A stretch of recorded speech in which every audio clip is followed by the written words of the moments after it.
याचक को तू मान धैर्य, याचक को तू मान धैर्य।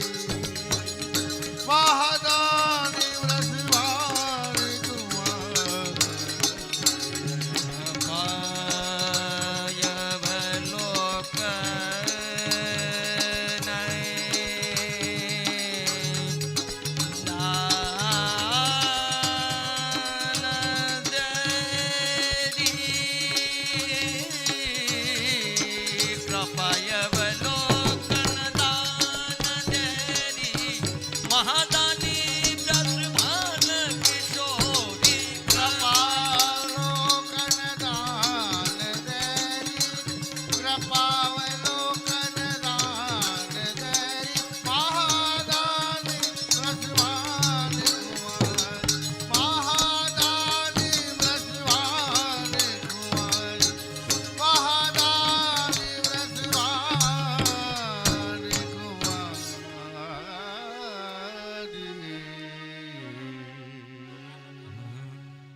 रखे यदि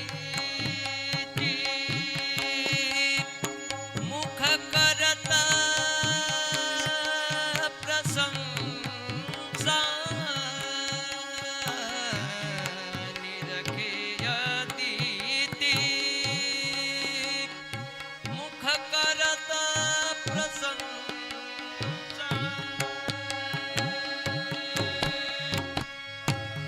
जग जीवन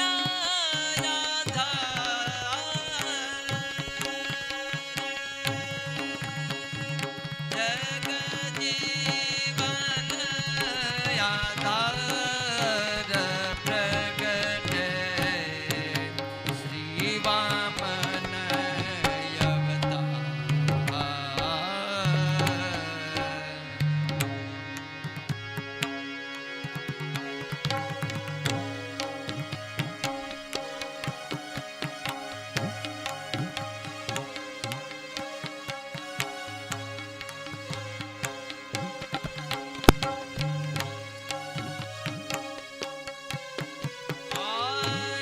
तन घन श्याम पद पियत राजत तन घन श्याम पीत पद राजत शोभा शोभित है बुध तन घन श्याम तन घन श्याम तन घन श्याम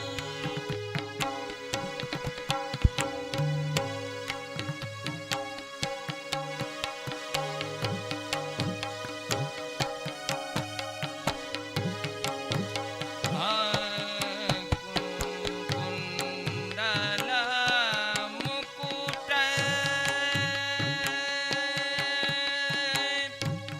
कंठ को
सर्वदुःखातिगो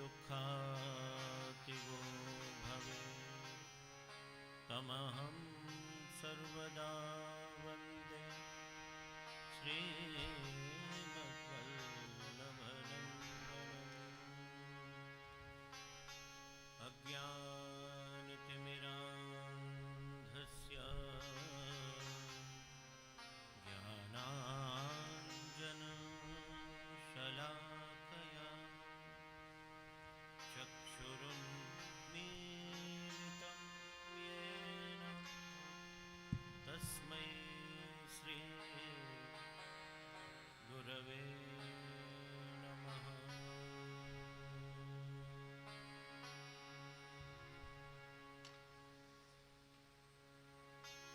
नमामि हृदये लीलाक्षीराब्धिशायिनं लक्ष्मीसहस्रलीलाभि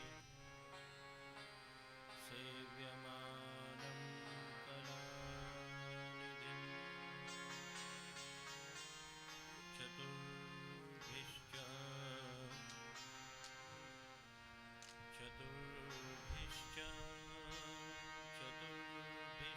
त्रिभिस्तथा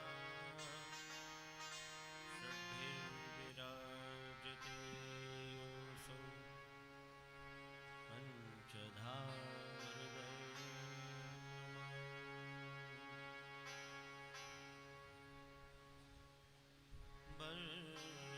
बर्हापीनं नटवरवपुः कर्णयो कर्णिकारम्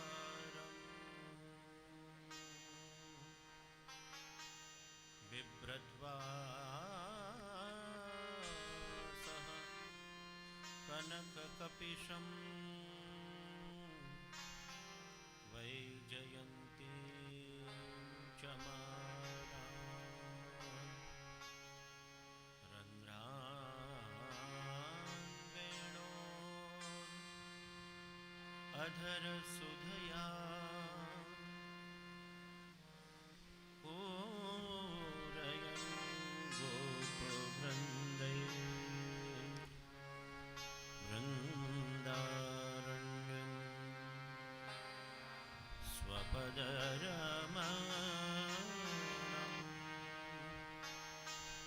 प्राविशद् गीतकीर्तिः।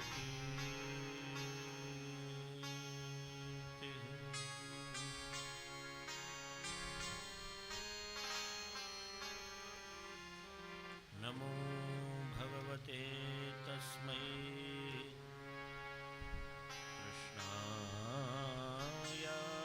कृष्णायाद्भुतकर्मणि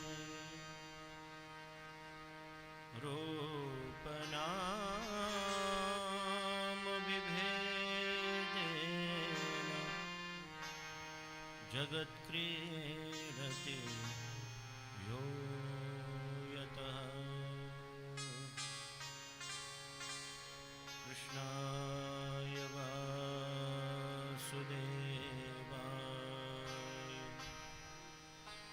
देवकीनन्दनाय च नन्दगोपकुमाराय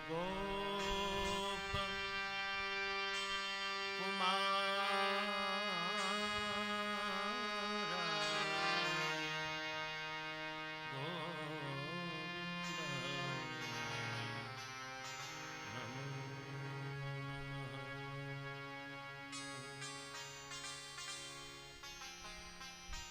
गोविन्दाय नमो नमः।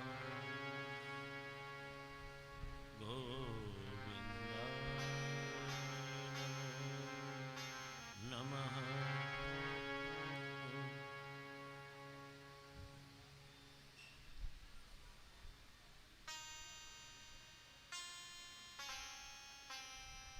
प्रभुर्नन्दकुमारो मे स्वामिने वृषभानुजा कृतार्थोऽहं कृतार्थोऽहं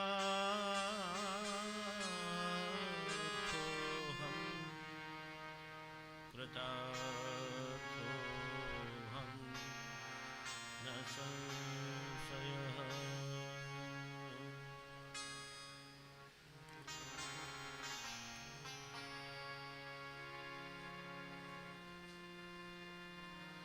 श्री मथुराधीश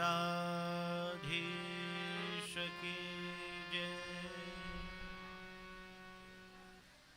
श्री गोवर्धन नाथ की जय, श्री गिरिराज आज धरन की जय। वैष्णवों, बहन लोगों, बहनों ने जो बात हो गई वही तो फिर यहाँ पे शुरुआत करें। श्री गिरिराज धरण की जय,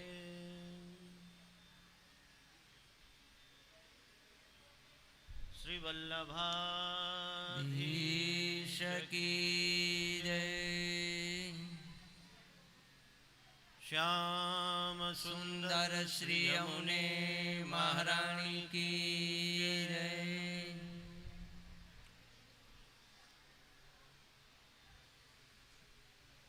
श्री मथुराधीश प्रभु की कृपा से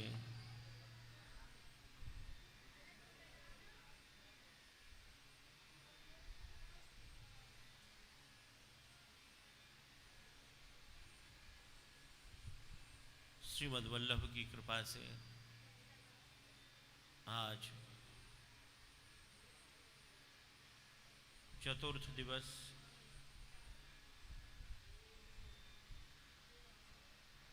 श्रीमद् भागवत के इस चतुर्थ दिवस की कथा में आप सभी परम भगवदीय वैष्णवों का श्रवणार्थ स्वागत है।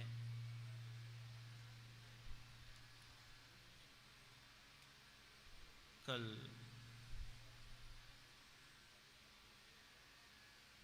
भगवान नरसिंह प्रभु का प्रादुर्भाव हुआ।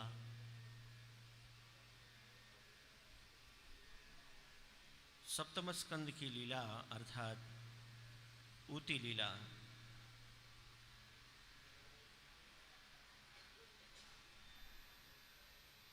ऊतयः कर्म वासना, ऊती लीला का तात्पर्य बताते हुए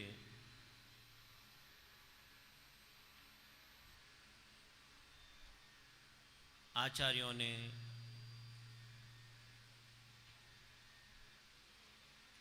अपने अपने विचार व्यक्त किए।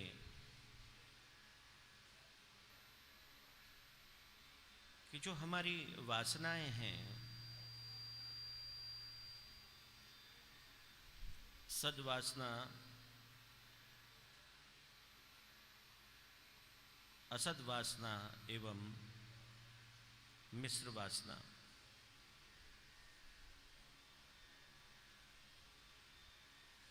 क्योंकि सप्तम स्कंद का आरंभ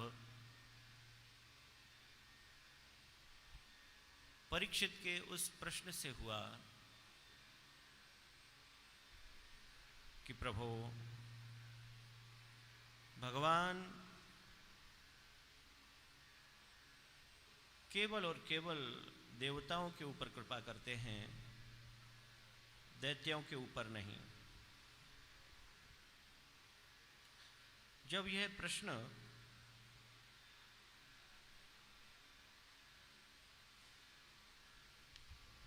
उपस्थित हुआ तब श्री सुखदेव जी ने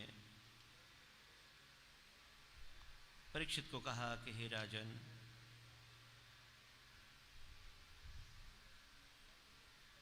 जिस प्रकार तुम्हारे हृदय में ये प्रश्न उद्भव हुआ है, प्रकट हुआ है, उसी प्रकार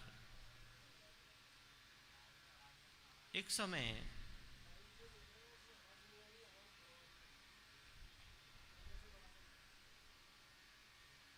श्री नारद जी के भी मुखारविंद से यही लीला प्रकट हुई। युधिष्ठिर ने यही प्रश्न श्री नारद जी से किया है।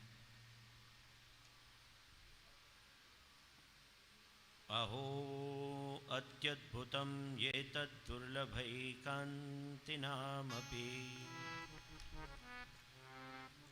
वासुदेवे परे तत्त्वे प्राप्तिश्चैद्यस्य विद्विषः।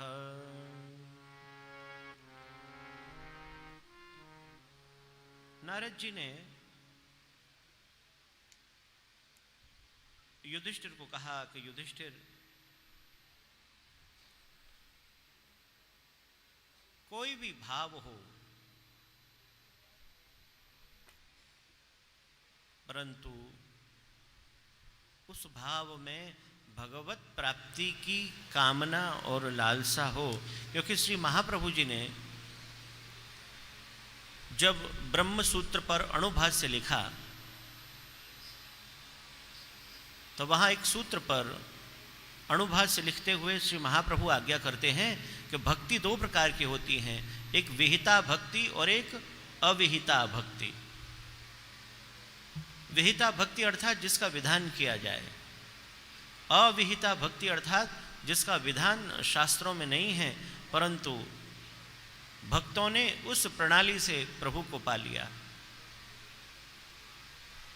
जैसे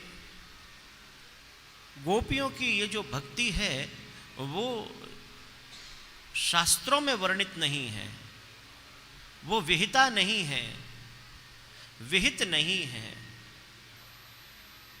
कि अपने घर को छोड़ करके, सब कुछ छोड़ करके प्रभु के पास आ गई। काम भाव से प्रभु को भजना। यहाँ पर श्री स्वयं नारद जी के वचन हैं कि गोप्य कामात् भयात् कंसो द्वेषात् चैद्यादयो नृपाः संबंधात् वृष्णयः स्नेहात् यूयं भक्त्या वयं विभो।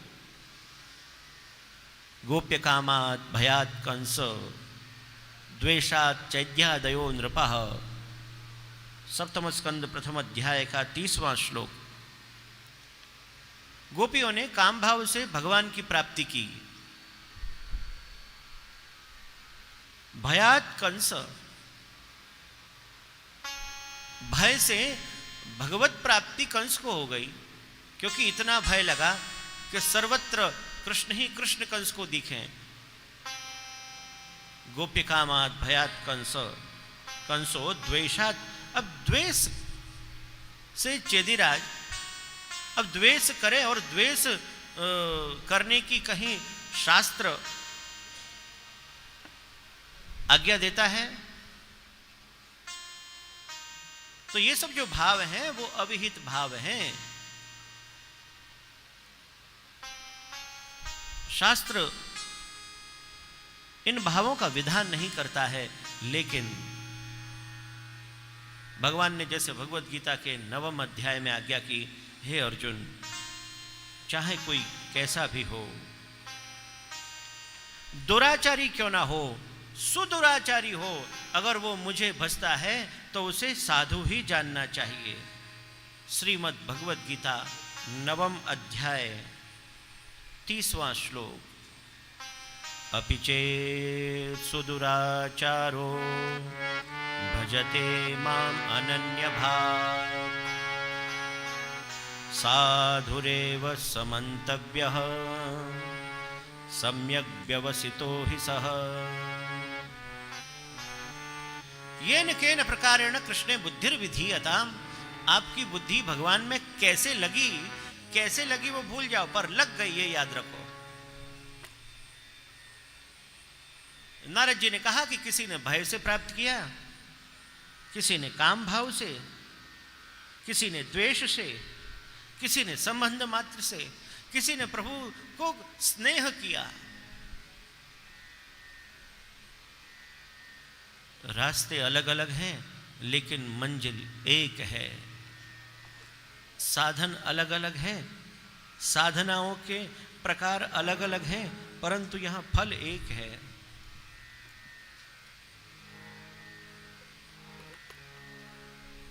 ब्रह्मसूत्र के अणुभाष्य में महाप्रभु जी ने कहा दो प्रकार की भक्ति हैं, एक विहिता भक्ति और अविहिता भक्ति। गोपियों की भक्ति अविहिता भक्ति है, परंतु गोपियों से सीखा जाए कि प्रभु को कैसे सुख दें, गोपियों से सीखा जाए कि ठाकुर जी की सेवा कैसे करें, गोपियों से सीखा जाए कि प्रभु को कैसे रिझाएं। इसीलिए श्री महाप्रभु वल्लभाचार्य कहते हैं कि जब सेवा करनी हो ना तो भाव गोपियों जैसा रखना।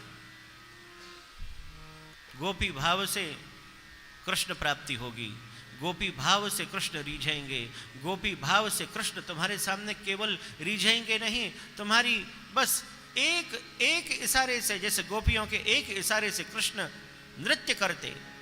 शेष महेश दिनेश सुरेश हुजाय निरंतर ध्यामे, और ताही अहिर की छोहरियां छचियावर छाछ पे नाच नचावे।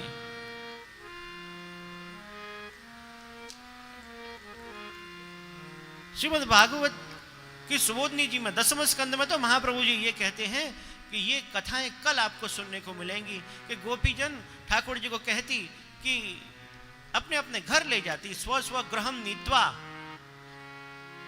अपने अपने घर ले जाकर के कहती भगवान लड्डू का दास्यामि, मैं आपको लड्डू दूंगी, तुम नृत्य करो। और भगवान नृत्य करने लगते। ताही अहीर की छोहरियां छचियावर छाछ पे नाच नचावे।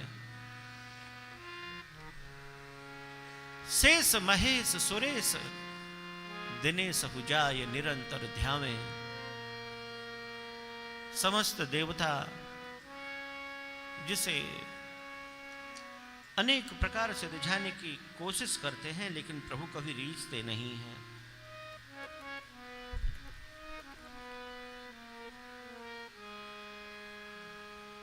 इसलिए ये जो गोपियों की भक्ति है बड़ी अनूठी है।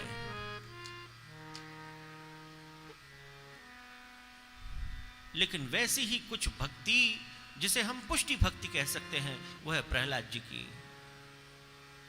प्रहलाद जी के लिए भगवान नरसिंह प्रकट हो गए। इतने क्रोध में थे, इतने क्रोध में थे।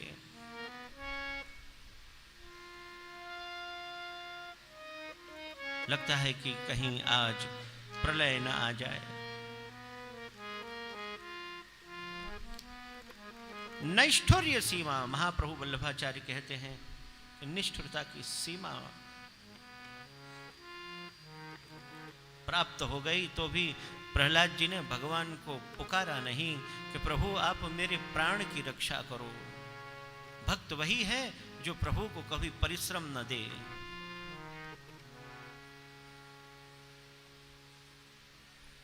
नरसिंह भगवान अत्यंत क्रोध में है।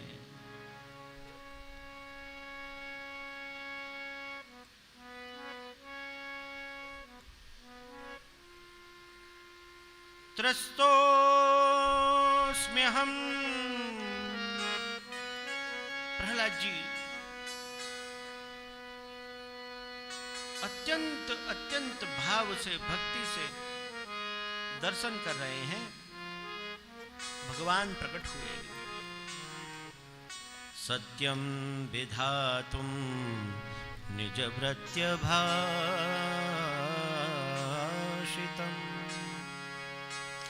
अपनो जन प्रहलाद उबार्यो, अपनो जन प्रहलाद उबार्यो, अपनो जन प्रहलाद उबार्यो। ऐसा अद्भुत स्वरूप प्रभु ने धारण किया। कराल द्रष्टम करवाल चंचल,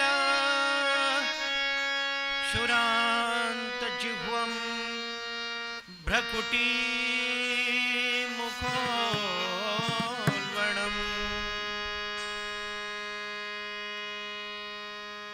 अगर जिसके हृदय में भक्ति न हो तो वो तो डर जाए, भय के मारे उसके प्राण निकल जाए। ऐसा स्वरूप प्रभु का है। परंतु प्रभु के हृदय में इतना क्रोध है, मुखारविंद पर इतना क्रोध है कि मेरे भक्त को अगर कोई भी, इसलिए भगवान भगवत गीता में कहते हैं कि अर्जुन जाओ और संपूर्ण जगत से कह दो न मे भक्त प्रणश्यति। हे अर्जुन, मेरे भक्त का कभी नाश नहीं होगा, क्योंकि प्रभु अपने भक्त की रक्षा के लिए सदा विद्यमान है। अर्जुन, तुम ये संकल्प ले लो, तुम ये संकल्प कर लो और कह दो। अर्जुन से संकल्प करवा रहे हैं। ये भगवत गीता का श्लोक सदा याद रहे। कौन्तेय प्रतिजानीहि न मे भक्त प्रणश्यति। कौन्तेय प्रतिजानीहि न मे भक्त प्रणश्यति। नवम अध्याय का 31वां श्लोक। मेरे भक्त का कभी भी नाश नहीं होता। न मे भक्त प्रणश्यति। तू जान ले अर्जुन। तो आज कैसे कोई, भले ही ये प्रहलाद का पिता हो, भले ही कितना भी बलशाली हो गया हो, भले ही उसे ब्रह्मा जी से वरदानों की प्राप्ति हो गई हो, लेकिन यहाँ तो साक्षात परमात्मा पूर्ण परब्रह्म प्रभु प्रहलाद की रक्षा के लिए पधारे और इतने क्रोध में है कि आपने हिरण्यकश्यप को अपनी गोद में बिठाया और द्वार के मध्य में ले जाकर के कहा, हिरण्यकश्यप, तुमने जितने भी वरदान मांगे हैं ना, उन्हें याद कर लो, क्योंकि भगवान की लीला तो ऐसी है कि कोई ना कोई प्रभु रास्ता निकाल ही लेते हैं। भगवान ने प्रहलाद जी के देखते ही देखते अपने नखों के द्वारा हिरण्यकश्यप का वध कर दिया। श्री नरसिंह भगवान की जय। ऐसा स्वरूप, ऐसा स्वरूप। सौरंभ दुष्प्रेक्ष्य कराल लोचनो व्यत्ताननान्तं बिलिहन् स्वजिह्वया अश्रक्लवाक्तारुणकेसराननो यत्थान्त्रमालिद्विपहत्यया हरिः नखाङ्कुरोत्पाटितरत्सरोरुहम् विसृज्य तस्यानुचरायुधायुधान्। भगवान ने हिरण्यकश्यप की जो आते हैं उसकी माला पहन ली। ऐसा स्वरूप।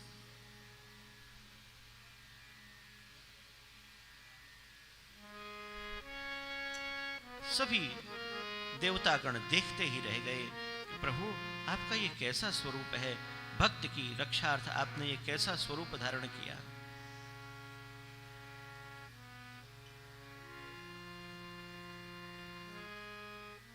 प्रहलाद जी भी प्रभु को देख रहे हैं। हिरण्यकश्यप का वध हुआ, परंतु फिर भी भगवान नरसिंह का क्रोध शांत नहीं हुआ। समस्त देवताओं ने विचार किया, अगर प्रभु का क्रोध शांत नहीं होगा तो कहीं आज प्रलय न आ जाए। सभी देवताओं ने मिलकर के भगवान की स्तुति की। ब्रह्मा जी पधारे। नतोऽस्म्यनन्ताय दुरंत सक्तये विचित्र वीर्याय पवित्र कर्मणे। ब्रह्मा जी ने स्तुति की, भगवान रुद्र ने, इंद्र ने, ऋषियों ने, पितरों ने, सिद्धों ने, विद्याधरों ने, नागों ने, मुनियों ने, प्रजापतियों ने, गंधर्वों ने, यक्ष, चारण, किमपुरुष, सब ने प्रयास कर लिए, परंतु किसी का भी प्रयास सफल नहीं हुआ। और यहां तक कि अंत में सभी देवताओं ने माता लक्ष्मी से प्रार्थना की कि हे माता, आप प्रभु के इस क्रोध को शांत करें। तो हमारे अष्ट सखाओं ने भी गाया कि लक्ष्मी हरि के निकट ना आवे, ऐसो प्रभु, ऐसो स्वरूप प्रभु कबहू न धार्यो। लक्ष्मी जी तो प्रभु के निकट भी नहीं आते हैं। ऐसा प्रभु का क्रोध। और लक्ष्मी जी भयभीत होकर के पीछे हट गए तो सभी देवताओं की दृष्टि अब तो एक ही है। श्री प्रहलाद जी के सामने सभी देवताओं ने कहा, प्रहलाद अब तो आप ही प्रभु को शांत कर सकते हो। प्रहलाद जी समझ गए, प्रभु आप बड़े लीलाधारी हैं, आपकी लीलाएं ऐसी हैं कि बस आप भक्त का महात्म्य बढ़ाना चाहते हैं, इसलिए आप किसी की भी स्तुति से शांत नहीं हुए। विकटास्यो ललज्जिह्वो नखशस्त्रो जवोत्कटः हिरण्यकशपुच्छेदि क्रूरदैत्यनिवारकः सिंहासनस्थः क्रोधात्मा लक्ष्मी भयविवर्धनः। श्री महाप्रभु वल्लभाचार्य पुरुषोत्तम नाम सहस्रम में आज्ञा करते हैं कि लक्ष्मी भय विवर्धनः, कि लक्ष्मी को भी भय लग जाए, भय हो जाए, भयभीत हो जाए लक्ष्मी जी, ऐसा प्रभु का स्वरूप है। सिंहासनस्थः क्रोधात्मा, भगवान नरसिंह सिंहासन पर विराज गए हैं परंतु अत्यंत क्रोधित हैं। लक्ष्मी भय विवर्धनः, श्री लक्ष्मी जी को भी भय हुआ। ब्रह्मादि अत्यंत भयभो अपूर्वा चिंत्य रूपधर, परंतु भगवान कैसे हैं? भक्तैक शांत हृदयो भक्त स्तुति प्रिय। श्री महाप्रभु वल्लभाचार्य जैसे सुबोधनी जी में तो गूढ़ार्थ प्रकट कर ही रहे हैं, पर सभी संपूर्ण टीका का सार, जैसे कि यहाँ पुरुषोत्तम नाम सहस्रम में आपने कह दिया कि कैसे है प्रभु, केवल भक्त के हृदय से जो स्तुति प्रकट होगी उसी से शांत होने वाले हैं, स्तुति प्रिय हैं। अगर भक्त स्तुति करता है तो भगवान उसी से ही प्रसन्न होंगे। तो प्रहलाद जी ने स्तुति आरंभ की। प्रहलाद उवाच ब्रह्मादयः सुरगणा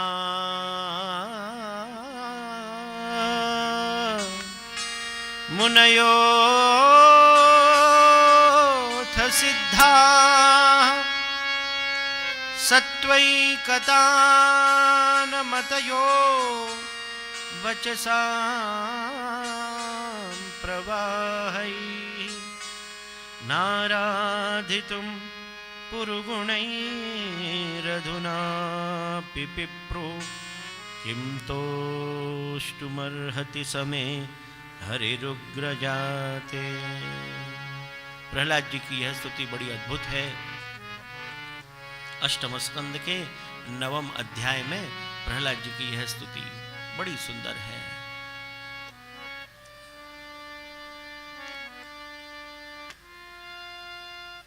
श्री प्रहलाद जी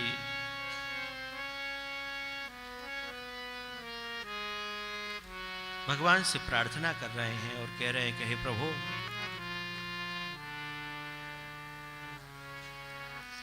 नाहं बिभेमि अजित तेति भयानकस्य। सबको भले डर लगे, लक्ष्मी भय विवर्धना, महाप्रभु जी आज्ञा कर रहे हैं कि सबको भले डर लगे, लक्ष्मी जी भले डर गए हों, परंतु हे नरसिंह प्रभु मुझे डर नहीं लगता है, क्योंकि प्रहलाद भक्त हैं। नाहं बिभेम्यजिततेति भयानकास्य जिह्वार्कनेत्र भ्रकुटीरभसोऽग्रदंष्ट्रात् अन्त्रस्रजः क्षतजकेशर शङ्कुकर्णान् निर्हादभीतदिगिभादरिभिन्नखाग्रात्। नाहं बिभेमि, हे अजित, हे प्रभो, मुझे डर नहीं लगता है।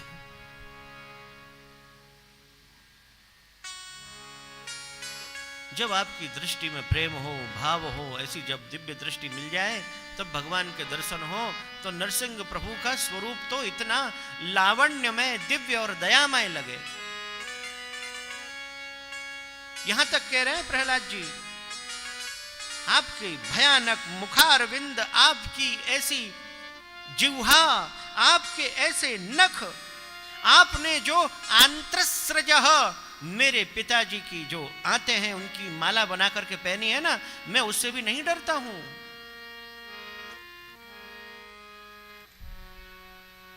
त्रस्तोऽस्म्यहं कृपण वत्सल दुस्सहोग्र संसार चक्र कदनाग्र सदां प्रणीतः बद्ध स्वकर्मभिरुसत्तमतेऽङ्घ्रिमूलम् प्रीतोपवर्ग शरणं वयसे कदानु। बड़ी सुंदर ये स्तुति है। हे प्रभु, आप हम पर कृपा करो। ये देखो ना, ये हमारी इंद्रियां ही हमें लूट रही हैं। कामातुरं जिह्वे कतोच्युत विकर्षति मा वितृप्ता शिष्णोऽन्यतस्त्वगुदरं गुदरं श्रवणं कुतश्चित् घ्राणोऽन्यतश्च फलद्रक्वच कर्मशक्तिः बहुवः सपत्न्य इव गेहपतिं लुनन्ति। और श्री नरसिंह प्रभु धीरे धीरे शांत हो रहे हैं। जैसे जैसे प्रहलाद जी की स्तुति हुई तो महाप्रभु वल्लभाचार्य कहते हैं कि भक्त की स्तुति से भगवान शांत हो गए। भक्त स्तुत्य स्तुति प्रिय, इतने शांत हुए कि महाप्रभु जी ने इतना सुंदर एक नाम प्रकट किया है, भक्तांगलेहनोद्धूत क्रोध पुंज प्रशांत धी।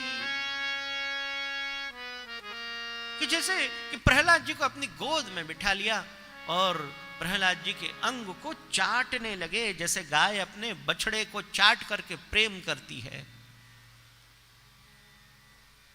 देखो कितना सुंदर वो स्वरूप होगा। प्रहलादस्य अंगस्य आस्वादनेन, प्रहलाद के अंग का आस्वादन ले रहे हैं, ऐसा अर्थ श्री रघुनाथ जी ने नामचंद्रिका टीका में किया है कि प्रहलाद के अंग का आस्वादन ले रहे हैं। भगवान परब्रह्म पूर्ण परमात्मा अनंत कोटि ब्रह्मांड के नायक एक छोटे से जो प्रहलाद जी हैं उसको अपनी गोद में बिठा करके उसके अंग का आस्वादन ले रहे हैं। उसके अंग को श्री नरसिंह प्रभु चाट रहे हैं, जैसे गाय अपने बछड़े को चाट करके अपने बछड़े के अंग का आस्वादन लेती हो। क्यों आस्वादन ले रहे? देखो आप, अरे गोपियां तो थक गई कहते कहते, हे कृष्ण आपके अधरामृत का हमें आस्वादन दो। गोपी गीत में अन्य जगह गोपियों ने प्रार्थना की कि हे नाथ, बस आप कृपा करके वितर वीर नस्ते धरामृतम, आपके अधरामृत को हमें प्रदान करो। परंतु प्रभु कहां प्रदान करते हैं?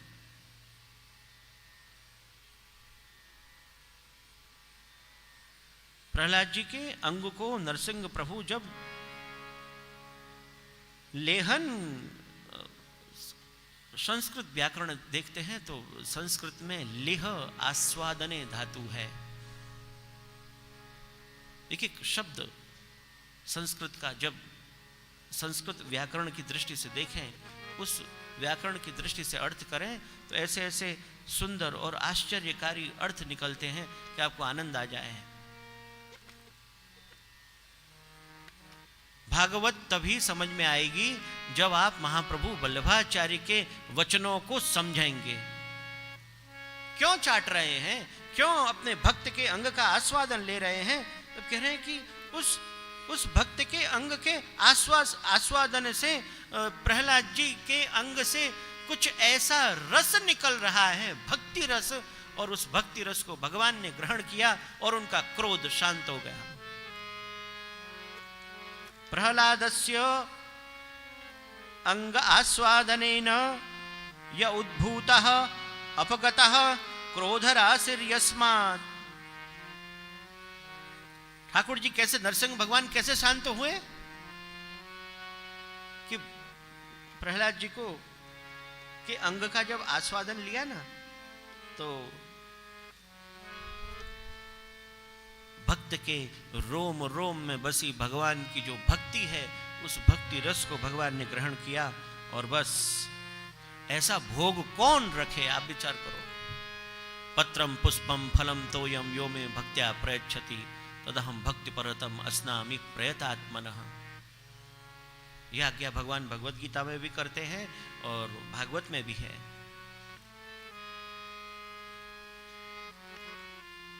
तो आज तो जैसे कि प्रहलाद जी ने कहा हो, प्रभु बस मुझे ही आप आरोग लो। मुझे ही आरोग लो का मतलब क्या है? मेरे अंग अंग में जो भक्ति है ना प्रभु, उसका आप आस्वादन कर लो। मेरी भक्ति का रस आप ग्रहण करो। तो भक्त अंगस्य आस्वादनेन य उद्भूतः अपगतः। जैसे यही सर्वस्व समर्पण है, प्रभु मेरे पास तो और कुछ नहीं है,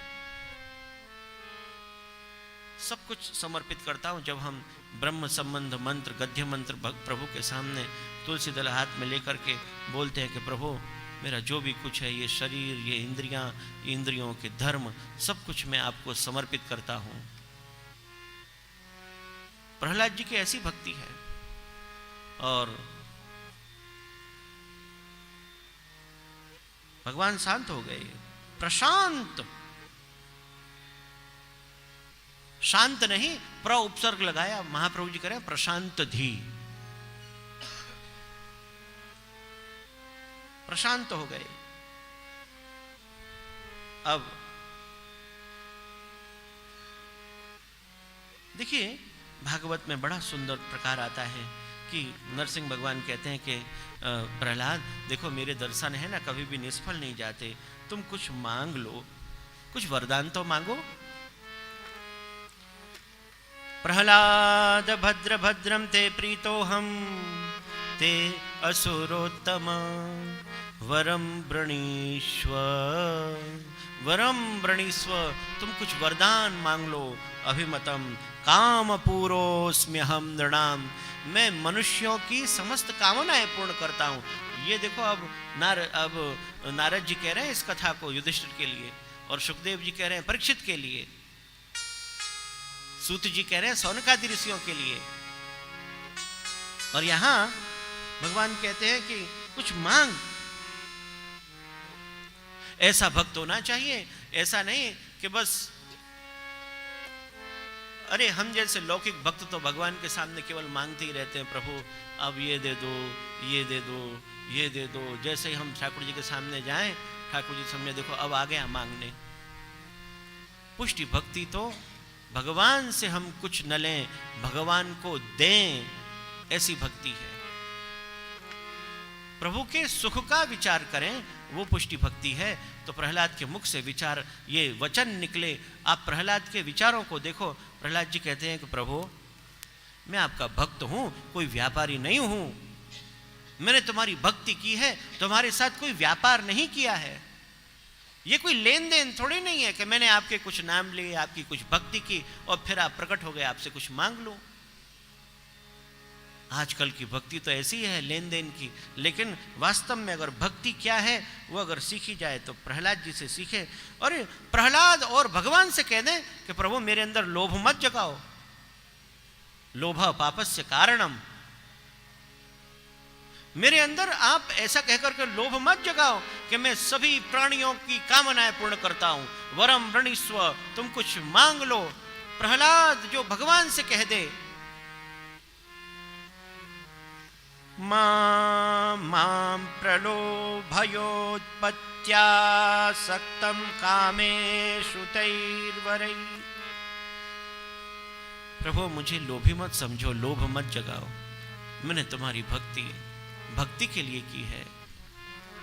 मेरी आसक्ति आप में बस प्रेम के कारण से है, स्नेह के कारण से। ये कोई व्यापार नहीं है।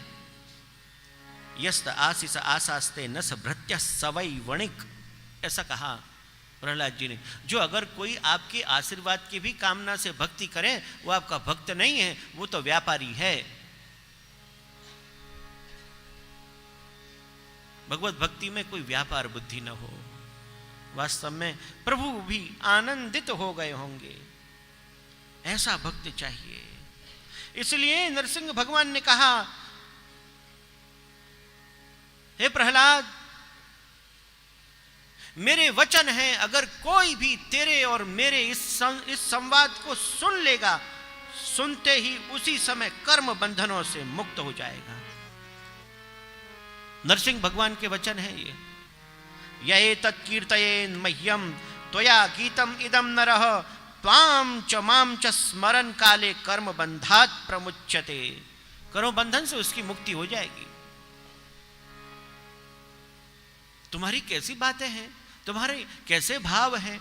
मैं कह रहा हूं कुछ तो मांग नहीं, और मांगा भी तो क्या। प्रभु अगर आप अगर कह ही रहे हैं तो मेरे पिता आपसे बड़ा द्वेष करते थे।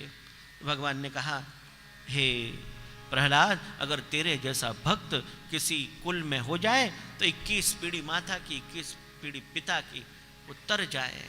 त्रिशप्त भी पिता पूत पितृ भी सहते नघ यत साधोस्य ग्रहे जातो भगवान वही कुल पावन। तू तो कुल पावन है। अरे तेरे जैसे भक्त अगर जहां रहते हैं ना, वहां तो कीड़े मकोड़े भी पवित्र और पावन हो जाते हैं। तो व्यक्ति की बात कहां, वहां तो पशु पक्षी भी पवित्र हो जाते हैं। जीव मात्र की जो अवस्था है वो ऐसी सात्विक हो जाती है जहां तुम्हारे जैसे भक्त हों। यत्र यत्र च मद्भक्ताः प्रशान्ताः समदर्शिनः साधव समुदाचारास्ते पूयन्त्यपि कीकटाः। ऐसे ऐसे वचन। तो देखिए कितना सुंदर ये संवाद है। प्रहलाद जी ने कुछ मांगा नहीं, मांगा भी तो क्या कि मेरे पिता आपसे द्वेष करते थे, आप बस उन्हें क्षमा करना प्रभु। कि नहीं, वो भी तो मेरा ही भक्त था। जय विजय, हिरण्याक्ष और हिरण्यकशिपु, ये तो बस प्रभु की लीला है। तो यहां प्रहलाद जी के सन्मुख प्रभु थे, वो अंतर्धान हुए। प्रहलाद का राज्याभिषेक, फिर प्रहलाद जी की आगे की कथा है। लेकिन मुख्य कथा तो ये ऐसी है कि प्रहलाद के सामने आकर के भगवान ने कहा कि तू मांग मांग, लेकिन कुछ मांगा ही नहीं। और मांगा तो क्या कि प्रभु बस मेरे अंदर आप लोभ मत जगाओ। ऐसी भक्ति वास्तव में गोपियों की है। गोपियों की ऐसी भक्ति हो गई और ऐसे वो गोपी भगवानमय हो गए कि पूछो मत। इसलिए अगर कोई ऐसा भक्त हो ना तो भगवान उसके पीछे पीछे डोलते हैं, उसके पीछे पीछे जहां जाए वहां भगवान। कुमनदास जी की याद, कुमनदास जी की याद करो, कुमनदास जी की स्मृति करो। कुमनदास जी कितना सुंदर एक कीर्तन प्रकट किया। माई मेरे श्याम लगो संग डोले, जित जाऊं तित आड़्यो ही आवे, बिना बुलाए बोले। ये कीर्तन कैसा है।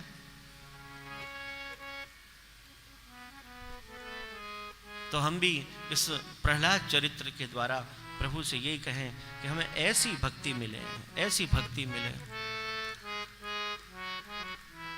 तो यहां नरसिंह प्रभु और प्रहलाद जी को नमन करते हुए सप्तम स्कंद की इस ऊती लीला को हम वंदन करते हैं। तो प्रभु से कहते हैं कि हमें गोपी जनों जैसी भक्ति दे, क्योंकि अभी गोपियों का भाव अब दसवां स्कंद पास आने लगा है। आप सब लोग बिल्कुल आज गोपी जन जैसे बन करके आए हैं। आपका स्वागत है नंद भवन में, पर आवाज मत करना, नहीं तो कंस के द्वारपाल जाग जाएंगे, ठाकुर जी का जन्म नहीं होगा।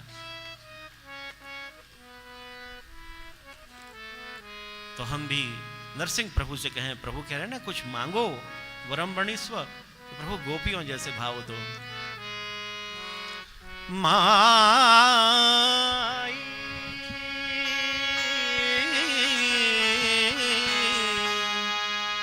माई मेरे श्याम लगो संग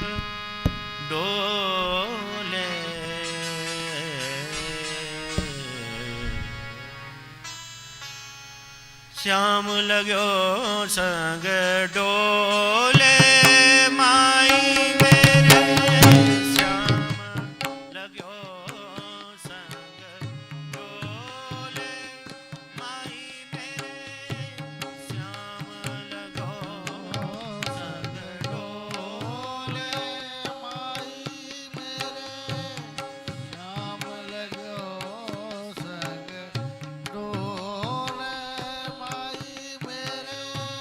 श्याम लग्यो संग डोले माई मेरे श्याम लग्यो संग डोले माई मोरे श्याम लग्यो संग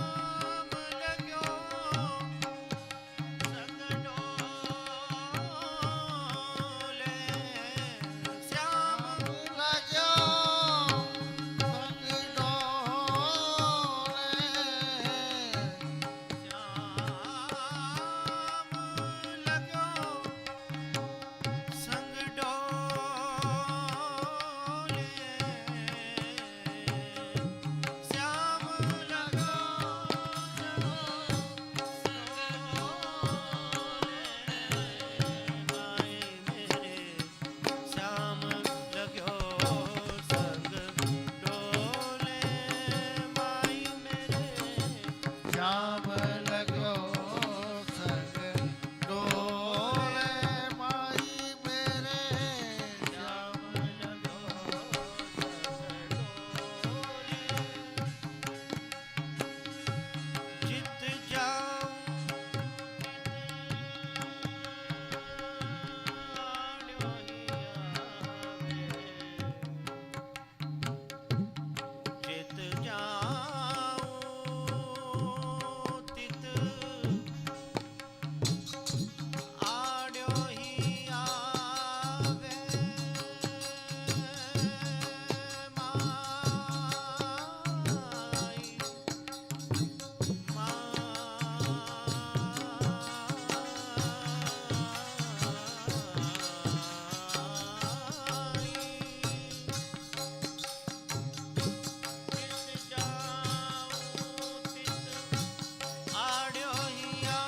श्याम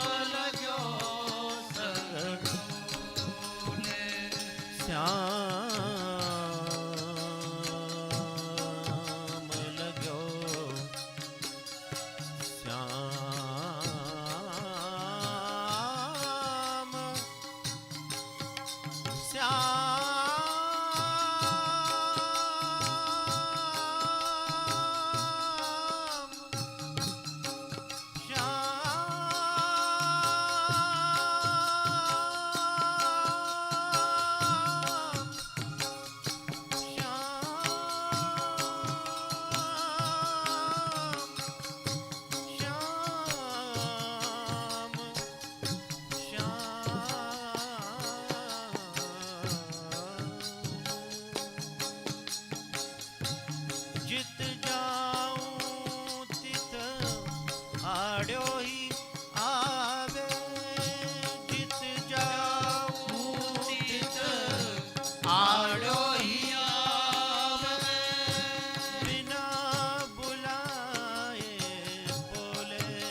प्रहलाद जी की भक्ति वास्तव में गोपियों जैसी है।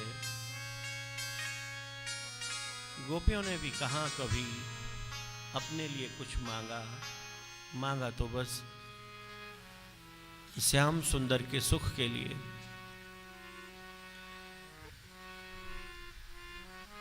सप्तम स्कंद का यहाँ समापन होता है। सप्तम स्कंद के उपरांत अष्टम स्कंद का आरंभ। अष्टम स्कंध में भगवान की मनवंतर लीला है। मनवंतर लीला अर्थात जो काल को, समय को नापने का, मापने का जो प्रकार है उसे मनवंतर कहा जाता है। मनवंतराणि सद्धर्म। मनवंतर अर्थात धर्म का निरूपण। अष्टम स्कंध में प्रभु की बड़ी दिव्य लीलाएं हैं। हमें मालूम है कि आप प्रभु के जन्मोत्सव के लिए पधारे हैं, नंदोत्सव के लिए पधारे हैं, परंतु उससे पहले आज देखो संयोग से ही वामन द्वादशी, दान एकादशी का बड़ा ही दिव्य ये संयोग है। तो अपनी कथा में भी भगवान वामन का पहले प्राकट्य होगा और फिर मर्यादा पुरुषोत्तम श्री राम और पश्चात श्री कृष्ण पधारेंगे। तो अष्टम स्कंध के कुल 24 अध्याय हैं। इन अष्टम स्कंद के 24 अध्यायों में श्री महाप्रभु वल्लभाचार्य जब प्रकरण विभाग बताते हैं तो पहला प्रकरण है हरि संस्मरणम। हरि संस्मरणम अर्थात गजेंद्र मोक्ष की लीला। हरि संस्मरणम। और ये भी कैसा संयोग है कि दान के दिन चल रहे हैं। वामन द्वादशी और दान एकादशी दोनों जब भेगी हो जाए, एक साथ हो जाए, तो पुष्टि मार्गीय क्रम यह है कि हम एकादशी को प्रधानता देते हैं, दान एकादशी को।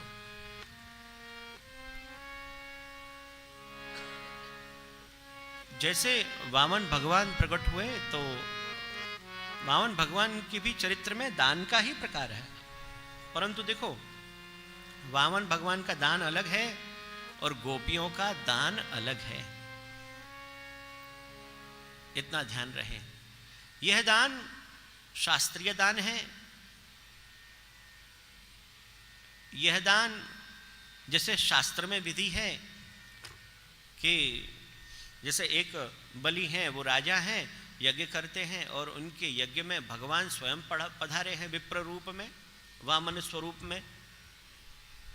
तो उन्होंने शास्त्रीय विधि के द्वारा दान करने की विधि की है। लेकिन गोपियों के दान में कोई विधि नहीं है, वहां सब अविधि है। अहो विधना तो पे अचरा पसार मांगो, जन्म जन्म दीजो याही ब्रज बसिबो। दधि के दान मिस ब्रज की बीथिन में, झक झोरन अंग अंग को परसवो। अहो विधना तो पे अचरा पसार मांगो, जन्म जन्म दीजो मोहे याही ब्रज बसवो। तो दान लीला का आरंभ हो उससे पहले हमें लगता है कि हमें दान की प्राप्ति होने वाली है। आप श्री शायद पधार रहे हैं, क्योंकि ऐसा आप संयोग देखो कि वल्लभ के सानिध्य में हम नंद महोत्सव करेंगे। बड़ी कृपा है ठाकुर जी की। तो अष्टम स्कंध में 4 मुख्य प्रकरण समझ लीजिए। पहला है हरि संस्मरण प्रकरण, दूसरा है दान प्रकरण, तीसरा है स्वोक्त निर्वाह प्रकरण, चौथा प्रकरण है मत्स्य चरित्रम। जैसे वामन भगवान की कथा है, लीला है, ऐसे ही भगवान ने मत्स्यावतार में भी लीला की कि पहले तो आपका आकार स्वरूप छोटा था, फिर बड़ा हो गया। यह जो लीला है,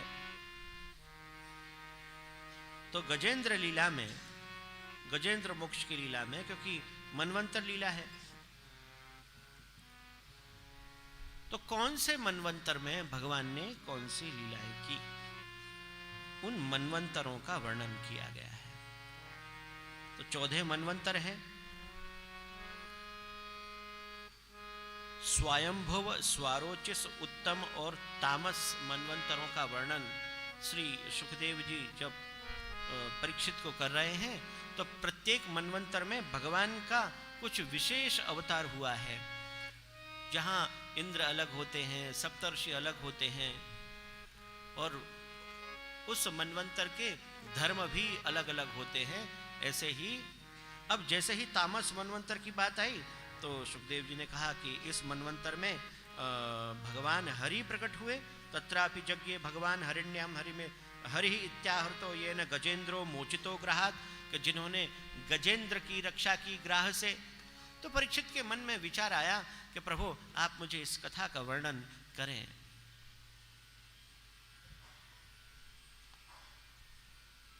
श्री सुखदेव जी ने गजेंद्र मोक्ष की कथा कही। आप सभी को गजेंद्र मोक्ष की कथा मालूम है। आसीत् गिरिवरो राजन स्त्रिकूट इति विश्रुतः क्षीरोदेनावृतः श्रीमान योजना युतमुच्छ्रितः।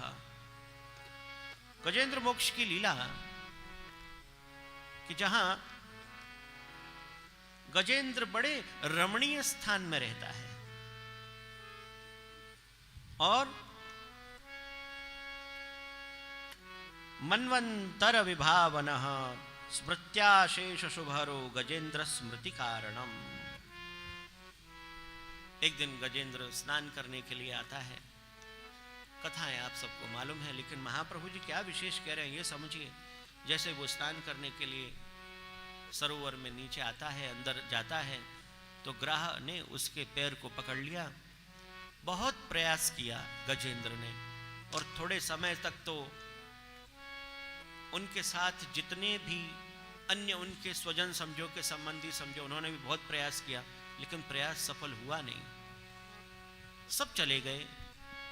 ये भी देखो कि अंत में हम सब अकेले ही रह जाते हैं। अपने संघर्ष हमें अकेले ही लड़ने पड़ते हैं। अब तो गजेंद्र और ग्राह ये संघर्ष बहुत लंबा चला, बहुत लंबा चला। अब जब गजेंद्र निस्साधन हो गया, क्योंकि गजेंद्र को अपने शक्ति का भी अहंकार था कि मैं गज हूं, गजेंद्र हूं। हमें जब अपने साधनों का अहंकार होता है, तब तक हम प्रभु को याद नहीं करते हैं। लेकिन देखो यहां जब भगवान भी याद आए ना, तो कब कैसे याद आए? गजेंद्र स्मृति कारणम। गजेंद्र की स्मृति का भी कारण भगवान है। भगवान चाहे ना कि मैं तेरी स्मृति में आऊंगा तो तू मुझे याद कर पाएगा, ऐसा महाप्रभु जी आज्ञा कर रहे हैं। कष्टम प्राप्तस्य, कि कष्ट में जब गजेंद्र हैं, तब भगवान की इच्छा हुई कि ये मुझे याद करे, तो हम कह सकते हैं कि गजेंद्र ने भगवान को याद किया। देखो हमारे अंदर इतना भी सामर्थ्य नहीं है कि हम जब चाहे जब प्रभु को याद कर लें, नहीं। प्रभु चाहे ना तब हम प्रभु को याद कर सकते हैं। इसलिए प्रभु से यही प्रार्थना है कि प्रभु जैसे आपने गजेंद्र की स्मृति का आप स्वयं कारण बने हैं, ऐसे ही आप कृपा करके हमारे ऊपर ऐसी कृपा करना कि कभी भी हम आपको भूलें नहीं। गजेंद्र की बड़ी सुंदर स्तुति है, गजेंद्र मोक्ष। ओम नमो भगवते तस्मै यत् एतच्चिदात्मकं पुरुषायादिबीजाय परेशायाभिधीमहि। ऐसा वर्णन है कि जो कोई भी इस गजेंद्र मोक्ष का पाठ करता है तो अंत समय में उसकी मति विमल हो जाती है। और भगवान ने कहा है ये माम स्तुवन्त्य अनेनांग प्रतिबुद्ध्यन निशात्यये, माने ब्रह्म मुहूर्त में जो कोई इस स्तुति के द्वारा मुझे याद करता है, तेन प्राणात्यये चाहम ददामि विमलाम मतिम। ये याद रखो, गजेंद्र मोक्ष हम बहुत याद करते हैं। अब देखो, मैं तो अपनी बात बताता हूं। अब हम बहुत बाल्यावस्था की बात है कि हमें, अब हम पाठ कर रहे हैं तो जैसे ही किसी के प्राण अटके हो ना तो हमको ले जाएं कि बेटा हमारे माता जी की सांसें नहीं छूट रही हैं, गजेंद्र मोक्ष सुना दो। तो अब मैं उनसे पूछूं गजेंद्र मोक्ष सुनाऊं, ये सही हो जाए इसलिए सुनाऊं कि कैसे सुनाऊं? आप नहीं अब तो समझे आप। अब सेवा नहीं होती है। अब तो ये बस हमारे ऊपर, अब हम ही कष्ट में आ गए। एक समय ऐसा आता है तो गजेंद्र मोक्ष का हमने तो बाल्यावस्था में ऐसे पाठ किया, तो गजेंद्र मोक्ष आते ही हमको ऐसा लगता है अब कोई जाने वाला है। अब कोई आए, जैसे कोई कहे गजेंद्र मोक्ष का पाठ कर दो, तो क्या करें? तो क्या आप पाठ कर दो गजेंद्र मोक्ष का, हमारे माता जी, हमारे पिताजी, दादाजी, दादी जी, कितने ही ऐसे, अब तो ले जाएं बुलाने के लिए। फिर हमने तो ये कह दिया कि हमने जब गजेंद्र मोक्ष का पाठ किया ना तो वो अच्छे हो गए, तो फिर थोड़ी कुछ दिन नहीं ले गए हमको, समझ गए? तो ये तो फिर से ये जीव बड़ा होशियार है। गजेंद्र मोक्ष मतलब अब तो मोक्ष हो जाए, छूटे।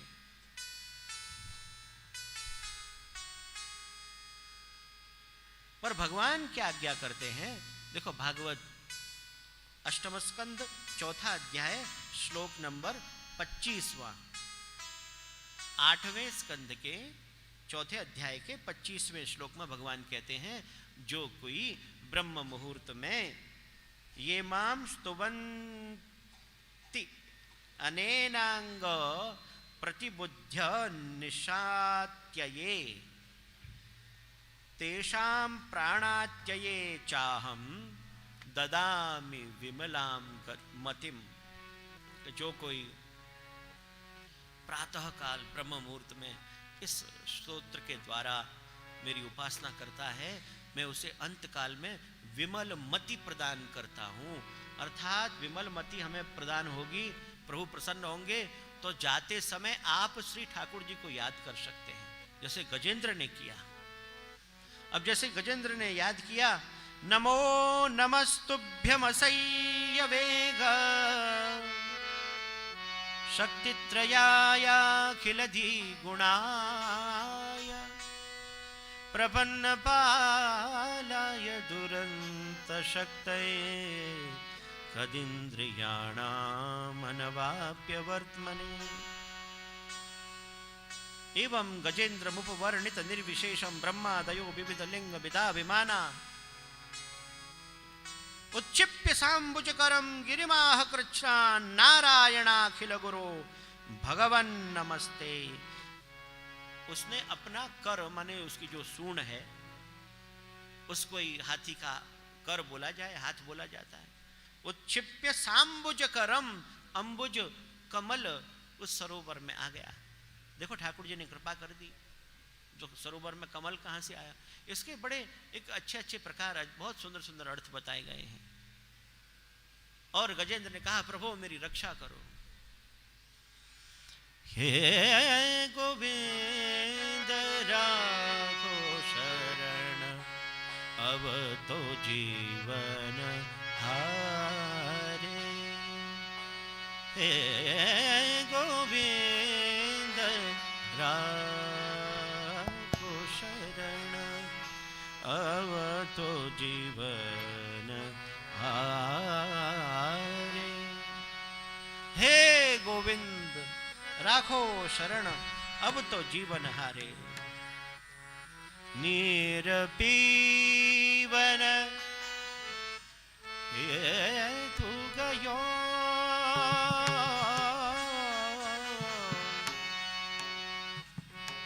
ये हमारी गति है गजेंद्र की।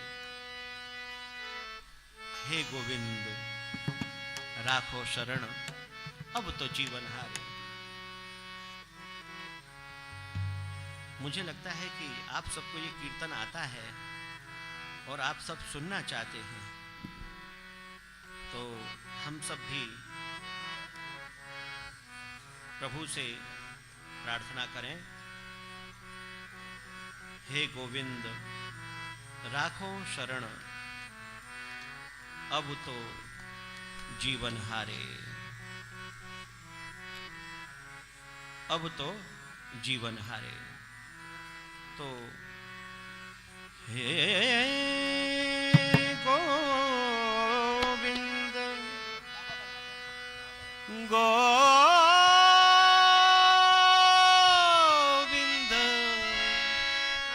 गोविंद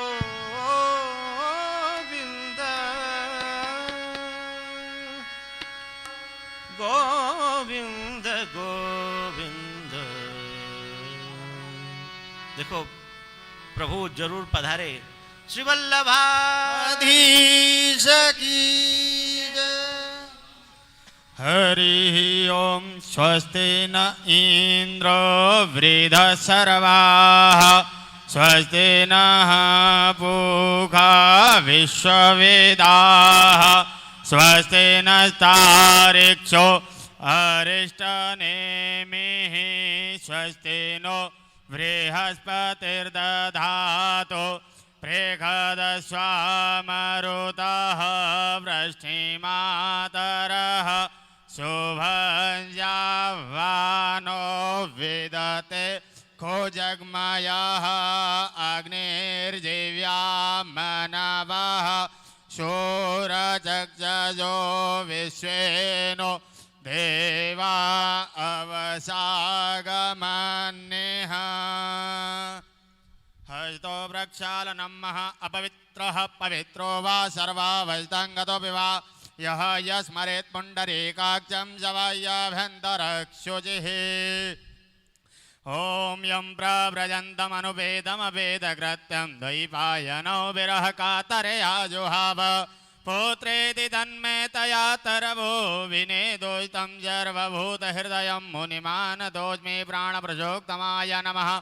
सहस्रजीरेखापूरुगः सहस्राक्षः सहस्रपादः भूमिगुं सर्वसप्त्यात्यतिष्ठद्रसाङ्गुलम्, पूरुग एवेदगुं सर्वं यद्भूतं यच्च भाव्यम्, उताम्रत्वशेषानो यदन्नेनातिरोहति, एतावान् च महिमादो जयाय पुरुषः पादोश विश्व भूतानि त्रिपादशाम्रतं दिविः त्रिपादोर्ध उदयत्पूरुकः पादोश विश्वभूता त्रिपादशाम्रतं दिविः त्रिपादोर्ध उदयत्पूरुकः पादोषेहा भवत् पुनः, ततो विश्वं विक्रामत्शासनानशने अभि, ततो विराड जायत विराजो अधिपुरुकः स जातो अत्यर्ज पश्चात् भूमिमतो पुरः,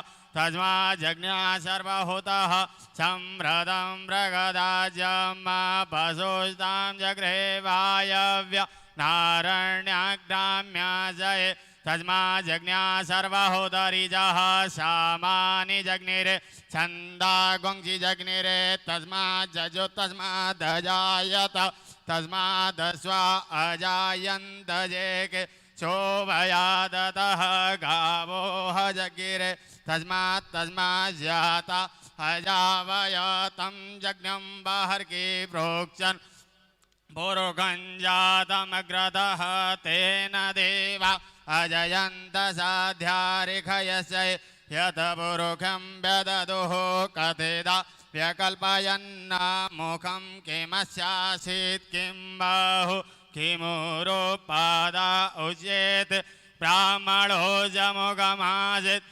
बाहुराजन्यः कृतः उरु तदस्य जद्वेश्य पदभ्यामगुं शूद्रो अजायत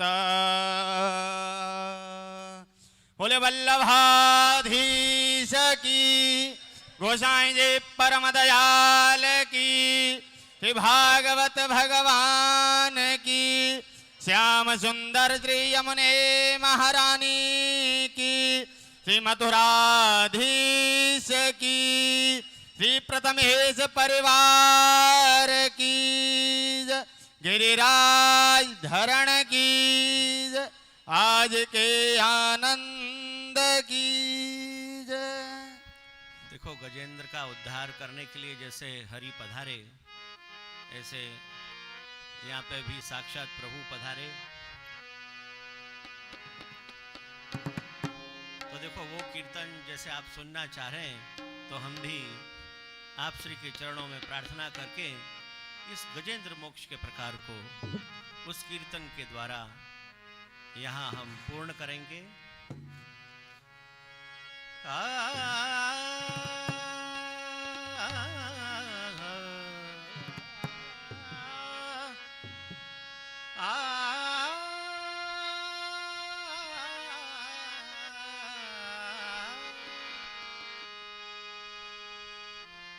हे गोविंद राखो शरण, हे गोविंद राखो शरण, अब तो जीवन हारे। हे गोविंद राखो शरण, अब तो जीवन हारे।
शरण।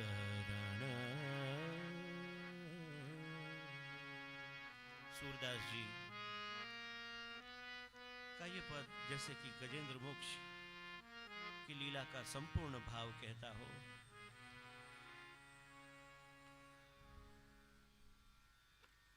सूर कहे श्याम सुनो, शरण हम तिहारे, अब की बेर पार करो नंद के दुलारे। गहरी नदियां नाव पुरानी, नदियां गहरी है और नाव पुरानी है। तो यहां भगवान गरुण तज सिधारे। सूरदास जी तो कहते हैं कि जब भगवान ने भक्त के इस आर्तनाद को सुना तो मन से भी तीव्र जिसकी गति है गरुण जी, उस गरुण को भी छोड़ दिया कि कहीं अब मुझे विलंब न हो जाए। सूरदास जी का तो मंतव्य यह है कि गरुण तज सिधारे। तो गजेंद्र मोक्ष की कथा का तो यही सार है कि जैसे कि ये संसार एक सरोवर है और गजेंद्र जीव मात्र है और ग्राह कौन है, यहाँ माया है। जैसे ही हम इस संसार में आते हैं तो माया रूपी ग्राह इस गजेंद्र का, इस जीवात्मा का पैर पकड़ लेती है और ये जीव बद्ध जीव बन जाता है। अब हम कब बद्ध जीव से शुद्ध जीव बने, क्योंकि हम तो जब आए थे इस जगत में प्रभु ने प्रकट किया तो शुद्ध जीव थे। क्योंकि भगवान कहते हैं 15वें अध्याय में, ममैवांशो जीवलोके जीवभूतः सनातनः, कि जीव मेरा ही अंश है। यथाग्ने क्षुद्राः विस्फुलिंगाभ्युच्चरन्ति।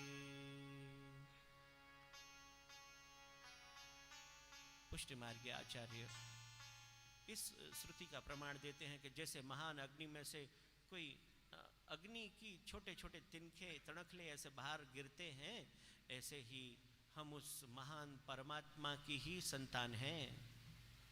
भगवान तो भगवत गीता में कहते हैं तुम मेरे अंश हो, लेकिन बच्चे पढ़ते हैं और वो डार्विन की थियरी पढ़ते हैं तो कहते हैं कि मम्मी हम तो बंदर के अंश हैं। डार्विन की थियरी तो यही कहती है। अब आप बताओ, अब आप भगवान के अंश बनने में आनंद ज़्यादा महसूस करोगे कि बंदर के हैं? अरे बंदर भी बनो, हम तो ये कहते हैं कि बस ब्रज लीला के बनो, कि इसलिए आपसे ने देखो तैयारी करवा दी है। ब्रज जैसा यहाँ वातावरण हो गया है कि बस कब नंद नंदन आए और कब ये मटकी फूटें। और किसी का तो ध्यान ही आज कथा में नहीं है। बार बार मटकी को ही देख रहे हैं, बार बार मटकी को देख रहे हैं। देखो ज़्यादा देखोगे तो ये नज़रों से ही फूट जाएगी। तो ये बड़े आनंद का विषय है कि आज वल्लभ कुल के सानिध्य में नंद महोत्सव हो रहा है। ऐसा अवसर जीवन में नहीं मिलता है। ये अवसर ऐसा है कि इसका बस आनंद ले लो। तो गजेंद्र मोक्ष की कथा, गजेंद्र मोक्ष की कथा के उपरांत श्री सुखदेव जी ने परीक्षित को अन्य मनवंतर की कथा सुनाई और श्री सुखदेव जी कहते हैं कि राजन, जैसे रैवत और चाक्षुष मनवंतर की जब कथा कह रहे थे तो जैसे तामस मनवंतर की कथा में कहा कि इस मनवंतर में भगवान हरि का अवतार हुआ और परीक्षित ने कहा कि मुझे विस्तार से सुनाओ, उसी प्रकार चाक्षुष मनवंतर में दैत्य और देवताओं की संधि हुई, अमृत प्रकट हुआ और इस मंथन के समय तो स्वयं भगवान धन्वंतरी प्रकट हुए, स्वयं भगवान मोहिनी स्वरूप में प्रकट हुए। तो इस कथा का भी वर्णन श्री सुखदेव जी ने परीक्षित को किया। एक समय ऐसा आया कि देवता भी निर्बल हो गए। जब समय सही न हो तो अपने शत्रु से भी मित्रता करनी चाहिए। तो सभी देवता भगवान के पास गए भगवान ने उनको एक ही उपाय बताया कि दैत्यों के साथ संधि करना ही अच्छी बात है, क्योंकि समय सही नहीं है। अरयोपि ही संधेया सति कार्यार्थ गौरवे अहिमूषकवद्देवा यर्थस्य पदवीं गतैहि। 8वां स्कंद 6ठा अध्याय 20वां श्लोक।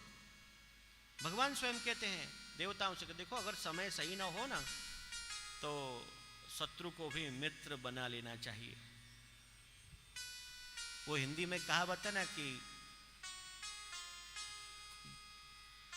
उसको भी बाप बनाना पड़ता है, ऐसा भी कुछ है ना। क्या है वो? है क्या कहा जरा? क्योंकि हम यहां से बोलेंगे ना तो वो पशु प्राणियों को जो पालते हैं वो आ जाते हैं, गधे को तुमने क्या समझ रखा है। अब आजकल तो ऐसा भी है, कुछ भी बोल दो तुरंत आ जाए। तो भगवान ने कहा अरयोपि ही संधेया सति कार्यार्थ गौरवे। अगर अपना कार्य अगर बनता हो तो शत्रु से भी मित्रता करें। अहिमूषकवत, अहिमूषक जैसे सर्प और चूहे में शत्रुता है, एक स्वाभाविक शत्रुता है। तो समय खराब था सर्प का, तो उसने मूषक से भी मित्रता की। ऐसा उदाहरण यहां भगवान ने दिया।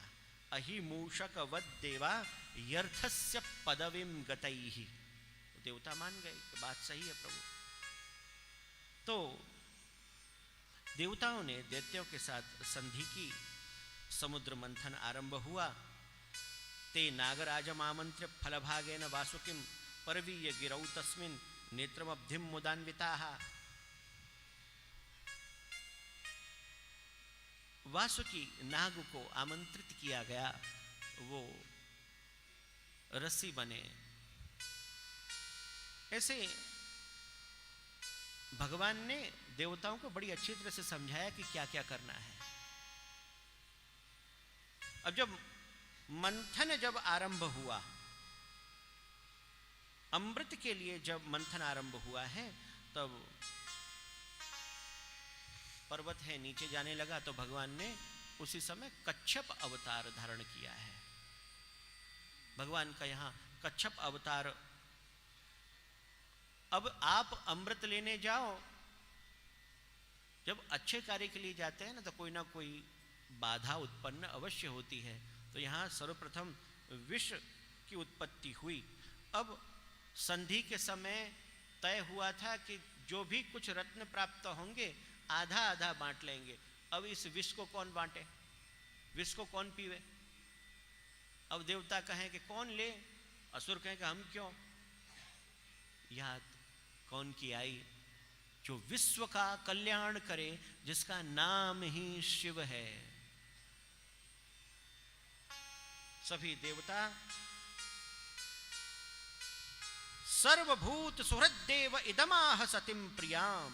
जो सर्वभूत सुहृद देव, भागवत कह रही है, सुखदेव जी ने कहा जो सर्व प्राणियों के सुहृद हैं, ऐसे देव कौन? शंकर। उनके पास भागवत अष्टम स्कंद 7वें अध्याय का ये 36वां श्लोक है। सर्वभूत सुहृद देव।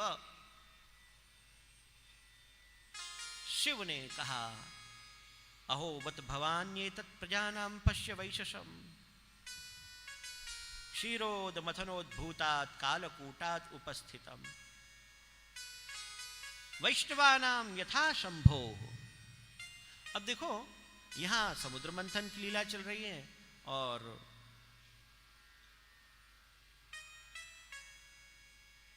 शिव स्वयं विष का पान कर रहे हैं। तो महाप्रभु जी कह रहे हैं कि ये भी प्रभु की ही लीला है, क्योंकि भागवत के तो प्रत्येक अक्षर अक्षर में श्री कृष्ण की लीला है। विष का पान, विश्व कल्याण के लिए विष का पान शिव ने किया और आप नीलकंठ बने। भक्तों के तो, आचार्यों के तो कुछ ऐसे ऐसे बड़े सुंदर भाव हैं कि देखो शिव ने हृदय में विष को नहीं जाने दिया कि उनके हृदय में भगवान विराजते हैं, प्रभु विराजते हैं।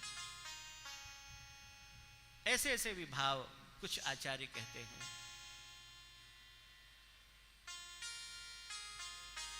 अजितो अमृत कारणम,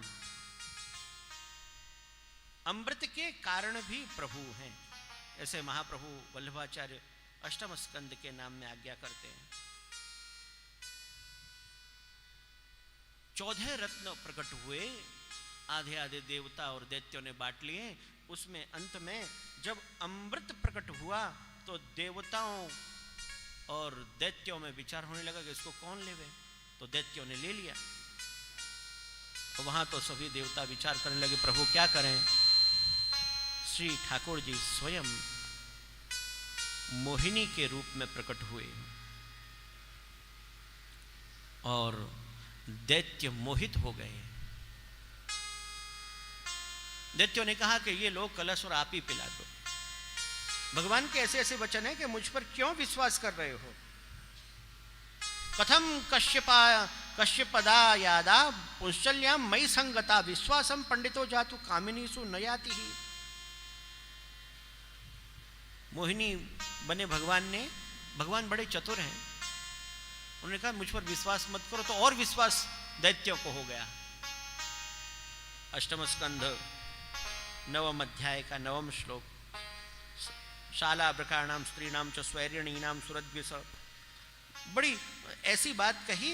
अब देखो दैत्यों का स्वभाव ही ऐसा होता है कि उनके सामने जो वस्तु दो ना, अच्छी वस्तु, तो उनको लगता है कि ये नहीं चाहिए, हमको वो चाहिए।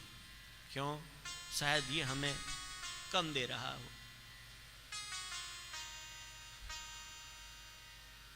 तो राहु जो ग्रहण पड़ता है तो इसकी ये भी एक पौराणिक कथा है। देखो उसने त्याग भी किया, ये भी आप विचार करो कि अगर भगवान या ये मोहिनी दैत्यों को ही पूरा पिला दें तो उनको कहाँ मिलता ना उसको। तो जैसे ही भगवान देवताओं को, अब ऐसे ऐसे भी मत हैं कि भगवान ने देवताओं को क्यों पिलाया, भगवान ऐसी विषमता क्यों कर रहे हैं। क्योंकि सभी देवता तो भगवान के चरणों को देख रहे थे और सभी दैत्य भगवान के मुख को देख रहे थे, मुखारविंद को देख रहे हैं।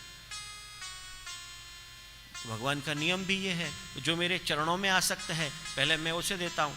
आप महाभारत की कथा याद करो, भगवान ने कहा था दुर्योधन को कि कल आना प्रातः काल, जिसको जो चाहिए मैं दे दूंगा। अब तो दुर्योधन पहले ही जाकर के बैठ गया, क्योंकि उसे तो सेना चाहिए थी, भगवान की नारायणी सेना। और कहाँ विराज गए सुयोधन, दुर्योधन कहाँ बैठ गया है? भगवान के श्री मस्तक के पास। और अर्जुन बहुत पीछे आए, वो भगवान के चरणारविंद में बैठ गए। अब जैसे ही भगवान की दृष्टि खुली, आप नेत्र कमल खुले, तो आपकी दृष्टि कौन पर पड़ी? अर्जुन पर। अर्जुन मांगो, और दुर्योधन का प्रभु ये कैसे, मैं कितनी देर से आया हूं। भगवान ने कहा कोई बात नहीं, मुझे मालूम है कि तुम क्या मांगोगे। अर्जुन को तो केवल कृष्ण ही चाहिए, प्रभु ही चाहिए। तो यहां इस न्याय से भी देवताओं को भगवान ने अमृत का पान कराया, राहु का शिरच्छेदन, फिर देवासुर संग्राम है, उस संग्राम में देवताओं की विजय हुई। अब एक बार शंकर जी के भी मन में विचार आया कि आपने जब ऐसा सुंदर स्वरूप बनाया है कि सभी मोहित हो गए, हमें भी दर्शन कराओ। भगवान ने कहा कि कभी कराएंगे, जरूर कराएंगे। ये नहीं कहा कि दर्शन कर लो, लेकिन जैसे ही श्री शंकर जी को भी ये मोहिनी स्वरूप के दर्शन कराए तो शिव भी मोहित हो गए। शिव ऐसे मोहित हुए हैं कि अष्टम स्कंद के 12वें अध्याय में इसका विस्तार से वर्णन है, बहुत विस्तार किया है कि जो योगी हैं, महायोगी हैं, योगेश्वर हैं, नटेश्वर हैं, जो हमेशा भस्म, अंग पर भस्म लगाकर विराजते हैं, ऐसे महावैरागी को भी मोह करा दे, वो हैं श्री कृष्ण। वह है प्रभु। और ऐसे मोहित हुए कि उनके स्वरूप को देख करके पीछे पीछे दौड़ने लगे। ऐसा स्वरूप भगवान का, मोहिनी की ऐसी कथा।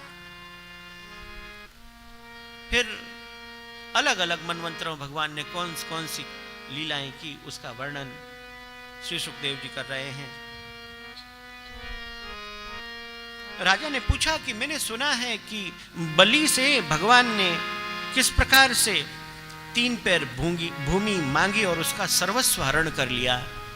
15वें अध्याय के पहले श्लोक में परीक्षित प्रश्न करते हैं 8वें स्कंद के, बले पदत्रयम भूमे कस्मात् हरि अयाचत भूत्वेश्वर कृपण वल्लभाब्धार्थोपि बबंधतम। और उसने दे दी, फिर भी उसको बंधन में डाल दिया। तो प्रभु ये कथा कहो तो भगवान। और आज देखो संयोग से वही लीला है, वही उत्सव है कि आज वामन द्वादशी का दिन है। कैसा दिव्य संयोग है। और देखो हम तो एक बात मानते हैं, पुष्टि मार्ग, पुष्टि संप्रदाय उत्सवों का संप्रदाय है। और हमारे यहाँ तो उत्सव जब बन जाता है कि जब हमारे श्री वल्लभ हमारे घर पधारते हैं ना, तो आप देखो वो कहते हैं, गाने लग जाते हैं कि आज तो हमारे यहाँ दिवाली हो गई, आज तो हमारे यहाँ बड़ा उत्सव हो गया। तो ये तो हमारे यहाँ 7 दिन उत्सव हैं। क्यों? क्योंकि साक्षात वल्लभ आप सपरिवार यहाँ विराज रहे हैं। श्री वल्लभाधीश की जय। तो वामन भगवान की कथा श्री सुखदेव जी ने सुनाई।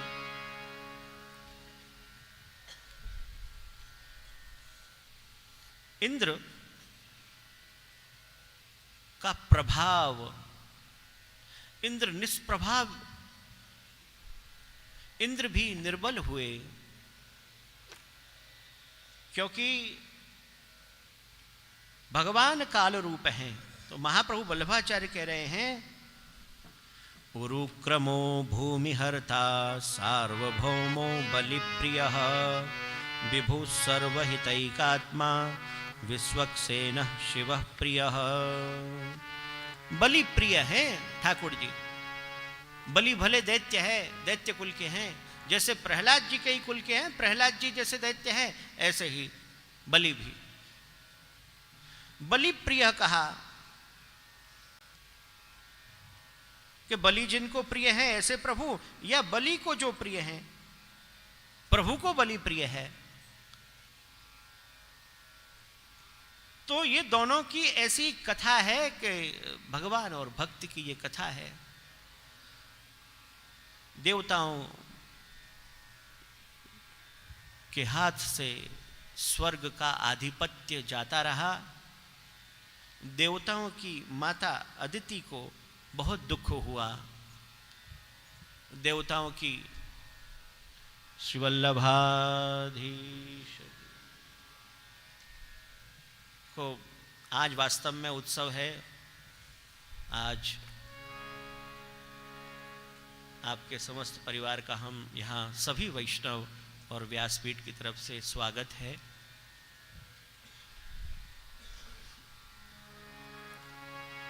अदिति दुखी हैं क्योंकि मां को दुख हुआ, तो कश्यप जी ने अदिति को पयोव्रत नामक पयोव्रत का उपदेश किया है।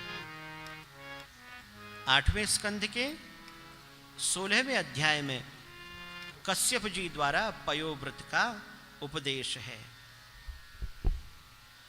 अदिति ने कश्यप जी से, अब आप देखो पिता एक हैं और माता 2 हैं।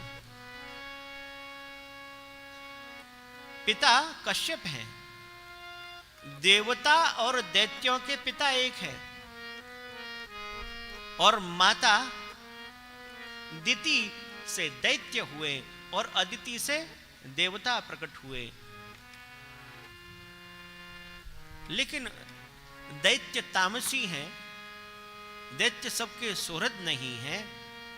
लेकिन माता अदिति ने कश्यप जी से प्रार्थना की 16वें अध्याय का 22वां श्लोक 8वां स्कंद। केनाहम विधिना ब्रह्मन उपस्थास्य जगतपतिम यथा मे सत्य संकल्पो विदध्यात स मनोरथम। आदिशत्वम द्विजश्रेष्ठ विधिम तदुपधावनम आशुतुष्यति मे देवः सीदंत्या सहपुत्रकैः। विधि पयोव्रत की पूछी और कश्यप जी ने उस विधि को विस्तार से बताया। माता अदिति ने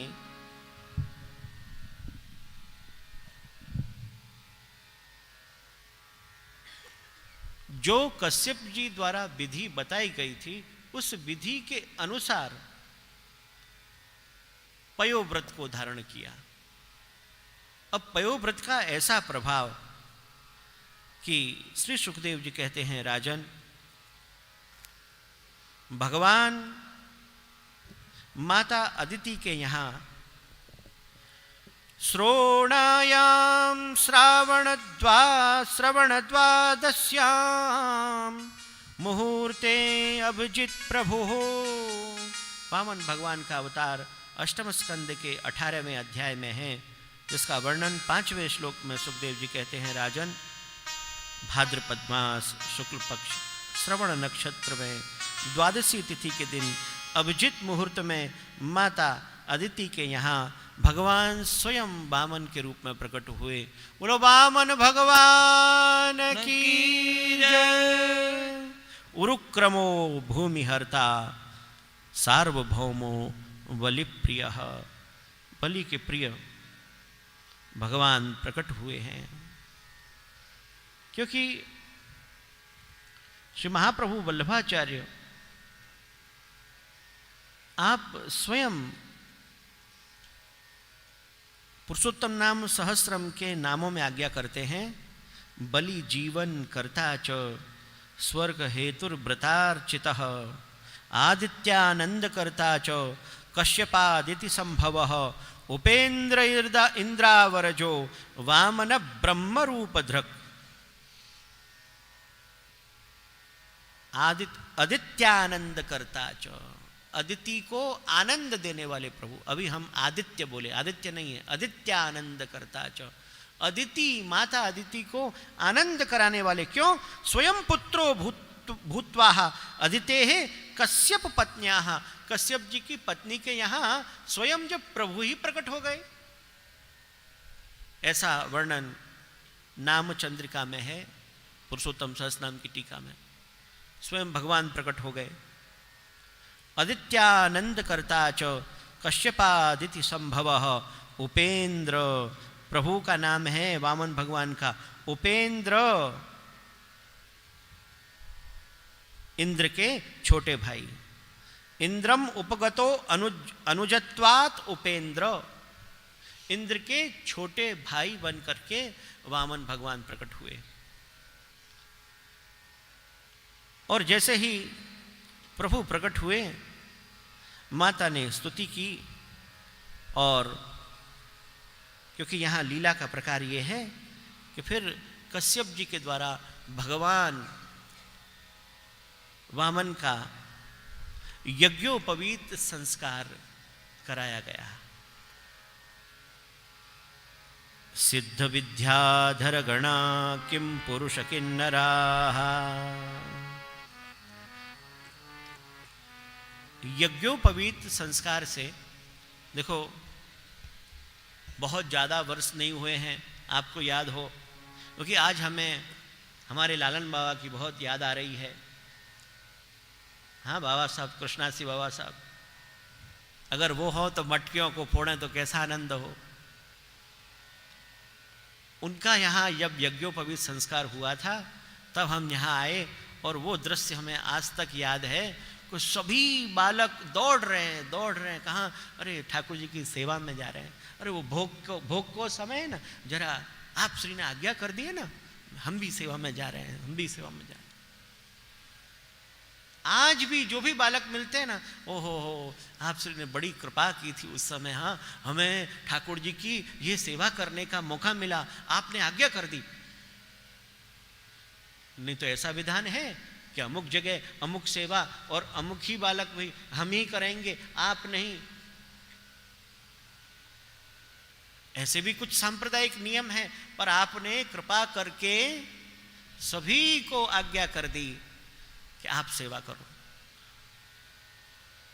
हमें अभी तक याद है कि वहां से सब बालक यहाँ ऐसे ऐसे जा रहे हैं, पूरा वल्लभ कुल परिवार ऐसे अपरस में जा रहे हैं, और बस कोई भी वैष्णव में पूछे वो आचार्य स्वामी नहीं अभी बात मत करो, बात मत करो, हाँ अभी हमें सेवा में जाना, अभी बात मत करो, जाओ जाओ। तो हम आज उस स्थान पे बैठे हैं कि जहां ये बड़ी अलौकिक लीला श्री मथुराधीश प्रभु ने की कि समस्त वल्लभ कुल आपको लालड़ा रहे हैं। निमित्त क्या बना? यज्ञोपवीत संस्कार। इसलिए हमें वो बात याद आ गई, क्योंकि वामन भगवान का यहां यज्ञोपवीत संस्कार हो रहा है ना, तो यज्ञोपवीत संस्कार वामन भगवान का हुआ है। और तस्योपनीयमानस्य सावित्रीं सविता ब्रवीत् बृहस्पतिर्ब्रह्मसूत्रं मेखलां कश्यपो ददात्। साक्षात बृहस्पति ने ब्रह्मसूत्र भगवान वामन को प्रदान किया। इसका वर्णन 18वें अध्याय में अष्टम स्कंद के 13वें श्लोक से आरंभ होता है कि स्वयं बृहस्पति वहां आए और कश्यप जी ने मेखला दी। ददौ कृष्णाजिनम भूमिर्दंडम सोमो बृहस्पति कौपीन आच्छादनम माता द्यौ छत्रम जगत्पते कमंडलु वेद गर्भ कुशान सप्तर्षयो ददुः अक्षमालां महाराज सरस्वत्य व्ययात्मनः तस्मा इति उपनीताय यक्षराट पत्रिकाम अदात। और जैसे कि बटुक बावन भिक्षा मांगते हैं ना, भिक्षां देहि, तो भगवान जब भिक्षा मांगने के लिए आए तो साक्षात उमा अन्नपूर्णा भिक्षां भगवती साक्षात उमादात अंबिका सती भिक्षां देहि। भगवान स्वयं भिक्षा मांगते हो तो उस भिक्षा को देने के लिए अन्नपूर्णा ही वहां प्रकट हो गए। सभी देवताओं ने कुछ ना कुछ प्रभु की सेवा। आज तो बड़े सौभाग्य का समय है कि प्रभु की हम सेवा करें। इस प्रकार से प्रभु का यज्ञोपवीत संस्कार संपन्न हुआ। और प्रभु तो यहाँ कौन सी लीला करने आए हैं कि इंद्र का जो स्वर्ग है, स्वर्ग का राज्य इंद्र को पुनः प्राप्त कराने के लिए आए हैं, माता अदिति के मनोरथ पूर्ण करने के लिए आए हैं। तो यहाँ से भगवान सीधे बलि की यज्ञशाला में पधारे कि जहाँ बलि यज्ञ कर रहे हैं। भगवान के इस स्वरूप को देख करके सभी आश्चर्यचकित हो गए कि लगा कि साक्षात सूर्य पधार रहे हो, ऐसा तेज। स्वागतेन अभिनंद्यात पादौ भगवतो बलिः। बलि ने भगवान का स्वागत किया और स्वागत करके प्रभु को वंदन किया, प्रभु से प्रार्थना की। और बलि ने प्रभु से कहा कि स्वागतम ते नमस्तुभ्यम ब्रह्मन किम करवाम ते, कि प्रभु मैं आपका स्वागत करता हूं, आप आज्ञा करो, क्या आज्ञा है मेरे लिए? आप बस आज्ञा कर दो, आपको क्या दूं? गाम कांचनम गुणवद्धाम मृष्टम, आपको गाय दे दूं, सुवर्ण दे दूं, या फिर ऐसा करो आपका विवाह करा दूं विप्र कन्याम, आपके लिए कोई विप्र कन्या दे दूं आपको। देखो 32वां श्लोक 28वां अध्याय का, जो सभी को देने वाले हैं।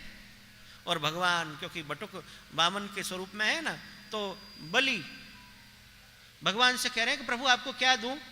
अब भगवान कहेगा तेरा है क्या जो मुझे देगा? सर्वम खलु इदम ब्रह्म, सब कुछ मैं ही तो हूं। मत परतरम नान्यत किंचिदस्ति धनंजय। जो सूत्रे मणिगणा एव, भगवान आज्ञा करते हैं जैसे मणियों में सूत्र है, उसी प्रकार मैं भी इस जगत में सर्वत्र ओत प्रोत हूं। मत परतरम नान्यत किंचिदस्ति धनंजय। मुझसे अन्य तो कुछ है ही नहीं। तब प्रभु बताओ, ग्रामान समृद्धांस तुरगान गजान व रथांस तथार अर्हत तम संप्रतीच्छ, आपको क्या दे दो? गांव के गांव दे दो आपको दान में, आपको हाथी घोड़े रथ, आप आज्ञा करो। भगवान सुनते रहे। फिर भगवान ने उसको उपदेश किया। भगवान ने कहा, राजन, अगर किसी को तुम ये सब दे दो, उसके पास अगर संतोष नहीं हो तो भी उसके लिए ये कम ही है। तो संतोष की महिमा बताई कि ब्राह्मण को संतोषी होना चाहिए। बड़ा सुंदर ये संवाद है। वचस्तवैव तज्जन देव सूनृतम कुलोचितम ब्रह्मयुतम यशस्करम। भगवान ने बड़ी अच्छी बात कही और कहा कि देखो,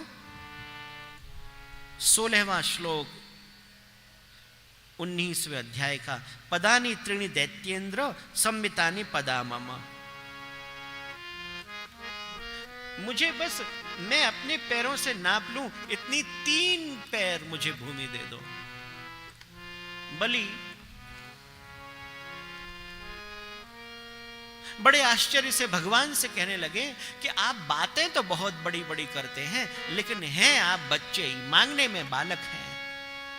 आपकी बातें तो बहुत बड़ी बड़ी थी कि संतोष रखो, न ये रखो, न वो रखो। त्वम बालो बालिश मति, अभी मालूम पड़ जाए कि कौन बालक है, संकल्प तो कर।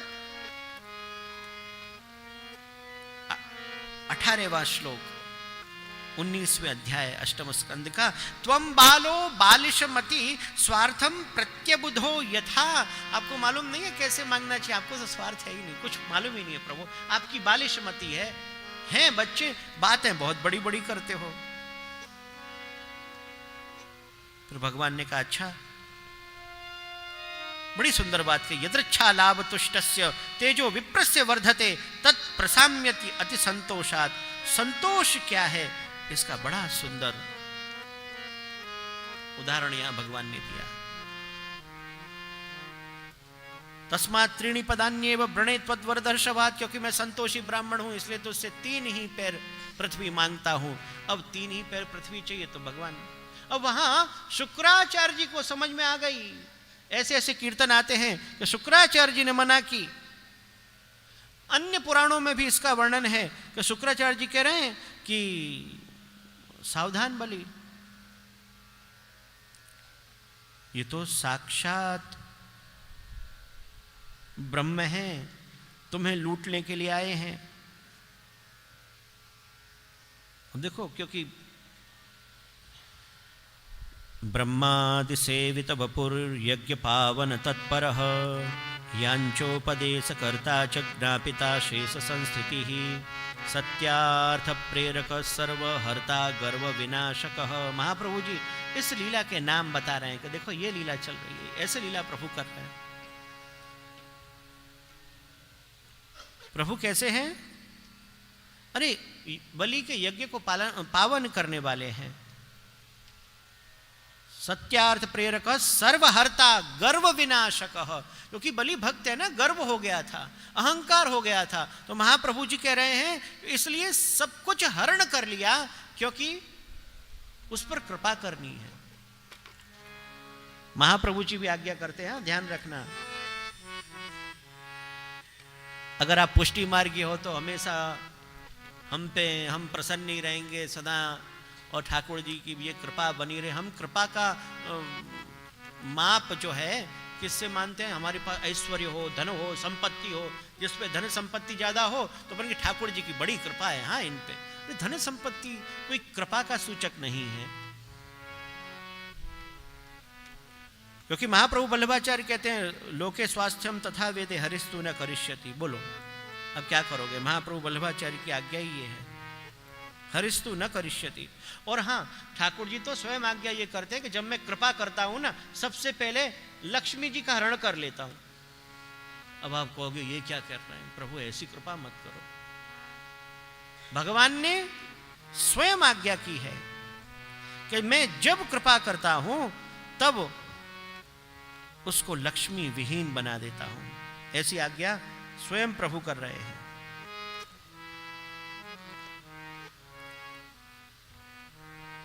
देखो, दसम स्कंध में भगवान की ऐसी ही आज्ञा है कि मैं जब किसी पर कृपा करता हूं तब उसकी धीरे धीरे लक्ष्मी हरण कर लेता हूं और फिर उसे अकेला छोड़ देता हूं। ऐसी जब प्रभु की आज्ञाएं हैं तो हमें ऐसा लगता है कि प्रभु ये आपकी आज्ञा ऐसी क्यों है। इसका कारण भी ये है क्योंकि जब लक्ष्मी होती है तो तब कभी कभी हमारा मन प्रभु में लगता ही नहीं है। इसलिए यहां महाप्रभु वल्लभाचार्य कह रहे हैं सर्वहर्ता गर्व विनाशकः। सब कुछ हरण क्यों कर रहे हैं प्रभु? क्योंकि इसका अहंकार दूर करना है।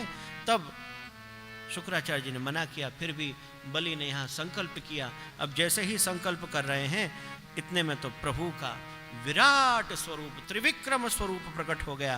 त्रिविक्रम त्रिलोकात्मा विश्वमूर्ति प्रथुस्रवा।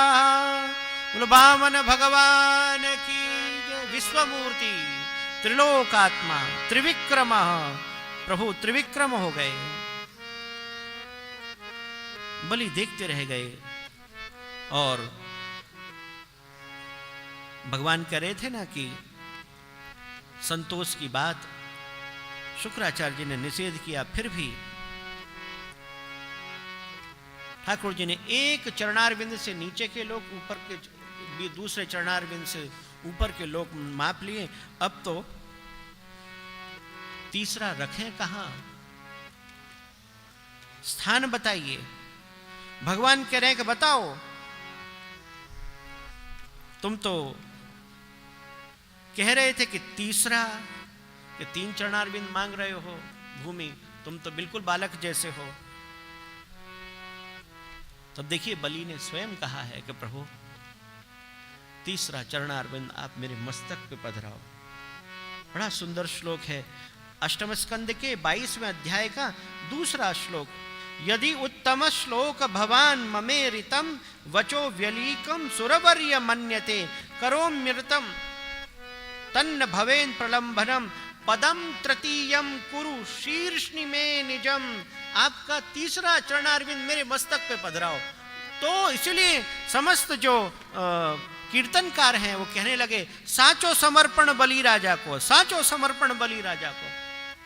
आज की जो बधाइयां हैं, आज के जो कीर्तन हैं, उन कीर्तनों में हम प्रमुख रूप से इस कीर्तन को सुनते हैं कि देखो साचो समर्पण बलि राजा को। क्यों? क्योंकि वो कहता है कि प्रभु मैं अपना आज सर्वस्व समर्पण करता हूं कि तीसरा चरणारविंद आप कृपा करके मेरे मस्तक पे धर दो। जो गोपियां भगवान से कह रही हैं, गोपियां कहती हैं कि प्रभु हम अपने वक्षस्थल पे आपके चरणारविंद को जब धरने की बात सोचती है तो विचार आता है कि हमारे वक्षस्थल तो बड़े कठोर हैं। यत्ते सुजात चरणाम्बुरुहम स्तनेषु भीता सनई दधिमहि कर्कशेषु, कर्कशेषु स्तनेषु भीता। हम लोग डरी हुई होती हैं कि कैसे पधराए, और यहां तो सामने से बलि कह रहे हैं शीर्ष्णि में पदम। तो परमानंदास जी कहते हैं बलि राजा को समर्पण साचो, बलि राजा को समर्पण साचो। इसलिए आज कथा को थोड़ा यहाँ विस्तार दे रहे हैं कि आज वामन भगवान प्रकट हुए हैं, वामन जयंती है। आज हम उन्हें वंदन न करें तो यह ठीक नहीं है। संयोग बस आज वामनवासी है। बलि राजा को समर्पण साचो, बलि राजा को समर्पण साचो। बहुत कहो गुरु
प्रभु आप ही जाचो, यज्ञ करत है जाकर, सो प्रभु आप ही जाचो, परमानंद प्रभु प्रसन्न भय हरि, परमानंद प्रभु प्रसन्न भय हरि, परमानंद प्रभु प्रसन्न भय हरि, परमानंद प्रभु प्रसन्न भय हरि, जो जन को जानत है साचो, जो जन को जानत है साचो, बलि राजा को समर्पण साचो, बलि राजा को समर्पण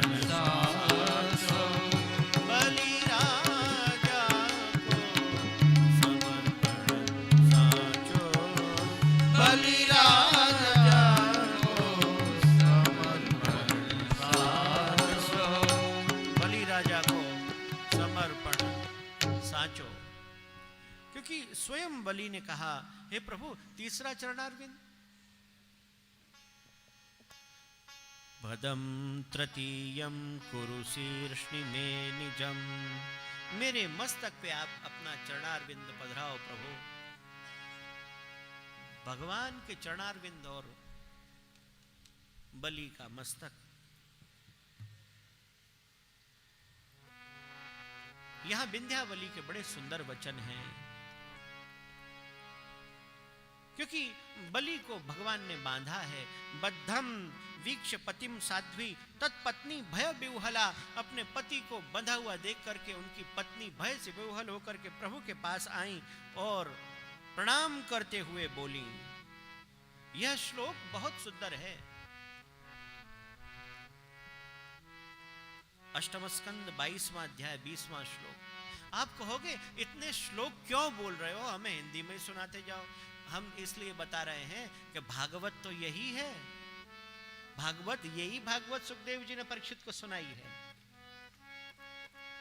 यही भागवत सुने और कोई दूसरी भागवत न सुने, नहीं तो भागवत के नाम पर हम लोग कुछ भी सुन लेते हैं। विंध्यावली भगवान से कह रही है, हे प्रभु, वैसे तो आपने अपनी क्रीड़ा के लिए यह समस्त जगत बनाया है और ये मनुष्य अपनी अज्ञानता के कारण से मान बैठता है कि इसका स्वामी मैं हूं। क्रीडार्थमात्मन इदं त्रिजगत् कृतं ते, स्वाम्यं तु तत्र कुधियो परईश कुर्युः, कर्तु प्रभोस्तव किमस्यत आवहन्ति, त्यक्त ह्रियस्पदवर रोपित कर्तृवादाः। क्रीडार्थम आत्मन इदं त्रिजगत् कृतं ते, सह एतावान् आस। आत्मानम एव, अपने स्वरूप से ही प्रभु ने सब कुछ प्रकट किया है अपनी क्रीड़ा के लिए। श्री महाप्रभु वल्लभाचार्य कहते हैं, नमो भगवते तस्मै कृष्णायाद्भुत कर्मणे, रूप नाम विभेदेन जगत क्रीडति यो यतः। हे कृष्ण, आप अलग अलग रूप से, अलग अलग नाम से, अलग अलग क्रियाओं से आप ही क्रीड़ा कर रहे हैं। जगत क्रीडति यो यतः। जितने भी नाम हैं यहां सब ब्रह्म के हैं, जितने भी स्वरूप हैं सब ब्रह्म के हैं, क्योंकि सब गढ़े अलग अलग दिख रहे हैं आपको, लेकिन मिट्टी तो एक है। शरीर अलग अलग दिखते हैं, लेकिन आत्मा तो एक है। और आत्मा क्या है? वही परमात्मा है, क्योंकि जो आत्मा का लक्षण है ना, वही परमात्मा का लक्षण है।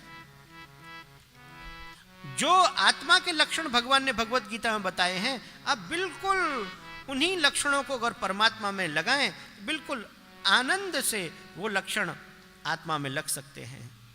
कैसे? आत्मा क्या है? नैनम छिंदन्ति शस्त्राणि नैनम दहति पावकः। सांख्य योग 2 अध्याय 23वें श्लोक से आरंभ करें।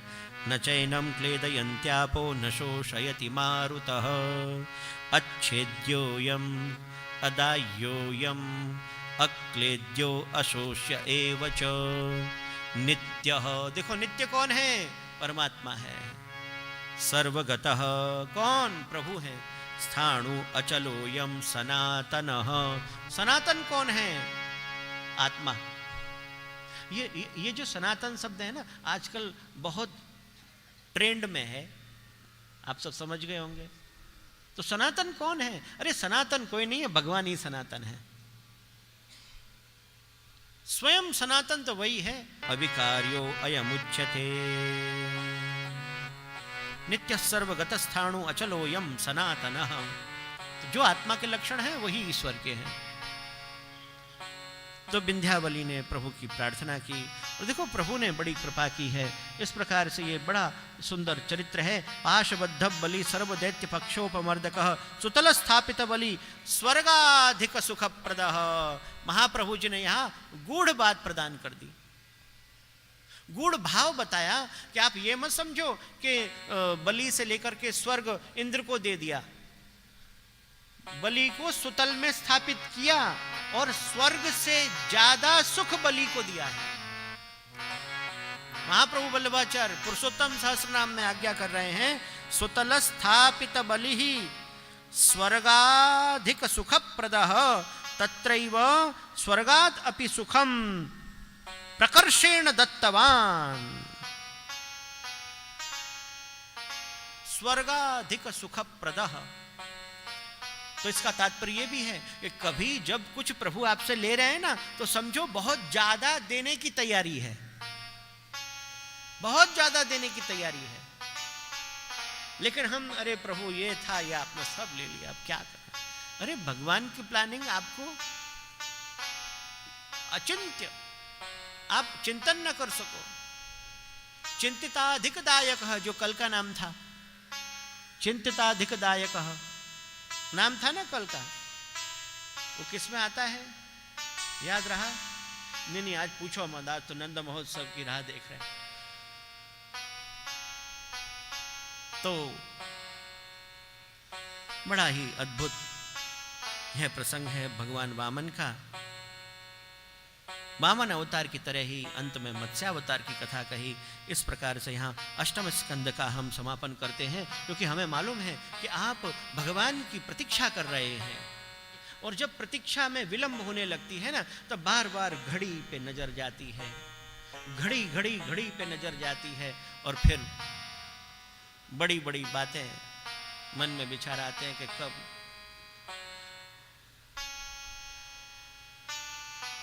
हम तो कहीं ऐसी कथा कर रहे तो एक ही बात बार बार सुनाई पड़े, कब फूटेगी, कब फूटेगी।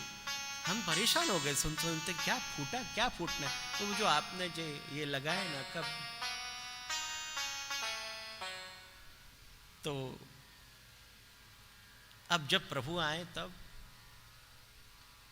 अब आपको मालूम है हम प्रभु प्रभु कह रहे हैं, तो यहां प्रभु किसका नाम है वो ध्यान रखना।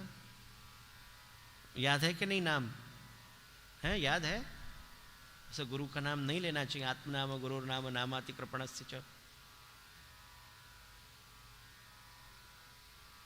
कृष्ण कन्हैया लाल की जय।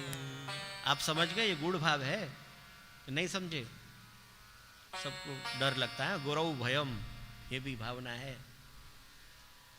तो अष्टम स्कंद का हम यहाँ समापन करते हैं। भगवत कृपा से अब नवम स्कंद का आरंभ। नवम स्कंद के हम जो प्रकरण विभाग हैं, अब आपको बहुत ज़्यादा हम गिनने में नहीं डालेंगे। बहुत आनंद पूर्वक आप इतना ही सोच लो कि नवम स्कंद में है ईशानु कथा, और कितने अध्याय हैं? 24 अध्याय हैं। अब हम बहुत दूर नहीं हैं प्रभु के आगमन से, 24 अध्याय हैं। अब 24 अध्यायों को आप 12-12 अध्यायों में विभक्त कर दो। एक तो हरे है तद अनुवर्तिनाम कथा, दुख निवारणम और सुख प्रापणम, ऐसे 2 प्रकरण माने गए हैं। लेकिन एकदम आसानी से समझना हो तो ऐसा समझ लो कि 12 अध्यायों में श्री सुखदेव जी ने परीक्षित को सूर्य वंश का वर्णन किया है और 12 अध्यायों में चंद्र वंश का वर्णन किया है। परंतु एक मत ये भी है कि 11 अध्यायों में सूर्य वंश का है और 13 अध्यायों में चंद्रवंश का है। क्यों? क्योंकि चंद्रवंश में प्रभु प्रकट हुए हैं ना, इसलिए थोड़े अध्याय ज्यादा रखे, क्योंकि हम पक्षपात तो करेंगे जब प्रभु की बात आएगी, तो ऐसा भी मत है। ईशानुकथासु सूर्यवंशस्य 12 चंद्रवंशस्य 12 अथवा 13 अध्यायाः ज्ञेयाः, ऐसा मत है। अब समझ में आ गई? 9वें स्कंद में कितने अध्याय हैं? 25 हैं? अरे आप रोको, नहीं 25 नहीं, ऐसा बोलो। तो देखो अब नंद उत्सव हो, आप देखो कितने अध्याय हैं, ऐसे नहीं, बिल्कुल सजग रहो। क्यों? इसलिए प्रभु बड़े दयालु हैं कि प्रभु पहले नहीं आते हैं, श्री रामचंद्र जी को भेजते हैं। श्री रामचंद्र जी क्या सिखाते हैं हमें? मर्यादा पुरुषोत्तम राम है। जब तक मर्यादा हमारे जीवन में नहीं आएगी तब तक पुष्टि पुरुषोत्तम पधारेंगे नहीं। तो 9वें स्कंध में ईशानुकथा है। ईशानुकथा माने हरे है तद अनुवर्तिनाम कथा, और ये भी एक बड़ी विशेष बात है जो जानने लायक है कि भागवत में भगवान की कथा पीछे है, पहले भक्तों की कथा है। पहले भक्तों की कथा आ गई, जितने भी राजा भक्त हुए हैं उनकी कथा आती है। इसलिए ये भागवत बड़ी विशेष एक हमें भाव प्रदान करता है कि इस लीला द्वारा हमें विशेष भाव यह आता है कि पहले भक्तों की कथा है और फिर उपरांत में उसके भक्तों की कथा के उपरांत भगवान की कथा आई 10वां स्कंद। तो 9वें स्कंद में, और आप देखो 9वें स्कंद में हम कोई कथा विस्तार नहीं करेंगे, क्योंकि 9वें स्कंद में क्या है? वंशावली है। इस राजा के ये हुए, इतने पुत्र हुए, उसके ये नाम है, नाम सुनने हैं आपको? देखो पहले ही मना आ गई, अब हम नहीं सुनाएंगे। मेरी भारी री मटो की याले, 9वें स्कंद की कथा नहीं सुननी। देखो क्योंकि हमें तो हमारा मन मटकी में है आज नहीं। आज 52 भगवान को हमने बंधन किया था, दाने का सीवी तो है ना। तो मेरी भरी री मटुकिया ले गयो री। तो आप श्री की आज्ञा से हम ये गा ही लें। अगर आप मेरी भरी री भरी, एकदम भरी हुई है, ध्यान रखना। मटुकिया ले गयो रे,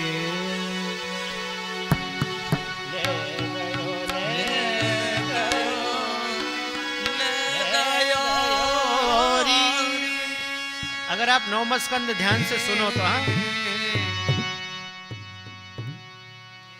भारी रे मटुकिया ले गयो रे, मेरी भारी रे मटुकिया ले गयो रे, मेरी भारी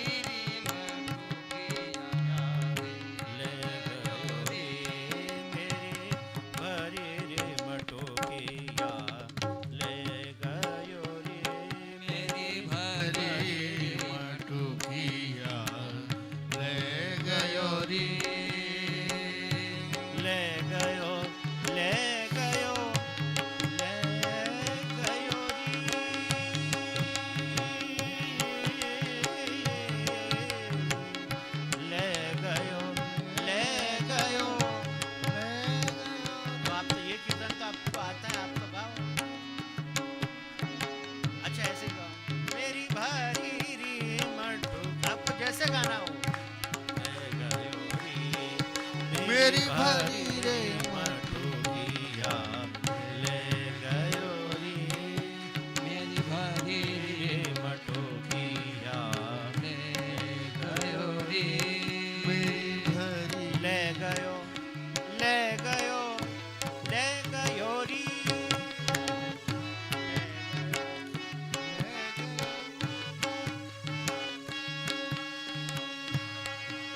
अच्छा, हम आपको इतनी टीका सुना रहे हैं, कीर्तन, आप कीर्तनकार भी बन जाओगे 2-3 दिन में। आप भी गा सकते हैं, छूटे आपको गाने की। गोपियां गा रही हैं तो गोप क्यों पीछे रहे? मन तो कर रहा है पर वो जरा संकोच है। आप श्री की आज्ञा है। ले गयो, ले गयो, ले गयो री, ले गयो, ले गयो, ले गयो री, ले गयो, ले गयो, ले गयो री, ले गयो, ले गयो, ले गयो री। मेरी भरी री भराई, ले गयो री, मेरी भरी री मटकिया, ले गयो री। मेरी भरी री मटोकिया, ले गयो री, मेरी भरी री मटकिया, ले गयो री। आपुन खात खवावत ग्वालन, आपुन खात खवावत ग्वालन। इस मटकी में से आप सबको मिलेगा, ये नहीं कि सब आप प्रसाद ये ले जाएंगे। आपुन खात खवावत ग्वालन, आपन खात खवावत ग्वालन। और ठाकुर जी क्या करें, खाके रीति दे जाए और भर दियो, मैं कल आऊंगो। आपुन खात खवावत ग्वालन, आपुन खात खवावत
भरी री मटुकिया ले गयो री, ले गयो री, ले गयो री मेरी भरी रे मटुकिया। वामन द्वादशी और दान एकादशी की आप सभी को पुनः पुनः बधाई।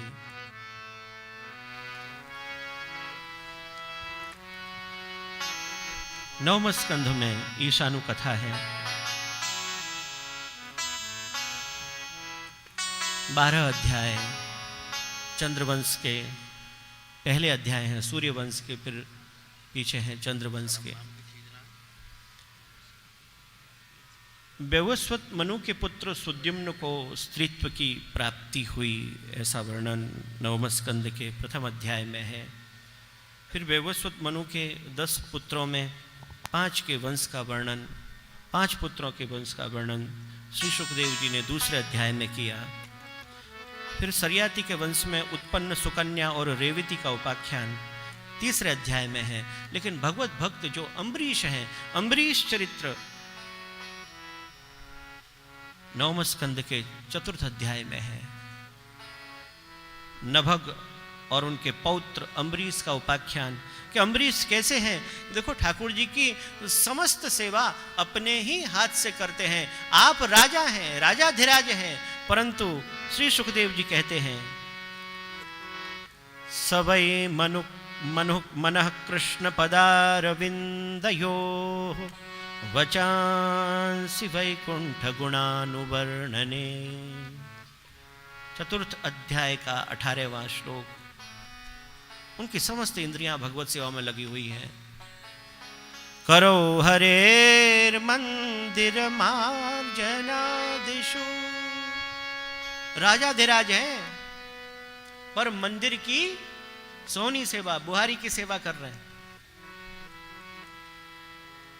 अगर हमारे ऊपर बात आ जाए कि मंदिर जरा बुहार दो, नहीं हम ये नहीं करेंगे, हमको तो वो माला जी की सेवा दो, सामग्री की सेवा दो, हमको क्या समझ रखा है आपने। लेकिन देखा जाए तो यही सेवा बड़ी श्रेष्ठ सेवा है कि जब आप बुहारी की सेवा कर रहे हैं ना, सोहनी सेवा है, सोमनी सेवा है, तब आप विचार करो अरे जो मंदिर है ना वो तो स्वयं अक्षरधाम का स्वरूप माना जाता है। वो भगवत स्वरूप है।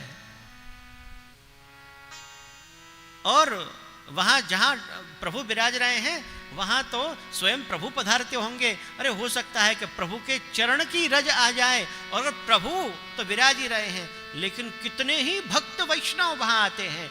वास्तव में अगर कोई वास्तविक भक्त अगर वैष्णव वहां आ जाए और बुहारी, हमने तो देखा है एक मंदिर में ऐसे वैष्णव बुहारी की सेवा कर रहे हैं और वहां दूसरे वैष्णव उनके सामने ऐसे खड़े हो जाते हैं मस्तक नमा करके। हमने सोचा ये क्यों कर रहे हैं। थोड़ी देर में मालूम हुआ कि जब बुहारी करके वो रज इकट्ठी हो गई ना, तब उस बुहारी से लेकर के उनके मस्तक पे। अब सदाचार की दृष्टि से देखा जाए, आचार विचार की दृष्टि से देखा जाए, वैदिक दृष्टि से देखा जाए, ये बड़ा विरुद्धाचार है। परंतु भाव की दृष्टि से देखा जाए, इससे बड़ा तो आचरण भक्ति की दृष्टि से देखो। वो ये विचार कर रहे हैं कि कोई भगवदीय की चरण रज हमारे मस्तक पे आ जाए। अभिहिता भक्ति है। जैसे महाप्रभु वल्लभाचार्य ने अणुभाष्य में 2 प्रकार की भक्तियों का वर्णन किया है, विहिता और अविहिता। तो करो हरेर मंदिर मार्जनादिषु। आपको कथा तो मालूम है ही कि आपने अम्बरीश ने, देखिए एकादशी है और स्वयं जो भगवत स्वरूप हैं, क्योंकि दुर्वासा भी ऋषियों में श्रेष्ठ ऋषि हैं जो दूर्वा का ही भक्षण करते हैं, पर हैं बड़े क्रोधी। परंतु ये दुर्वासा ऋषि अपने क्रोध से भी कृपा करते हैं। तो उनको आमंत्रण दे दिया। अब ये वहां उनको दुर्वासा ऋषि को कहीं विलंब हो गया, अपने भगवत ध्यान के लिए नदी पर स्नान करने के लिए भगवत ध्यान में लग गए। अत्यंत विलंब हो रहा है, तो यहाँ एकादशी पारायण का समय है, अब कुछ क्या करें। तो कुछ अम्बरीश के द्वारा जल आदि कुछ ग्रहण कर लिया गया। इतने में दुर्वासा ऋषि आए, उन्होंने कहा देखो हमको भोजन किए कराए बिना आपने भोजन किए, ये तो बड़ा घोर अपराध हो गया। तो दुर्वासा के द्वारा अम्बरीश को मारने के लिए एवं ब्रुवाण उत्कृत्य जटाम रोष विषीदत तया च निर्ममे तस्मिन् तस्मै कृत्याम कालानलोपमाम। चौथा अध्याय 46वां श्लोक। एक कृत्या को प्रकट किया। अहो नृशंस्य श्रियोन्मत मत्तस्य धर्म व्यतिक्रमं विष्णो अभक्तस्य समानिन अदत्वा भुक्तवांस्तस्य सद्यस्ते दर्शये फलम। ये सब बात हुई आगे कि हमको भोजन कराए बिना आपने भोजन कर लिए। क्रोधित हो गए, अपनी जटा से एक कृत्या उत्पन्न की और वैसी भयंकर कृत्या है कि अम्बरीश के प्राण लेने के लिए जैसे ही वो दौड़ी, लेकिन वहां तो अम्बरीश की रक्षा में भगवान के सुदर्शन चक्र विराज रहे हैं, सुदर्शन जी विराज रहे हैं।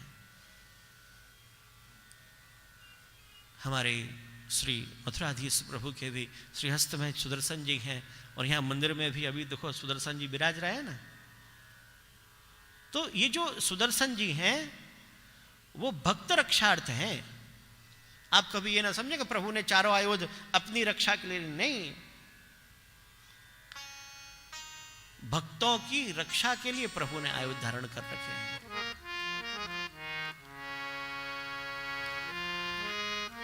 बधाई में भी आता है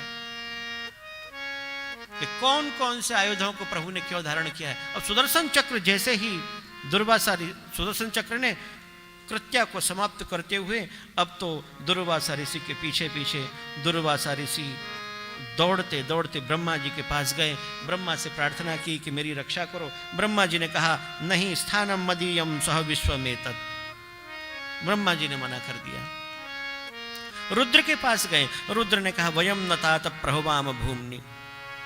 अब तो दुर्वासा ऋषि ने विचार किया, अब तो जो सुदर्शन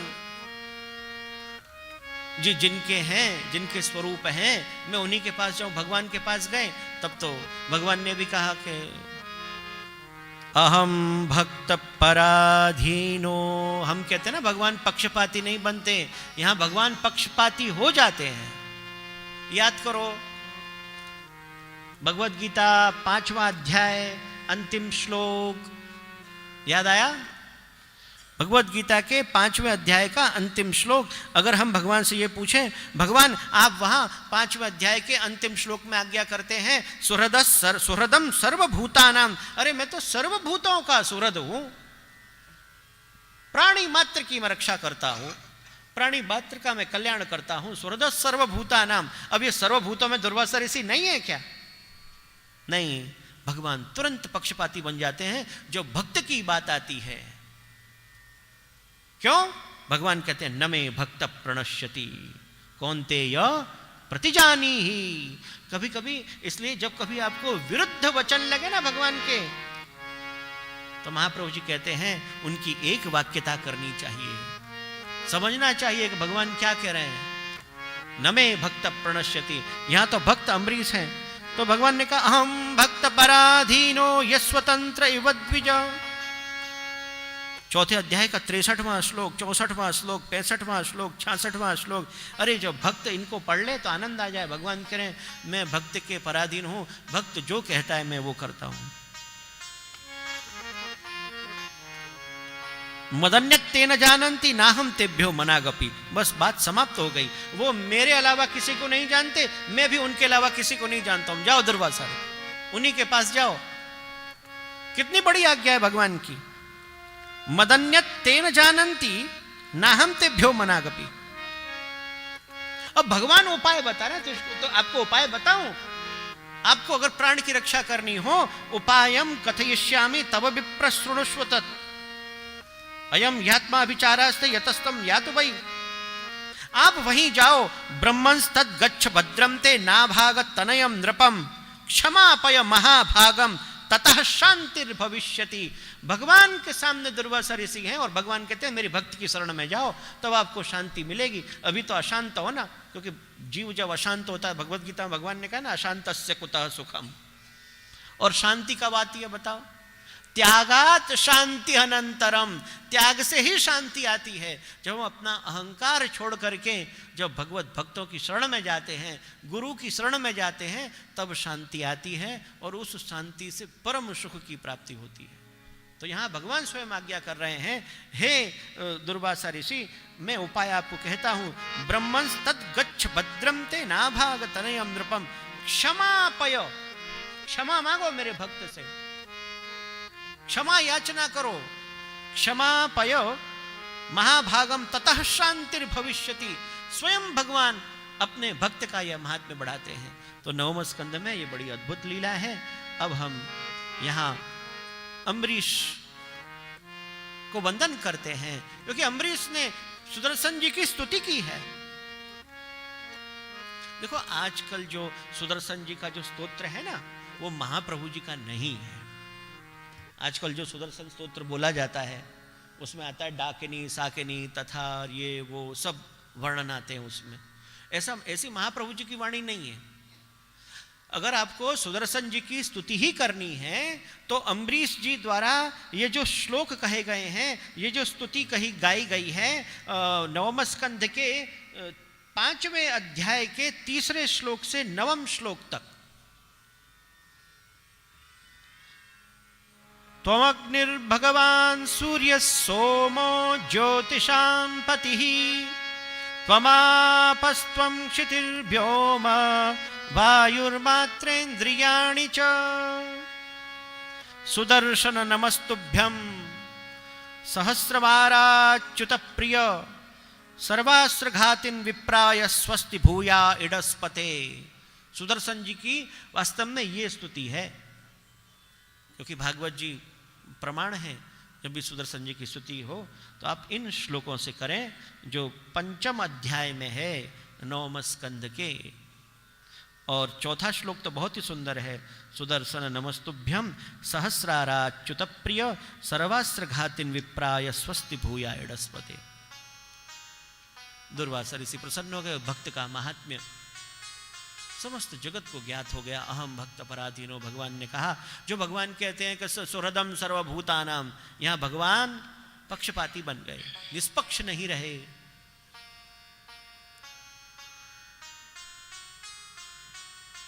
अम्बरीश चरित्र उपरांत इक्ष्वाकु वंशीय मानधाता सौभरी का उपाख्यान कहा, हरिश्चंद्र का उपाख्यान, और फिर अंशुमान के वंशज भगीरथ, सौदास, खट्वांग का चरित्र, और खट्वांग की ही वंश परंपरा में श्री राम का अवतार हुआ है, भगवान श्री राम। अब समय, आज आप समय न देखें तो अच्छा है, क्योंकि भगवान पधारेंगे जल्दी। और देखो 9वें स्कंद की कथा में या 9वें स्कंद के नाम में अगर आप देखें, अगर आपको रामायण सुननी है और संक्षेप में अगर वल्लभ की वाणी में रामायण सुननी है ना, तो ये 9वें स्कंद के नाम आप पढ़ लो। पुरुषोत्तम नाम सहस्त्रम में जो 9वें स्कंद के नाम कहे हैं ना, तो श्री महाप्रभु जी ने तो संक्षेप में संपूर्ण रामायण को यहां स्पष्ट कर दिया है। और भागवत में राम लीला केवल 2 अध्याय में है। अरे 2 अध्याय का तो एक नाम ही क्या, तो 2 अध्याय हो जाएंगे। लेकिन यहां श्री महाप्रभु वल्लभाचार्य श्री आचार्य चरण तो यहां से आरंभ करते हैं, खट्वांग मोक्ष हेतुश्च रघुवंश विवर्धनः रघुनाथो रामचंद्रो रामभद्रो रघुप्रियः अनंत कीर्ति पुण्यात्मा पुण्यश्लोकैक भास्करः कौशलेन्द्रो प्रमाणात्मा सेव्यो दशरथात्मजः। दशरथ के आत्मज श्री राम और संपूर्ण रामायण की कथा कही। देखो वाल्मीकि रामायण को श्री महाप्रभु जी ने भी प्रमाण माना है, महाभारत को प्रमाण माना है, निबंध में आज्ञा करते हैं। हाँ, रामचरितमानस जो आज वाल्मीकि रामायण से भी अत्यंत प्रसिद्ध हो गई, ज्यादा प्रसिद्ध वो हो गई। अब वो तो श्री गोसाई जी के समय में प्रकट हुई है, क्योंकि नंददास जी और तुलसीदास जी दोनों भाई भाई हैं। देखो, तुलसी मस्तक जब नमे धनुष बाण ल्यो हाथ, तो प्रभु ने भी धनुष बाण हाथ में लेकर के दर्शन करा दिए। और ऐसे भी वार्ता जो प्रमाण मिलते हैं। रघुनाथ जी, गोसाई जी ने कहा आपके सेवक आए, तो रघुनाथ जी के बहू जी का नाम है जानकी जी। तो आपने जब युगल स्वरूप के दर्शन दिए तो उनको आप ऐसे युगल स्वरूप के दर्शन हुए हैं, ऐसे सांप्रदायिक वार्ताओं में प्रमाण मिलते हैं। अब आपको वाल्मीकि रामायण सुनाए तो, और सबने वाल्मीकि रामायण इतनी नहीं सुनी होगी, लेकिन हाँ रामचरितमानस तो सब पढ़ते हैं। अब देखो, हमारा नाम भी तुलसीदास है। अब कारण क्या है? हमको सब कहते हैं कि आपको तो रामायण करनी चाहिए, कि भाई इस जन्म में तो क्या करें। रघुनाथ की बात नहीं, यदुनाथ की बात करते हैं, क्योंकि गोकुल में जन्म हुआ, बाल्यकाल से ही जब कृष्ण की जब बंसी सुनी तो क्या करें।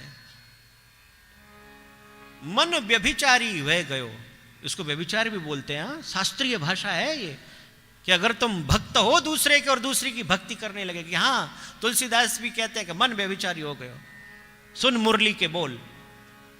मुरली ऐसी प्रभु ने बजाई कि सब रामायण भूल गए। हमको याद है, हमारी माता जी यहाँ विराजमान है, हम बचपन में कुछ 5-6 साल के होंगे, सीता जी बने थे रामलीला में, सीता जी बने। अब जो राम बने थे, अब फिर हमें सब लोग सीता जी कहें। गोकुल में राम बारात निकली तो फिर हमें बड़ी रामायण पढ़ने की इच्छा हुई, पर हमारे गुरुजी ने कहा रामायण तो पढ़ रहे हो, एक बार कृष्ण लीला सुन लो, एक बार भागवत पढ़ लो, देखो।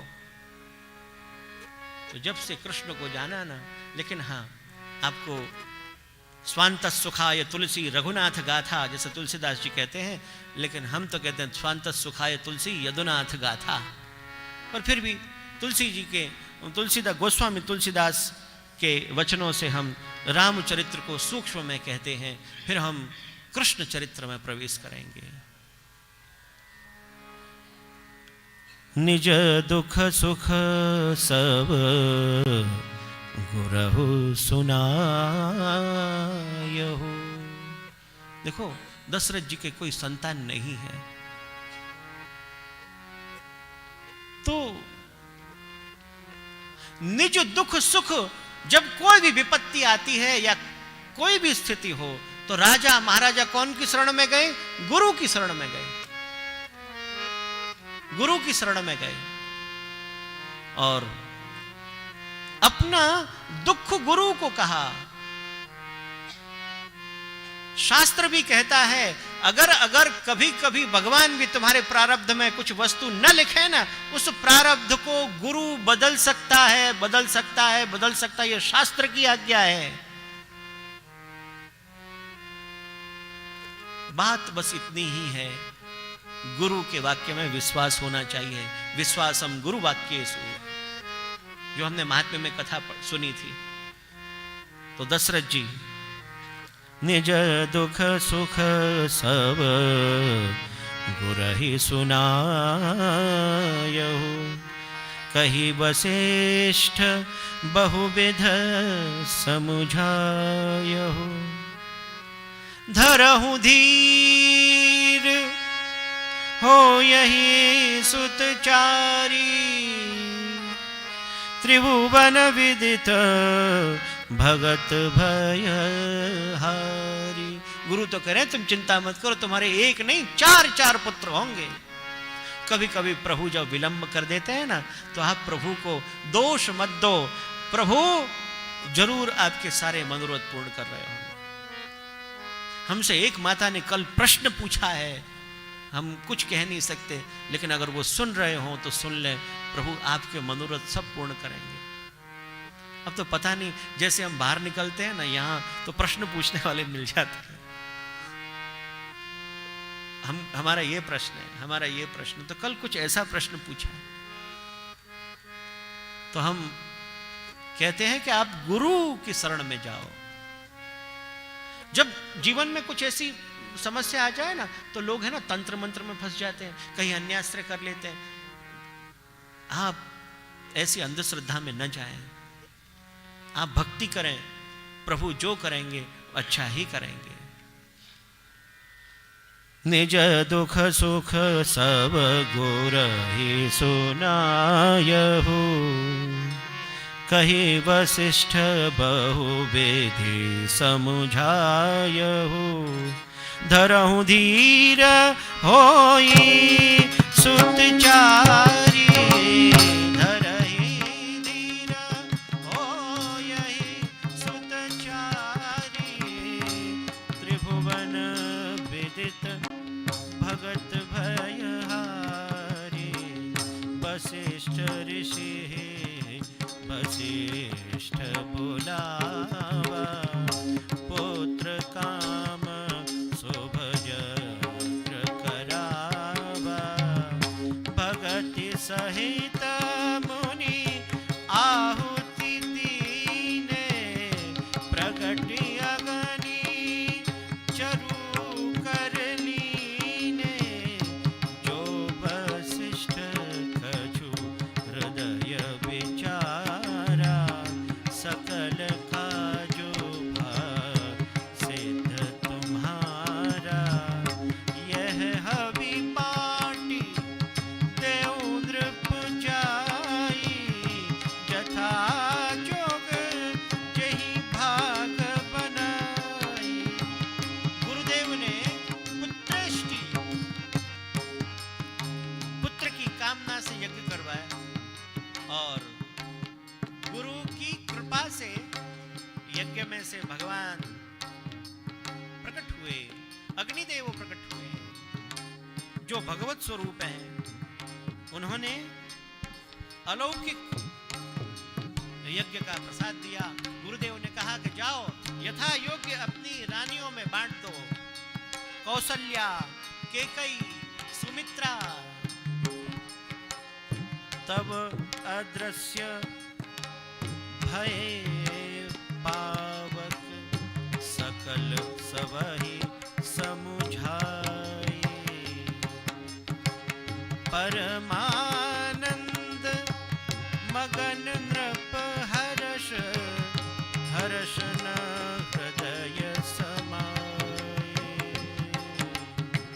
तव ही राय प्रिय नारी बोलाए, कौशल्यादि तहाँ चली आई। आधे ही भाग कौशल्या ही दीना, आधा भाग माता कौशल्या, दशरथ ने रानी कौशल्या को दिया, अपनी पत्नी को दिया। उभय भाग आधे कर कीना, जो आधा भाग है उसके और 2 भाग कर दिए, सुमित्रा और माता केकई को। गुरु कृपा आप देखो, बहुत विलंब नहीं है। जोग लगन ग्रह वार तिथि, सकल भय अनुकूल। चर हरु अचर हर्ष जित, राम जन्म सुख मूल। नवमी तिथि मधुमास पुनीता, शुक्ल पक्ष अभुजित हरि प्रीता। मध्य मध्य दिवस अति शीत न घामा पावन काल लोक विश्रामा। श्री रामचंद्र भगवान की जय। इसलिए खास आपको सुना रहे हैं कि आजकल रामचरितमानस के लिए भी कुछ विपरीत वचन बोले जा रहे हैं, वो बहुत विचारणीय हैं। और आप, क्योंकि ये जो हिंदी प्रदेश हैं, यहाँ तो रामचरितमानस जनमानस के मन में बसी हुई है, और हम आपको इतने दिनों से टीकाएं सुना रहे हैं, तो आप भी जरा थोड़े भारी भारी लगता होगा आपको, कुछ बातें शायद समझ में नहीं आती होंगी। तो आज हमने विचार किया कि रामचंद्र जी को आपकी ही भाषा में, जनमानस की भाषा में, और ये तो आपको सबको यह तो आप स्तुति के रूप में गाते हैं, आरती के रूप में गाते हैं। श्री रामचंद्र प्रभु प्रकट हो गए नौमी तिथि मधुमास पुनीता शुक्ल पक्ष अभिजित हरि प्रीता। मध्य दिवस, देखो ठाकुर जी रामचंद्र दिन में आए, मध्य दिवस, और सभी प्रतीक्षा कर रहे हैं कनक भवन में कि श्री राम प्रभु पधारेंगे, प्रभु पधारेंगे। और देखो भगवान राम की और कृष्ण की बिल्कुल विपरीत लीलाएं हैं। राम मध्य दिवस और कृष्ण रात्रि। हाँ, अभी क्या चोर तो रात में ही आवे। ब्रजे प्रसिद्धम नवनीत चौरम चौराग्रगण्यम पुरुषं नमामि गोकुल धूर्त चरित्राय नमः, महाप्रभु जी ने लिखा है त्रिविध नामावली में, बाल लीलाओं में। अब धूर्त तो कब आवे, अब ये सब लीलाएं आपको कल सुनने को मिलेंगी। लेकिन राम मर्यादा पुरुषोत्तम है, बिल्कुल सीधे हैं। लेकिन कृष्ण, अब देखो नाम में ही आप देख लो, नाम बोलो राम, और कोई कोई हो तो उनको नाम भी नहीं, कृष्ण, कोई कृष्ण बोलता है, कोई कृष्ण बोलता है, कोई कृष्ण बोलता है, लेकिन राम में कोई गड़बड़ नहीं करता है। राम जिसका नाम ही सीधा है, और जो नाम में, हमारे यहाँ तो कीर्तन है गिरधर सवई अंग को बांको, सब वो चाल बांकी चलते हैं, चाल टेढ़ी चलते हैं, देखते टेढ़ा हैं, वो ठाड़े, वो आप ठड़े भी सीधा नहीं रह सकते, त्रिभंग ललित हैं, बात भी टेढ़ी, नजरें भी टेढ़ी, और चरित्र भी आपके ऐसे टेढ़े कि देवताओं की भी बुद्धि भ्रमित हो जाए कि ब्रह्मा जी देख रहे हैं कि ये तो क्या कर रहे हैं। आप उन खात खबावत ग्वालन मानुष लीला रूप मीठो मदन गोपाल, तान के दिन चल रहे हैं, भ्रमित हो गई बुद्धि ब्रह्मा जी की। मीठो मदन गोपाल, रामचंद्र जी कह रहे हैं मेरा तो चरित्र गा लो। तो श्री रामचंद्र जी प्रकट हो गए। श्री रामचंद्र भगवान की जय। भय प्रगट कृपाला दीन दयाला कौसल्या हितकारी हर्षित महतारी मुनि मनहारी अद्भुत रूप विचारी लोचन अभिरामा तनु घन श्यामा निज आयुध भुज चारी भूषण वनमाला नयन विशाल शोभा सिंधु खरारी कर तुई कर जोरी स्तुति तोरी केहि विधि करो अनंता माया गुण ज्ञानातीत माना वेद पुराण बनता करुणा सुख सागर सब गुण आगर जेहि गावहि श्रुति संता सो सोम हित लागी जन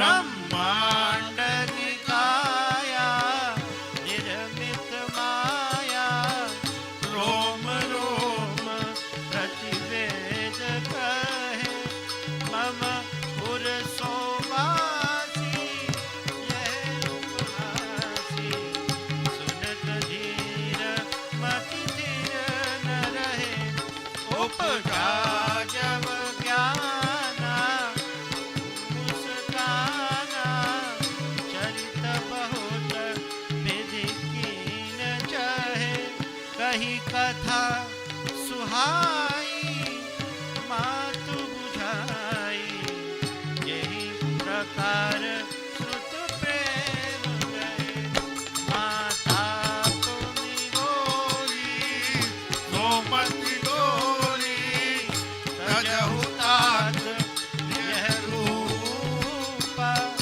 कीजय शिशुलीला अति प्रिय शीला यह सुख परम अनुपा सुनि भजन सुजाना रोदन खाना होई बालक सुरभूपा यह यह चरित जे गावही हरिपद पावही ते न परहि भवभूत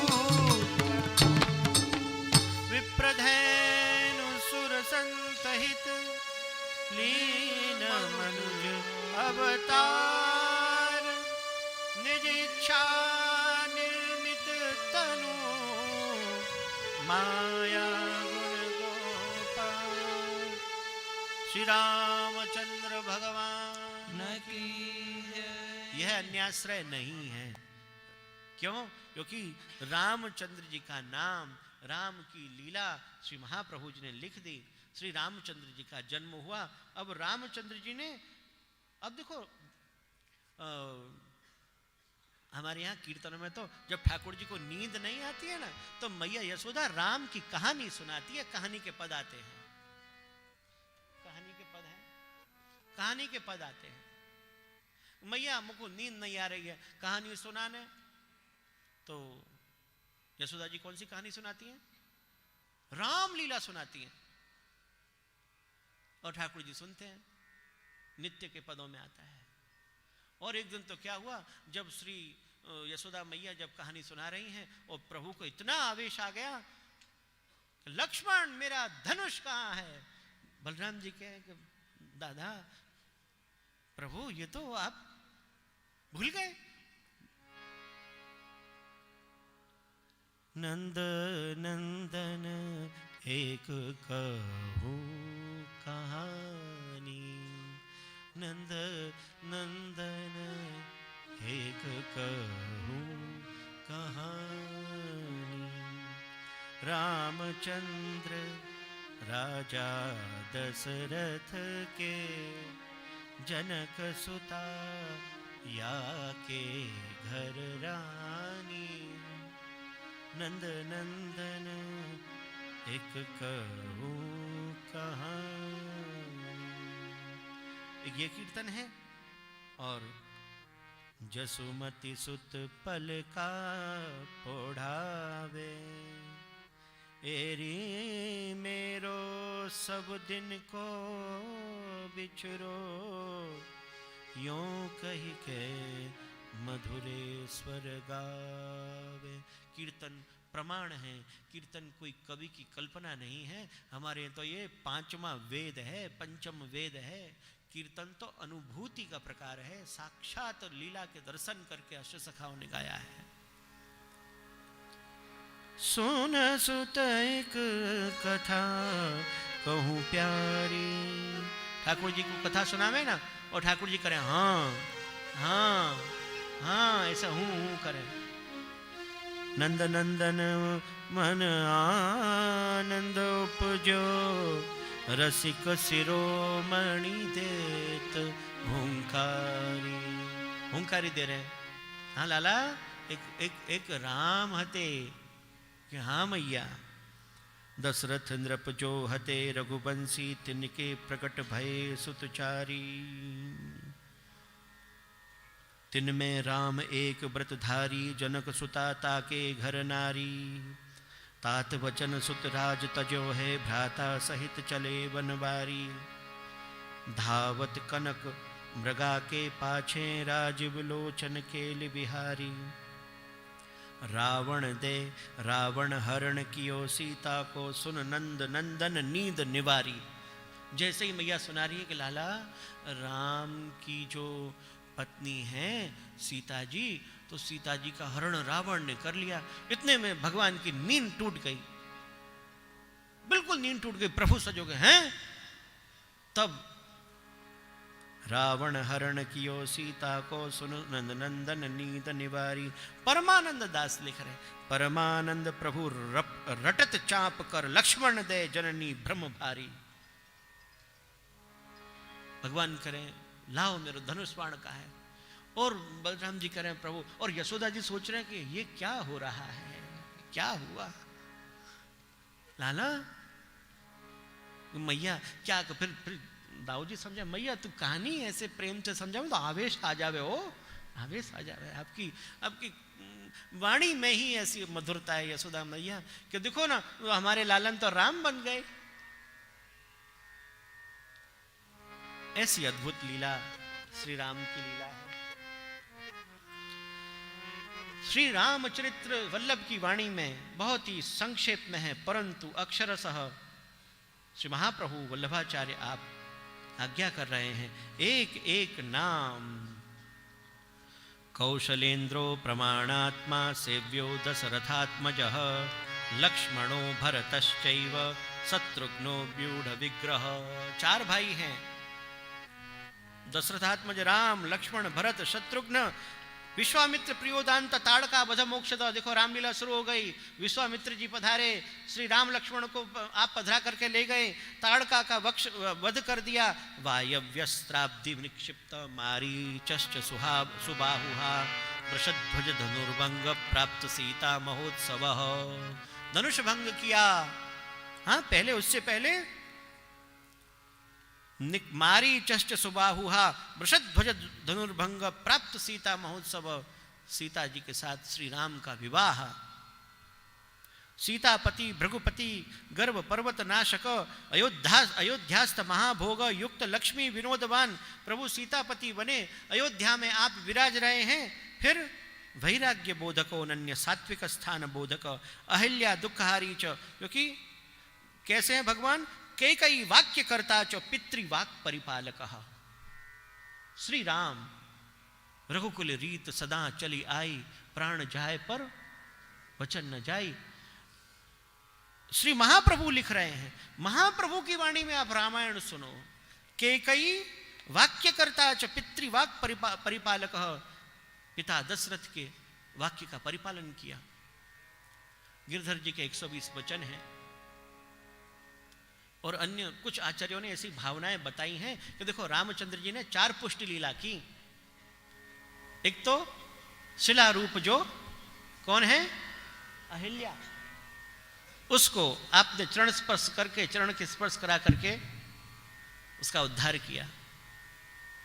और उसमें यह भी कह रहे हैं कि दशरथ जी को तो मोक्ष भी नहीं होना चाहिए, प्रभु को परिश्रम दिया, फिर भी उनको आपने स्वर्ग भेजा, मोक्ष किया। और झूठे बेर खाए। सेतु बंधन, पत्थर कहां तैरते हैं, यह भी पुष्ट लीला है। तो अहिल्या वैराग्य बोधको अनन्य, सात्विक स्थान बोधक, अहिल्या दुखहारी च, गुहस्वामी सलक्ष्मण, चित्रकूट प्रिय स्थानो, दंडकारण्य पावन। पूरी रामायण की लीला चल रही है। ये कैसे अहिल्या के दुख आपने दूर किए, गुह के कैसे आप स्वामी बने, आप चित्रकूट में विराज रहे हैं, दंडकारण्य को आपने पावन किया। सरभंग सुतीक्ष्णादि पूजितो, अगस्त्य भाग्य भू। अनेक ऋषियों ने आपका पूजन किया वन में। ऋषि संप्रार्थित कृति विराध वध पंडित, छिन्न शूर्पणखा नाश, खर दूषण घातक। शूर्पणखा की नासिका आपने काट दी लक्ष्मण जी के द्वारा। खरदूषण के घाती आप हैं। एक बाण हता अनेक सहस्त्र बल राक्षस, मारीच घाति नियत सीता संबंध शोभित। अब यहाँ महाप्रभु जी बता रहे हैं नियत सीता संबंध शोभित। महाप्रभु जी गूढ़ारती वल्लभ की वाणी में रामायण सुनो कि राम और सीता का संबंध नियत है। कभी भी कदापि श्री राम से कोई भी सीता को अलग नहीं कर सकता है। नियत सीता संबंध शोभित। इसीलिए महाप्रभु जी कहते हैं आगे के नाम में सीता वियोग नाट्यश्च। जब रावण ने सीता जी का हरण किया ना, अरे कौन, वो तो नियत सीता संबंध शोभित है ना।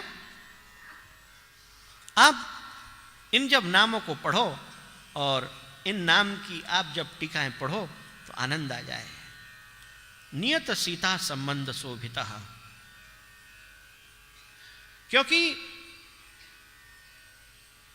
अब आप देखो ये और गूढ़ बात है। पुरुषोत्तम सहस्रनाम पे टीका किसने लिखी है? रघुनाथ जी ने। और टीका का नाम क्या है? नाम चंद्रिका। और अपने यहाँ भावना क्या की गई है रघुनाथ जी की। और रघुनाथ जी लिख रहे हैं, क्या कह रहे हैं कि देखो मायिक सीता हरणोपी, क्योंकि नियत सीता संबंध शोभित में कहा कि सीता का हरण जो हुआ है ना वो माया की सीता है, माया रूपी है, मायिक सीता है। इसलिए सीता वियोग नाट्यश्च, सीताया वियोग रूपम नाट्यम नटनम नटवत कृत्यम यस्य। श्री राम ने जो विरह किया वो नाट्य मात्र है। कौन जो है वो जो माता को, सीता माता को, वैदेही को श्री राम से अलग कर सके। श्री महाप्रभु जी के ये देखो एक एक वचन आप देखो। सीता वियोग नाट्यश्च जटायु बध मोक्षदः, शबरी पूजितो भक्त हनुमत प्रमुखावृतः। जटायु बध मोक्षदः, जटायु को आपने मोक्ष दिया। शबरी पूजितो, शबर्या स्त्रिया पूजिता सत्कृतः। और शबरी को देखो अपन हमने कल सुनी ना, श्रवणम कीर्तनम विष्णु स्मरणम पाद सेवनम। प्रहलाद जी ने वहां नवधा भक्ति का उपदेश अपने पिताजी को किया, बताया, कहा। ऐसे ही शबरी को रामचरितमानस में श्री राम ने नवधा भक्ति का उपदेश किया है।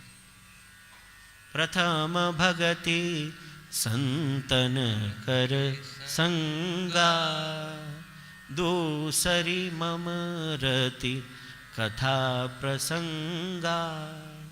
एक एक भक्ति बड़ी सरलता से वहां समझाई है, नवधा भक्ति। जैसे यहाँ प्रहलाद जी समझा रहे हैं, श्रवणम कीर्तनम विष्णु स्मरणम पाद सेवनम अर्चनम वंदनम दास्यम सख्यमात्म निवेदनम। तो वहां श्री राम ने शबरी के सामने, तो महाप्रभु वल्लभाचार्य उस रामायण के भाव को अपने एक नाम में बता रहे हैं। शबरी पूजितो भक्त हनुमत प्रमुखाव्रत। आपके जो प्रमुख भक्त हैं ना हनुमान जी, और अन्य भक्तों से आप आविष्टित हो गए। सुग्रीव आदि आपको मिल गए। दुंदुभ्यस्त प्रहरण सप्तताल विभेदन, सुग्रीव राज्य तो बाली घाती सागर शोषण। सुग्रीव को आपने राज्य दिलाया, बाली का आपने वध किया। सागर शोषण सेतु बंधन करता च विभीषण हित प्रद, रावणादि सिरच्छेदी राक्षसा घौगनाशक। सेतु बंधन किया, विभीषण का हित करने वाले, रावण का सिरच्छेदन करने वाले, रावण आदि सिरच्छेदी राक्षसा घौग अघौगनाशक।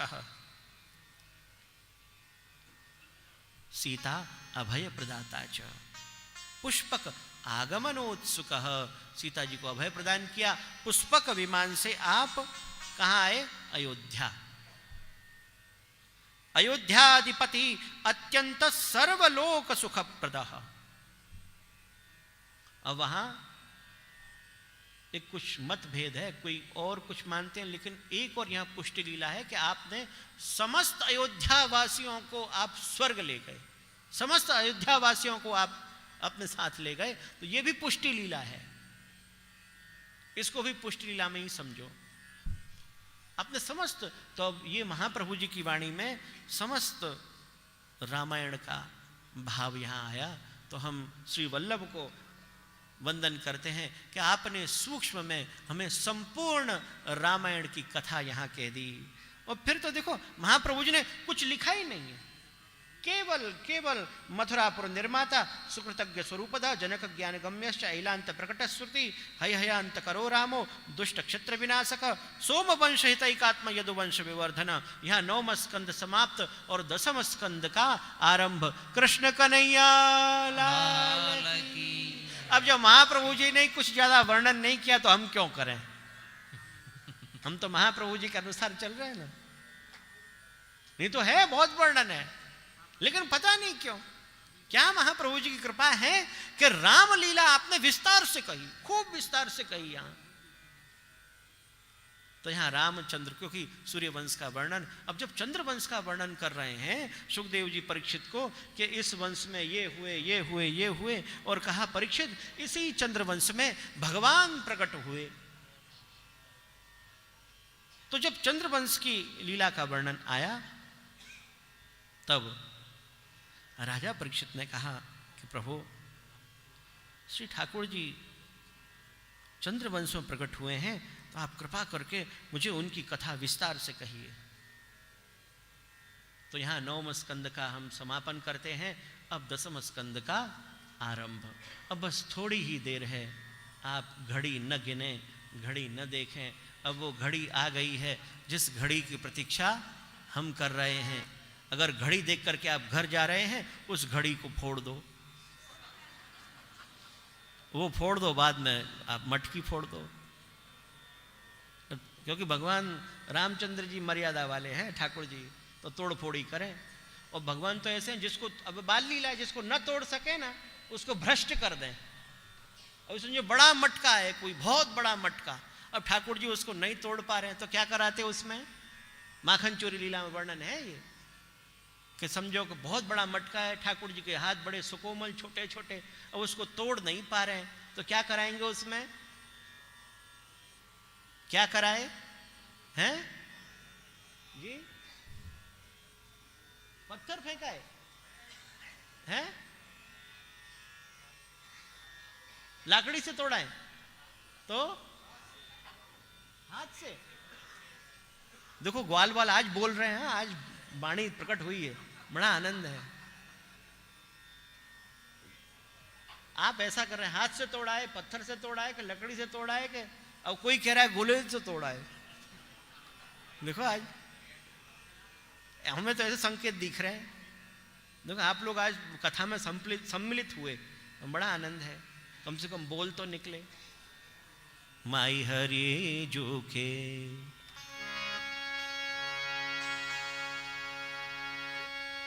बोलना, ऐसा कीर्तन। माई हरि जो के मीठे बोलना। तो आप सबके मीठे बोल आज निकले, ये ठाकुर जी की कृपा है। आज हमने थोड़ी आज्ञा आपसे मांगते हैं कि आज हम जरा थोड़ी दृष्टता कर रहे हैं कि ऐसे आनंद कर रहे हैं, तो गुरु जी को भी आनंद होता है। आप सब आनंद करो। नहीं तो क्या है, नहीं तो अमुक लोग को क्या कहते हैं, अमुक लोग कहते हैं भाई पुष्टि मार्ग तो विरह का मार्ग है। विरह का मतलब रोना नहीं है कि गुरु जी के सामने जाओ, गुरु जी आप कृपा करो, रोते हो, क्यों रो रहे हो? विरह का मार्ग है। गुरु जी जब दिख जाए तो रोने लग जाए, प्रभु प्रभु। गुरु जी कहते हैं ये विरह रोना नहीं है, विरह का मतलब है आनंद। कृष्ण आए ना तो नंद घर हम क्या बोलते हैं, कृष्ण हुए ऐसे नहीं, आनंद भयो। देखो हरिराय जी ने ग्रंथ लिखा है, छोटा सा ग्रंथ है, उसका नाम है भगवत प्रकृति वर्णनम। उसका क्या नाम है? भगवत प्रकृति वर्णनम, भगवान के स्वभाव का वर्णन। भगवान का स्वभाव कैसा है? तो हरिराय जी जो स्वयं विप्रयोग की बात करते हैं ना, जब हम शिक्षा पत्र पढ़ते हैं, हरिराय जी ने शिक्षा पत्र में कहा कि अस्मिन मार्गे शीतल भावो नोपयुज्यते, अपने मार्ग में शीतल भावों की उपयोगिता नहीं है। वो ही हरिराय जी क्या आज्ञा कर रहे हैं कि देखो, आप याद रखो हाँ इस बात को, शोक ग्रस्त जन्म दृष्टवा, इसलिए आपको तैयार कर रहे हैं कृष्ण जन्म के लिए। शोक ग्रस्त जन्म दृष्टवा कृष्णो गच्छति सत्वरम, कि ठाकुर जी के सामने कोई दुखी होकर के जाए ना, तो प्रभु वहां से दौड़ जाते हैं, भाग जाते हैं कि फिर आया देखो रोते हुए। और वो तो आपके साथ भी ऐसा होता है। समझो, आपको अगर कोई हंसा है तो आपको आनंद आता है, उसके पास बैठते हैं, जरा हंसेंगे, आनंद आएगा। लेकिन कोई आए और हमेशा ऐसी बातें करो, देखो खुजली हो गई है, 10 दिन से मिट नहीं रही है, मुझे ऐसा रोग है कि आपको हाथ लगा दूं तो आपको भी हो जाए, ले सर दर्द रहता है, क्या करें, ऐसी तबीयत खराब है, इतने लोग मर गए, सब लोग दुखी है, हर समय दुखी दुखी। तो आप उससे दूर भागो, देखते दूर भागो, आया। हर बात का रोना भी क्या रोना है, वैसे भी तो जीवन में रोना ही है, लेकिन हर बात पे कोई व्यक्ति रोता रहे ना तो आदत पड़ जाती है, अरे ये तो रोता ही रहता है। इसलिए हरिराय जी ने आज्ञा की कि शोकग्रस्त जन्म दृष्टवा कृष्णो गच्छति सत्वरम, कि दुखी शोकग्रस्त व्यक्ति को देख करके भगवान सत्वरम गच्छति, धीरे धीरे नहीं जाते कि आया चलो हम जाते, नहीं, भाग जाते हैं, सत्वरम गच्छति। तो आपकी दंतावली के दर्शन होंगे तो प्रभु को आनंद आएगा। अब आप समझ गए, दंतावली के दर्शन समझ गए। हमारे गोकुल में जाओ आप, हमारा घर नंद द्वार पे है, तो एक मंत्र है नंद द्वार पे ही बताएंगे।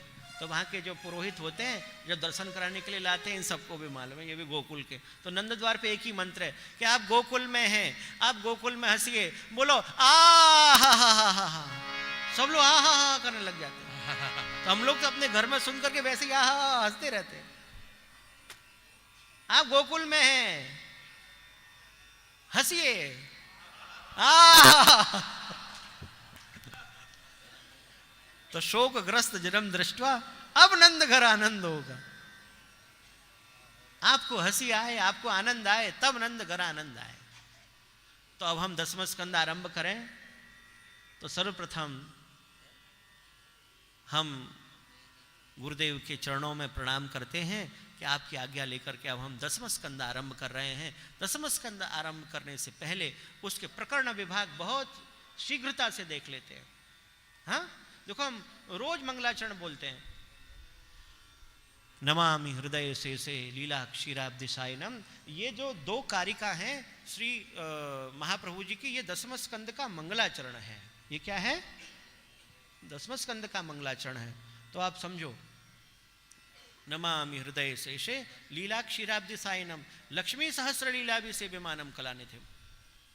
महाप्रभु जी बहुत ध्यान से बस अब प्रभु पधारने वाले हैं, बस इसको समझ लो महाप्रभु जी की वाणी को। देखो हमने अभी रामचरितमानस गा दी, तब आप वल्लभ की वाणी तो सुनो।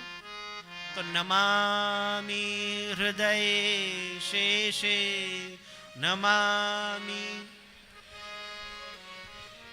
लीला क्षीराब्धिसायनम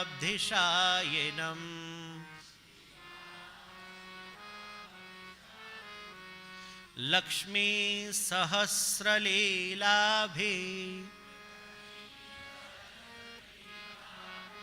सेव्यमानं कलानिधिम्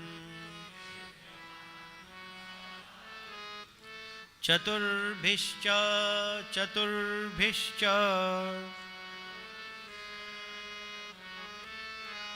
चतुर्भिश्च त्रिभिस्तथा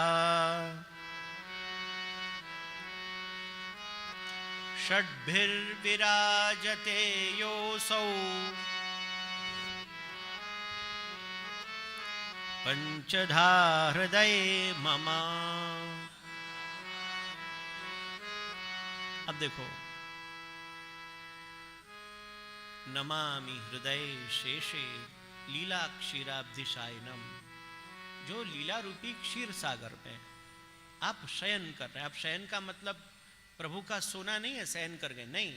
शयन का अर्थ है लीलानुरूपा स्थिति शयनम, लीला के अनुरूप स्थिति शयन है। हमारे यहाँ ठाकुर जी तो कभी शयन करते ही नहीं है। देखो कहाँ शयन कर रहे हैं। आप मंगला करा दो, जाग गए प्रभु। अनवसर हो गए तो अनवसर में जब पेड़ा बिछा देते तो ऐसी भावना है, प्रभु आप गोचारण करो पधारो, या आप क्रीड़ा करो खेलो, आपकी इच्छा हो तो पढ़ो। अब उत्थापन में प्रभु पधारे, उत्थापन गोचरण करके पधारे, तमगो रजत चुरित। देखो श्री मथुराधीश जी की ये भावना है, इसका हम बहुत विस्तार से वर्णन करेंगे कल। और उत्थापन के बाद शयन। अब शयन में क्या है? निकुंज लीला, रात्रि लीला। क्यों? महाप्रभु जी ने एक कारिका लिखी वेणु गीतम में आगे ही, वर्ण वर्ण का भेद है ना गोपा नाम अपि सोच्यते, कि दिवस की लीला में गोप सम्मिलित हैं, इसलिए उसका वर्णन कौन कर रही हैं? गोपियां। रात्रि लीला में गोपियां सम्मिलित हैं, इसलिए उस लीला का वर्णन कौन करते हैं? गोप। वर्ण का भेद है ना गोपा नाम अपि सोच्यते, और ये वेणु गीतम में है। अब बताओ कहां प्रभु पढ़ रहे हैं? प्रेंक पर्यंक शयनम। तो शयनम में भी यहां जो पर्यंक, ये जो पलना का पद है श्री गोसाई जी ने प्रकट किया है, तो वो जो शयन का अर्थ यहां ये ले रहे हैं। एक टीका मिलती है इस पर उस टीकाकार का नाम नहीं है, केशांचित विवृति। पलना के पद पे एक संस्कृत की टीका है, पर उस टीकाकार का नाम प्राप्त नहीं है। तो उसमें कहते हैं कि शयन का मतलब है कि आप कहीं अन्यत्र गति रहित, कि आप कहीं अन्य जगह न जाओ। अनत न जाइए पिय रहिए मेरे ही महल में। तो लीला रूपी क्षीर सागर माने ब्रज में आप जो शयन कर रहे हैं, और वहां लक्ष्मी सहस्रलीला भी। अब कभी कभी कोई लोग सहस्त्र बोलते हैं, सहस्त्र नहीं, सहस्र शब्द का अर्थ बदल जाएगा।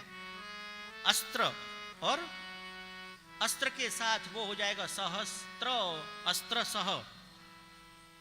और हमें क्या बोलना है? सहस्रो, हजार, हजारों।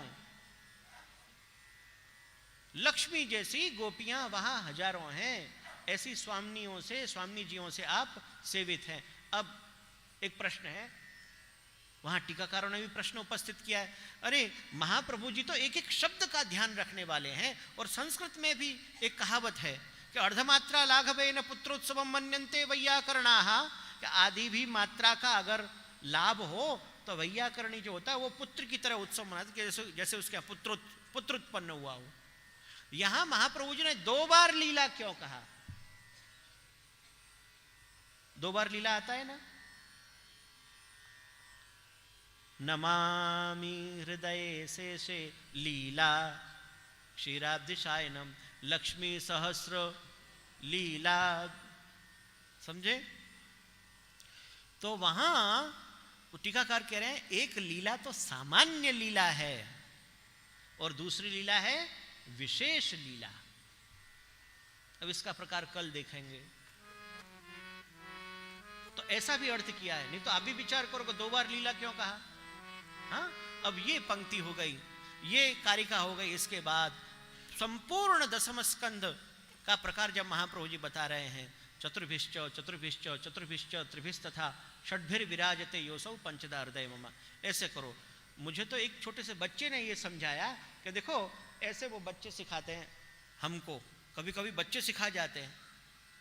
छोटा सा एक वैष्णव का बालक, उसने कहा देखो महाप्रभु जी ऐसे कह रहे हैं, वो गुजराती में बोल रहे हैं, ऐसे कह रहे हैं कि देखो 5 प्रकार से ठाकुर जी जो दसम स्कंद में लीला कर रहे हैं वो मेरे हृदय में विराजे, मेरे हृदय में भी लीला करे। तो 5 प्रकार कौन से? चतुर्भिश्च, याद करो, चतुर्भिश्च माने जन्म प्रकरण के 4 अध्याय। भागवत में कितने अध्याय हैं? 335। महाप्रभु जी के सिद्धांत अनुसार कितने अध्याय हैं? 332। क्योंकि दसम स्कंद के 3 अध्याय माने नहीं गए हैं, क्योंकि 3 अध्याय प्रक्षिप्त अध्याय हैं, 12वां, 13वां और 14वां अध्याय। तो पहला जो है क्रम चतुर्भिश्च का, पहले चतुर्भिश्च का क्या अर्थ है? जन्म प्रकरण के 4 अध्याय। बराबर देखो, याद करते रहना, पूछेंगे कितने अध्याय हो गए। हमें कितने अध्याय गिनने हैं?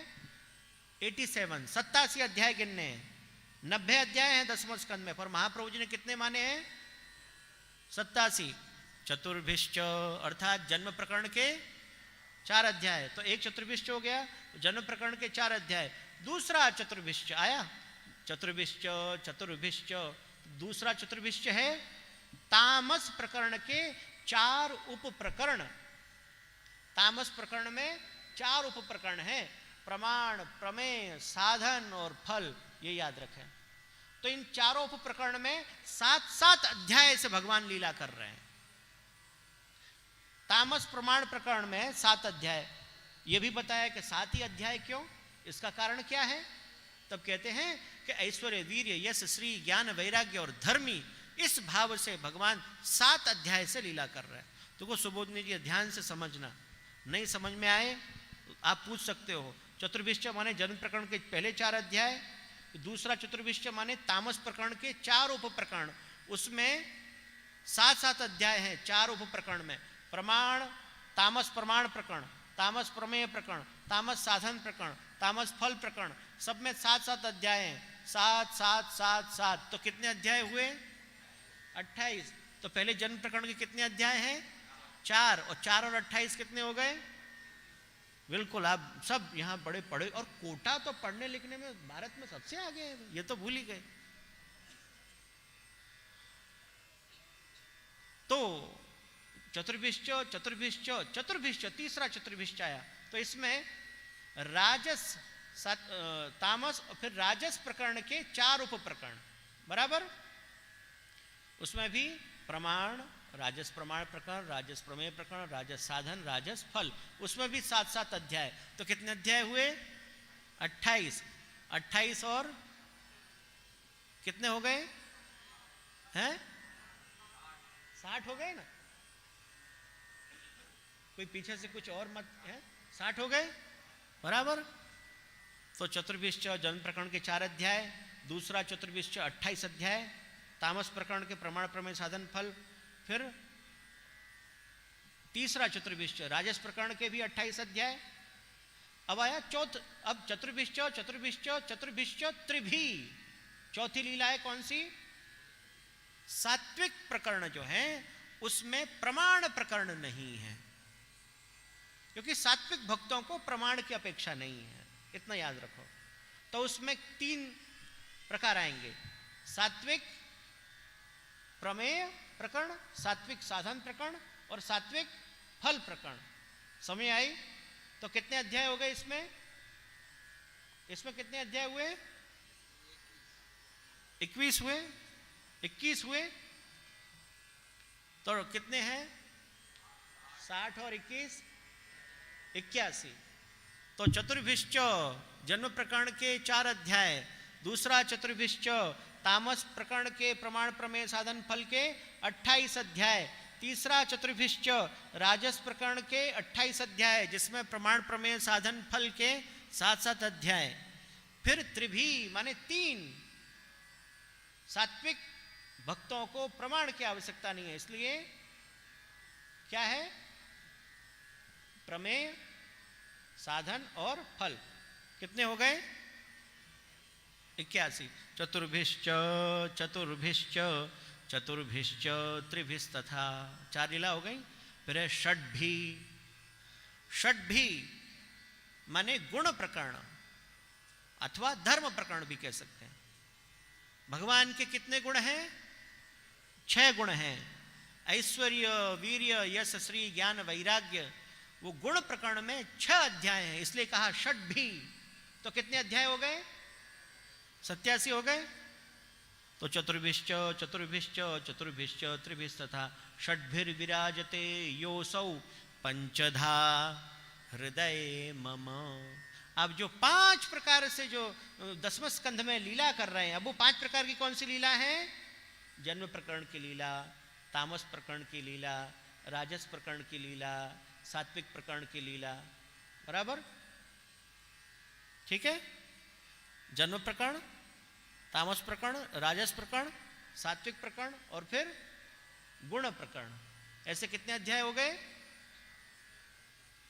87 अध्याय हो गए। 87। आपने सच्ची में आपकी गणित बहुत अच्छी है, आप बहुत जल्दी से समझ गए। तो कहीं कहीं लोग कहते हैं हाँ तमें आप कहते रहो, हमको तो बस नंद घर आनंद। और इतने में तो हम ये समझा रहे थे, तो इतने में तो कोई वसुदेव जी आ गए और ठाकुर जी को लेकर के, और फिर तो सब नाचने लगे। तो ये अच्छा है कि यहाँ तो कुछ ऐसा नहीं है ना, क्योंकि देखो कृष्ण बनने की सामर्थ्य किसी में है नहीं, ये ध्यान रखो। और जहां वल्लभ विराज रहे हो तब वो सब करने की आवश्यकता क्या? तो यहां महाप्रभु जी ने ये मंगलाचरण किए हैं। चतुर्भिश्च चतुर्भिश्च चतुर्भिश्च त्रिभिस्तथा षड्भिर विराजते योसौ पंचधा हृदय मम। फिर महाप्रभु जी ने देखो सुबोधनी जी का आरंभ कि राजा परीक्षित ने प्रश्न किया श्री सुखदेव जी को कि आपने मुझे कथितो वंश विस्तारो भवता सोम सूर्ययो कि आपने मुझे सोम वंश और सूर्य वंश की कथा कही। अरे यहां क्रम उल्टा क्यों कहा परीक्षित ने? पहले तो सूर्य वंश को कहा फिर सोम वंश को, क्योंकि प्रभु सोम वंश में प्रकट हुए हैं इसलिए पहले यहां सोम वंश को रखा। राज्ञाम चोभय वंश्यानाम चरितम परमाद्भुतम। हे प्रभु आप मुझे बताओ, हे सुखदेव जी, अवतीर्य यदो वंशे भगवान भूत भावन कृतवान यानी विश्वात्मा तानिनो वद विस्तरात। आप मुझे विस्तार से वर्णन करें, प्रभु की लीला का वर्णन करें, क्योंकि दसम स्कंद हृदय है। और देखो भागवत कथाओं में लोग 3 दिन तक तो प्रतीक्षा करते हैं कब दसम स्कंद आएगा तभी सुनने जाएंगे। 3 दिन में तो हम अरे वो सब ठीक है वो तो है, पर वो ठाकुर जी को जन्म कब है, नंदोत्सव कब है, सब पूछते हैं। तो अब स्वयं परीक्षित कहते हैं 10वें स्कंद प्रथम अध्याय 4था श्लोक, निवृत्त तर्षैरुपगीयमानात् भवौषधात् श्रोत्र मनोभिरामा। तो देखो कि ये ना कथा का महात्म्य समझाया यहां परीक्षित ने। एक तो श्रुत और दृष्ट, जो सुना है कथा का महात्म्य और जो देखा है भगवान का महात्म्य, कि मैंने तो साक्षात वो प्रभु का महात्म्य अनुभव किया है, उनकी मुझे कृपा करके कथा कहो। क्योंकि मैंने सुना है कि ठाकुर जी ने हमारे पूर्वजों पर, मेरे पितामह पर ऐसी कृपा की कि सामने कौरवों की सेना का सागर खड़ा है, उसमें बड़े बड़े ऐसे मत्स्य हैं, कौन? भीष्म जैसे। भीष्म चाहते तो पल भर में पांडवों को समाप्त कर सकते थे, इतनी सामर्थ्य रखते थे। लेकिन हे प्रभु आपने क्या किया, इतने बड़े सागर को दुरत्ययम कौरव सैन्य सागरम कृत्वा तरन वत्स पदम स्म यत प्लवाहा, जैसे बछड़े का जो खुर होता है ना, इतना छोटा सा उसको बना दिया और पांडवों की विजय आपने करवा दी।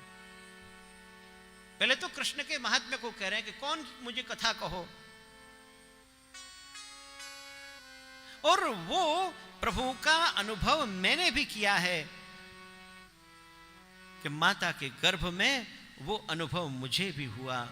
क्योंकि द्रोण्यस्त्र विप्लुष्टमिदं मदंगम संतान बीजम कुरु पांडवानाम। छठा श्लोक, इस छठे श्लोक की 10वां स्कंद प्रथम अध्याय 6ठा श्लोक, इसकी सुबोधनी महाप्रभु जी कहते हैं कि जो माता को दर्शन हुए ना, जो माता को अनुभव हुआ वो मुझे भी अनुभव हुआ और मैंने प्रभु के दर्शन किए हैं। छठे श्लोक की सुबोधनी जी में स्वयं महाप्रभु वर्णन करते हैं, जुगोपकुक्षिम गत आत्तचक्रो मातुश्च ये में शरणम गताया। आप मुझे उनकी कथा का वर्णन करें। नैषाति दुस्सहा क्षुन्माम त्यक्तोदमपि बाधते। मुझे भूख प्यास कुछ भी बाधा नहीं कर रही है, बस आपके मुखारविंद से मैं हरि कथामृत सुनता रहूं। ये 13 श्लोक तक परीक्षित ने कहे। फिर सुखदेव जी ने जवाब यहां नहीं दिया, यहां सीधे सूत जी कहते हैं, एवं निशम्य भृगुनंदन साधुवादम वैया सखी स भगवान अथ विष्णुरातम। यहाँ 10वां स्कंद पहला अध्याय 14वां श्लोक, यहाँ की टीका में महाप्रभु जी आज्ञा करते हैं, स भगवान। अब सुखदेव जी नहीं है, वो साक्षात भगवान है। सुखदेव जी के हृदय में श्री ठाकुर जी प्रकट हो गए, ठाकुर जी ने ही अपनी कथा सुनाई है। यहां पर योजनाकार लालू भट्ट जी कहते हैं, वे तो ये कहते हैं कि सुखदेव जी में भी सामर्थ्य नहीं है कि जो भगवत कथा को, दसम स्कंद की कथा को सुना सकें। इसलिए यहां श्री सुखदेव जी में स्वयं प्रभु आविष्ट हो गए। भिन्न प्रक्रम, ऐसा महाप्रभु जी आज्ञा करते हैं। इस लीला का अभी क्रम कुछ अलग है।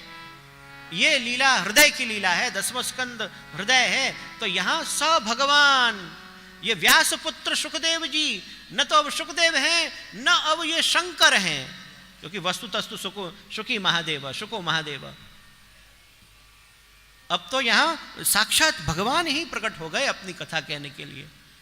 तब सुखदेव जी राजन को कहते हैं कि राजन, श्री शुकोवाच सम्यक व्यवसिता बुद्धिस्तव राजर्षि सत्तम वासुदेव कथायाम ते यज्जाता नैष्ठकी रति।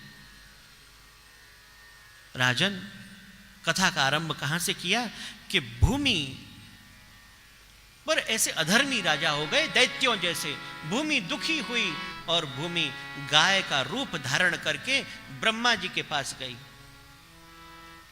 मैंने जैसे आपको कल कहा था, हविरधानी के रूप से गई। हविरधानी माने गाय, जो यज्ञ को हवि प्रदान करती हो, घृत इत्यादि प्रदान करती हो। गाय को देख करके अपने आप सबको दया आ जाती है। गौ माता के दर्शन करके हृदय में दया उत्पन्न हो जाती है। तो गौ माता के कारण से देवताओं का भला हुआ है, ऐसा महाप्रभु जी कहते हैं। तो गौ माता का रूप धारण करके पृथ्वी ब्रह्मा जी के पास गई और फिर ब्रह्मा जी सभी देवताओं को लेकर के आप क्षीर सागर पे गए हैं। ब्रह्मा तदुपधार्याश्च सह देव्या तया सह जगाम सन त्रिनयनस्तीरम क्षीर पयो निधे। शंकर जी और सभी देवताओं को लेकर त्रिनयन, महाप्रभु जी आज्ञा कर रहे हैं। बहुत सुंदर यहाँ सुबोधनी जी का वाक्य है। शंकर का अर्थ यहाँ कहा, क्या कहा? त्रिनयन, जो तीनों लोकों पर कृपा दृष्टि करे उसको कहते हैं त्रिनयन महादेव। महादेव जी को लेकर के गए ब्रह्मा जी, सभी देवताओं को लेकर के क्षीर सागर पे पहुंचे और वहां जाकर के आपने पुरुषम पुरुष सूक्तेन उपतस्थे समाहितः, पुरुष सूक्त से आपने वहां स्तुति की, क्योंकि पुरुष सूक्त तेजोमय है, पुरुष सूक्त प्रभु को अत्यंत प्रिय है। ऐसा वर्णन वहां महाप्रभु जी सुबोधनी जी में करते हैं, यहाँ की सुबोधनी जी में प्रभु पुरुष सूक्त से। अब यहाँ ठाकुर प्रभु के दर्शन नहीं हुए सबको के सबके सामने प्रकट हो गए, नहीं, केवल आकाशवाणी हुई, केवल एक वाणी सुनाई दी। महाप्रभु जी कहते हैं वो भी केवल ब्रह्मा जी को सुनाई दी। फिर ब्रह्मा जी ने सभी देवताओं को कहा, वसुदेव ग्रहे साक्षात भगवान पुरुषः परः, कि वसुदेव जी के यहाँ साक्षात भगवान प्रकट होंगे। तब यहाँ हम सुबोधनी जी में देखते, अरे साक्षात भगवान तो गोकुल में प्रकट होंगे। महाप्रभु जी के अनुसार दो स्वरूप प्रकट हुए हैं, एक स्वरूप मथुरा और दूसरे धर्मी स्वरूप कौन? हमारे नंदनंदन यशोदोत्संग लालित हमारे सेव्य प्रभु गोकुल में प्रकट हुए।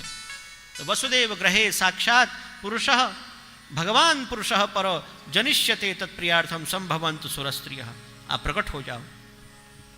तो देवताओं ने कहा, देखो हम राम जन्म में प्रकट हुए तो बहुत समय के बाद भगवान ने कृपा की, ऐसा महाप्रभु जी की सुबोधनी जी है। तब ब्रह्मा जी कहते हैं, नहीं नहीं, इस जन्म में तो जल्दी ही कृपा हो जाएगी। देवताओं ने अलग अलग स्वरूप धारण कर लिए। अरे कोई कुछ बन गया, ये बंदर भी बन गए देवता, और बंदरों को क्या आनंद आया, तुरंत माखन खाने को मिल गया। अलग अलग स्वरूप धारण कर लिए देवताओं ने। श्री सुखदेव जी कहते हैं कि राजन, मथुरा है, मथुरा में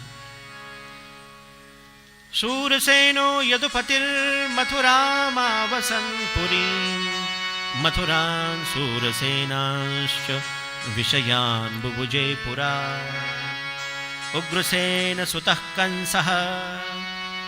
कथा का आरंभ है कि उग्रसेन का पुत्र कंस अपनी जो बहन है उसका विवाह हुआ है, देवकी जी का विवाह हुआ है वसुदेव जी के साथ। तो देवकी जी को विदा करने के लिए स्वयं रथ का सारथी बन करके उनको विदा करने के लिए ले जा रहा है। देखो कितना प्रेम उमड़ रहा है।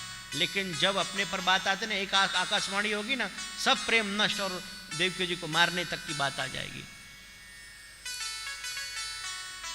अब जैसे ही वो ले जा रहे हैं, कंस ले जा रहा है, इतने में ही आकाशवाणी हुई, अस्यास्त्वाम अष्टमो गर्भो हंता याम बहसे अबुध। 34वां श्लोक प्रथम अध्याय का, कि कंस जिस बहन को तू बड़े आनंद से ले जा रहा है, इसी का ही 8वां पुत्र तेरा काल होगा। हंता, बुद्धि पलट गई। इसको कहते हैं लौकिक प्रेम। जब अपने प्राणों पर बनती है तब सब प्रेम बिल्कुल उड़ जाता है। इसलिए आत्मन कामाय सर्वम प्रियम भवती। श्रुति कहती है, उपनिषद कहती है, आपको अपने कारण से आपका पुत्र प्रिय है, क्योंकि मेरा है। आपको जो जगत में प्रियता है ना, वो किसके कारण से है? आत्मन कारणायो, स्वयं के कारण से। तो कंस उसी समय देवकी जी को मारने का प्रयास करता है। भगनिम हंतुम आरब्ध खड्ग पाणी कचे अग्रहित। देवकी जी के बाल पकड़ लिए, खड्ग बाहर निकाल करके जैसे ही मारने का प्रयास करता है, उसी समय वसुदेव जी वहां कंस को रोकते हैं। तो यहां वसुदेव जी के हृदय में वासुदेव व्यूह का प्रागट्य है, क्योंकि 4 अध्याय हैं। 4 अध्याय में 4 व्यूह का प्रागट्य है। प्रथम अध्याय में देखो वासुदेव व्यूह, संकर्षण व्यूह, प्रद्युम्न व्यूह और फिर अनिरुद्ध व्यूह। 4 अध्याय में 4 व्यूह का प्राकट्य है। तो यहां वासुदेव व्यूह प्रकट हो गए। क्यों? क्योंकि वहां ऐसा अपने पुष्टि मार्ग ये सब टीकाओं में आता है कि वसुदेव जी की वाणी से कंस मानने वाला नहीं था। यहां तो स्वयं भगवान वसुदेव जी के हृदय में आए ना, तो भगवान की वाणी से कंस मान गया। तो वसुदेव जी ने कंस को समझाया और कहा, देखो तुम्हें देवकी जी से कोई भय नहीं है, इनके पुत्रों से है। तो मैं यह संकल्प करता हूँ कि इनके जितने भी पुत्र होंगे उन पुत्रों को मैं तुम्हें प्रदान कर दूंगा। ऐसी लीला। अब देखो वसुदेव जी और देवकी जी के यहां पुत्र होता है, और कितने पुत्र हुए, ये कौन है, क्या है, इन सब का वर्णन 9वें स्कंध के 24वें अध्याय में सब आपको विस्तार से देखना है। तो इनका क्या नाम है, कितने प्रकट हुए, क्या हुआ, देवकी जी के कौन है, रोहिणी जी के कौन है, और वसुदेव जी की कितनी पत्नियां हैं, उन पत्नियों के कितने पुत्र हुए, इन सब का वर्णन कहाँ है? 9वें स्कंद के अंतिम अध्याय में है। तो यहां वसुदेव और देवकी जी के प्रथम पुत्र उत्पन्न हुआ, और वसुदेव जी उस पुत्र को लेकर के कंस के पास गए। तो कंस को दया आ गई। अब दया आ गई तो देवताओं ने देखा कि अगर ये दयालु बन जाएगा तो प्रभु प्रकट ही नहीं होंगे, क्योंकि प्रभु के प्राकट्य का हेतु है भक्त दुख। भूमि को, माता को और अन्य भक्तों को जो दुख हुआ वही प्रभु के प्राकट्य में हेतु है। ऐसा महाप्रभु जी निबंध और सुबोध जी में आज्ञा करते हैं। तो कंस ने कहा, प्रतियातु कुमारोयम, 5 वर्ष का हो गया है। महाप्रभु जी यहां ये कह रहे हैं, कुमार शब्द आया है। आप भागवत सुनते हो ना, तो ये सब गुड़ बात तो महाप्रभु जी बताएंगे ना। कंस ने कहा, प्रतियातु कुमारोयम नहीं अस्मात् अस्ति में भयम। हे वसुदेव, अपने इस कुमार को ले जाओ। तो महाप्रभु जी कह रहे हैं, इसका मतलब कुमार अवस्था तो कब होती है? ये 5 वर्ष का हो गया है। क्या गूढ़ार्थ है? महाप्रभु जी ने समझाया। अब तो दया आ गई।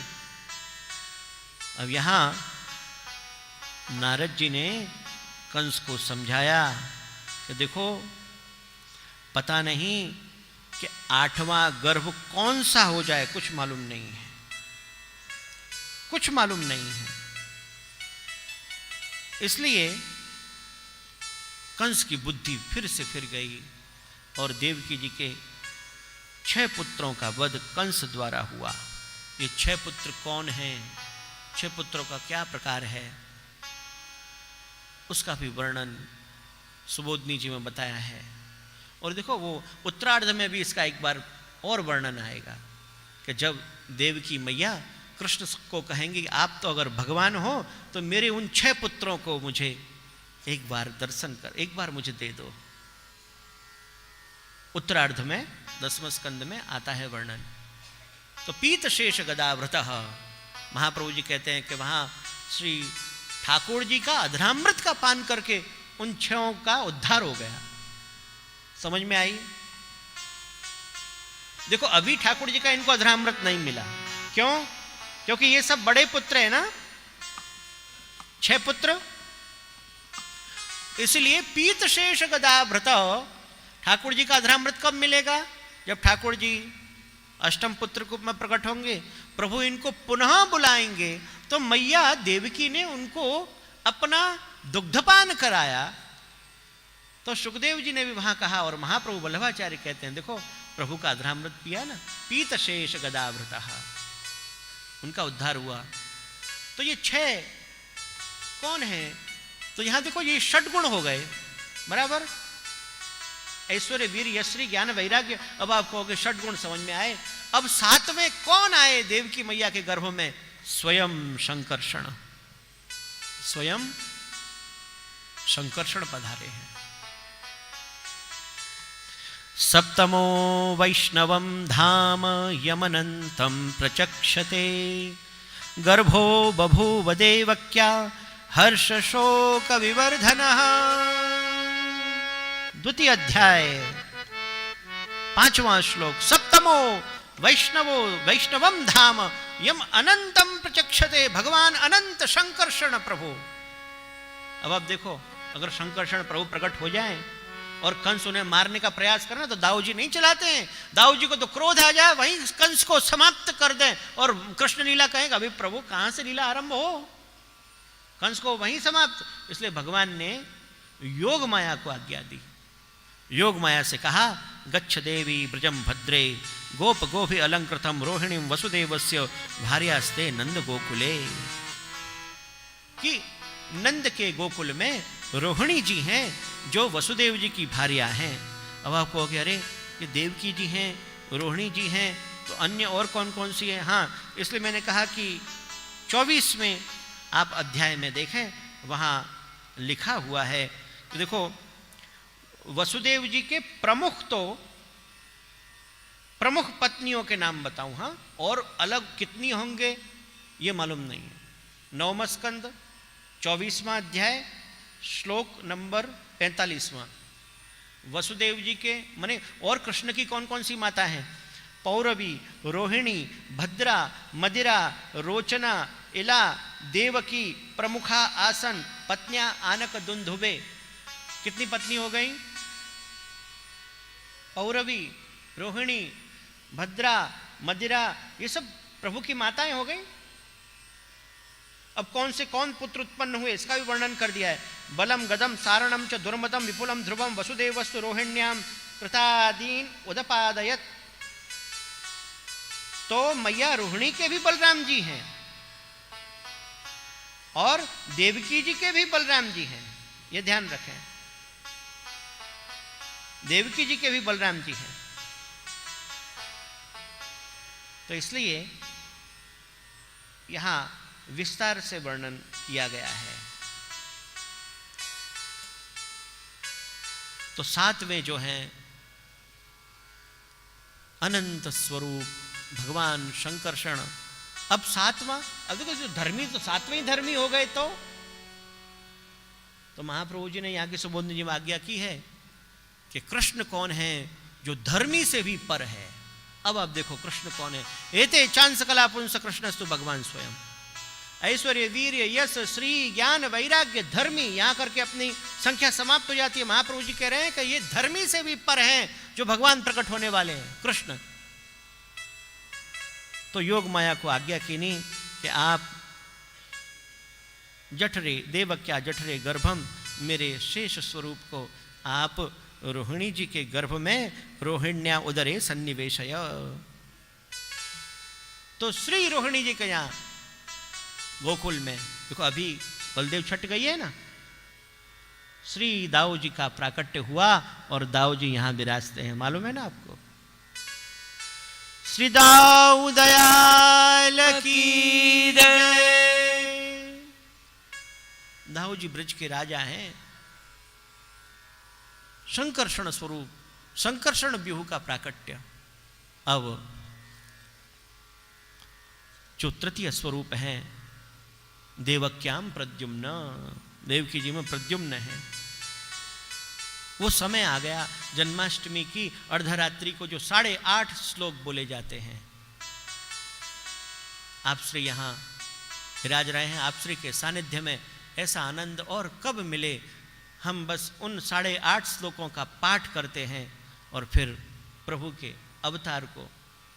तो कहीं कहीं ऐसी भी भावना है कि ऐसे पाठ करके कहीं है ना शांत चुपचाप बैठ जाते हैं, आवाज मत करो। अब आवाज हो जाएगी तो द्वारपालों को मालूम हो जाएगा ना, ऐसे जरा कह देते हैं सब लोग।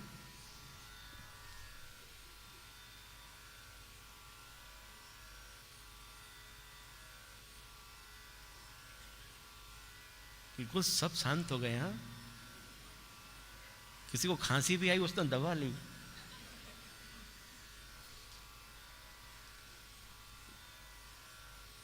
यहां तो द्वारपाल वैसे जागे ही हैं।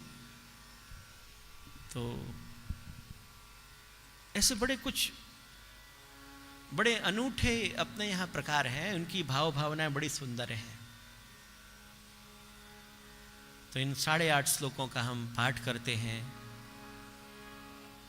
क्योंकि इन श्लोकों से पहले गर्भगत स्तुति है कि माता देवकी के गर्भ में प्रभु पधारते हैं और सभी देवता आकर के श्री ठाकुर जी की स्तुति करते हैं।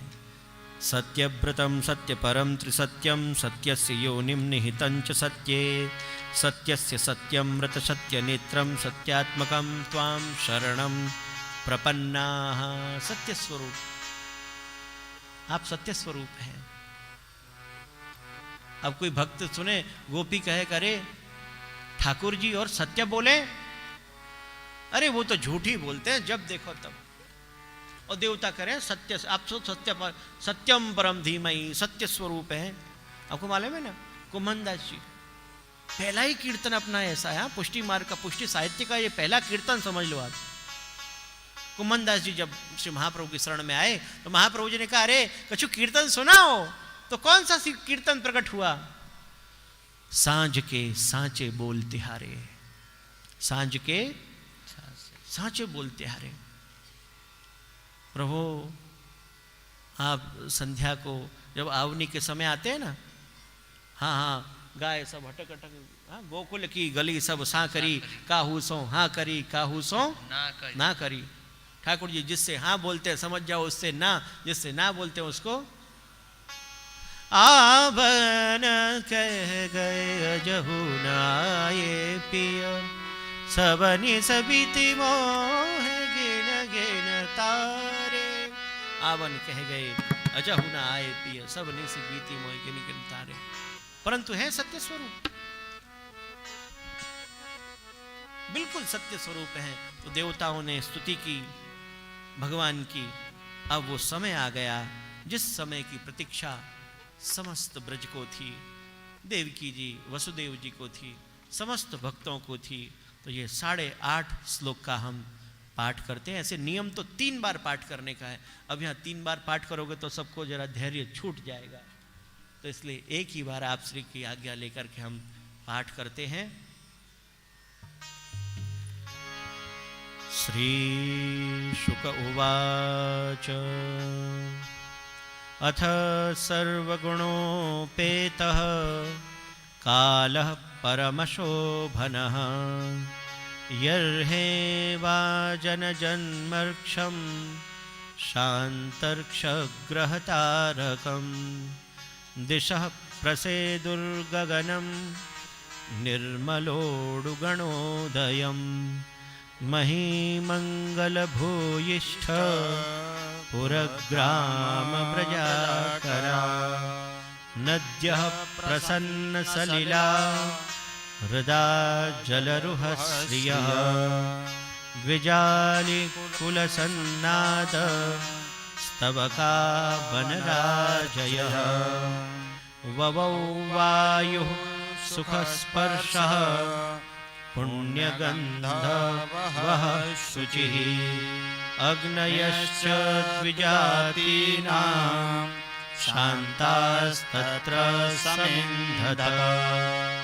मनांस्यासन् प्रसन्नानि साधूनामसुरद्रुहां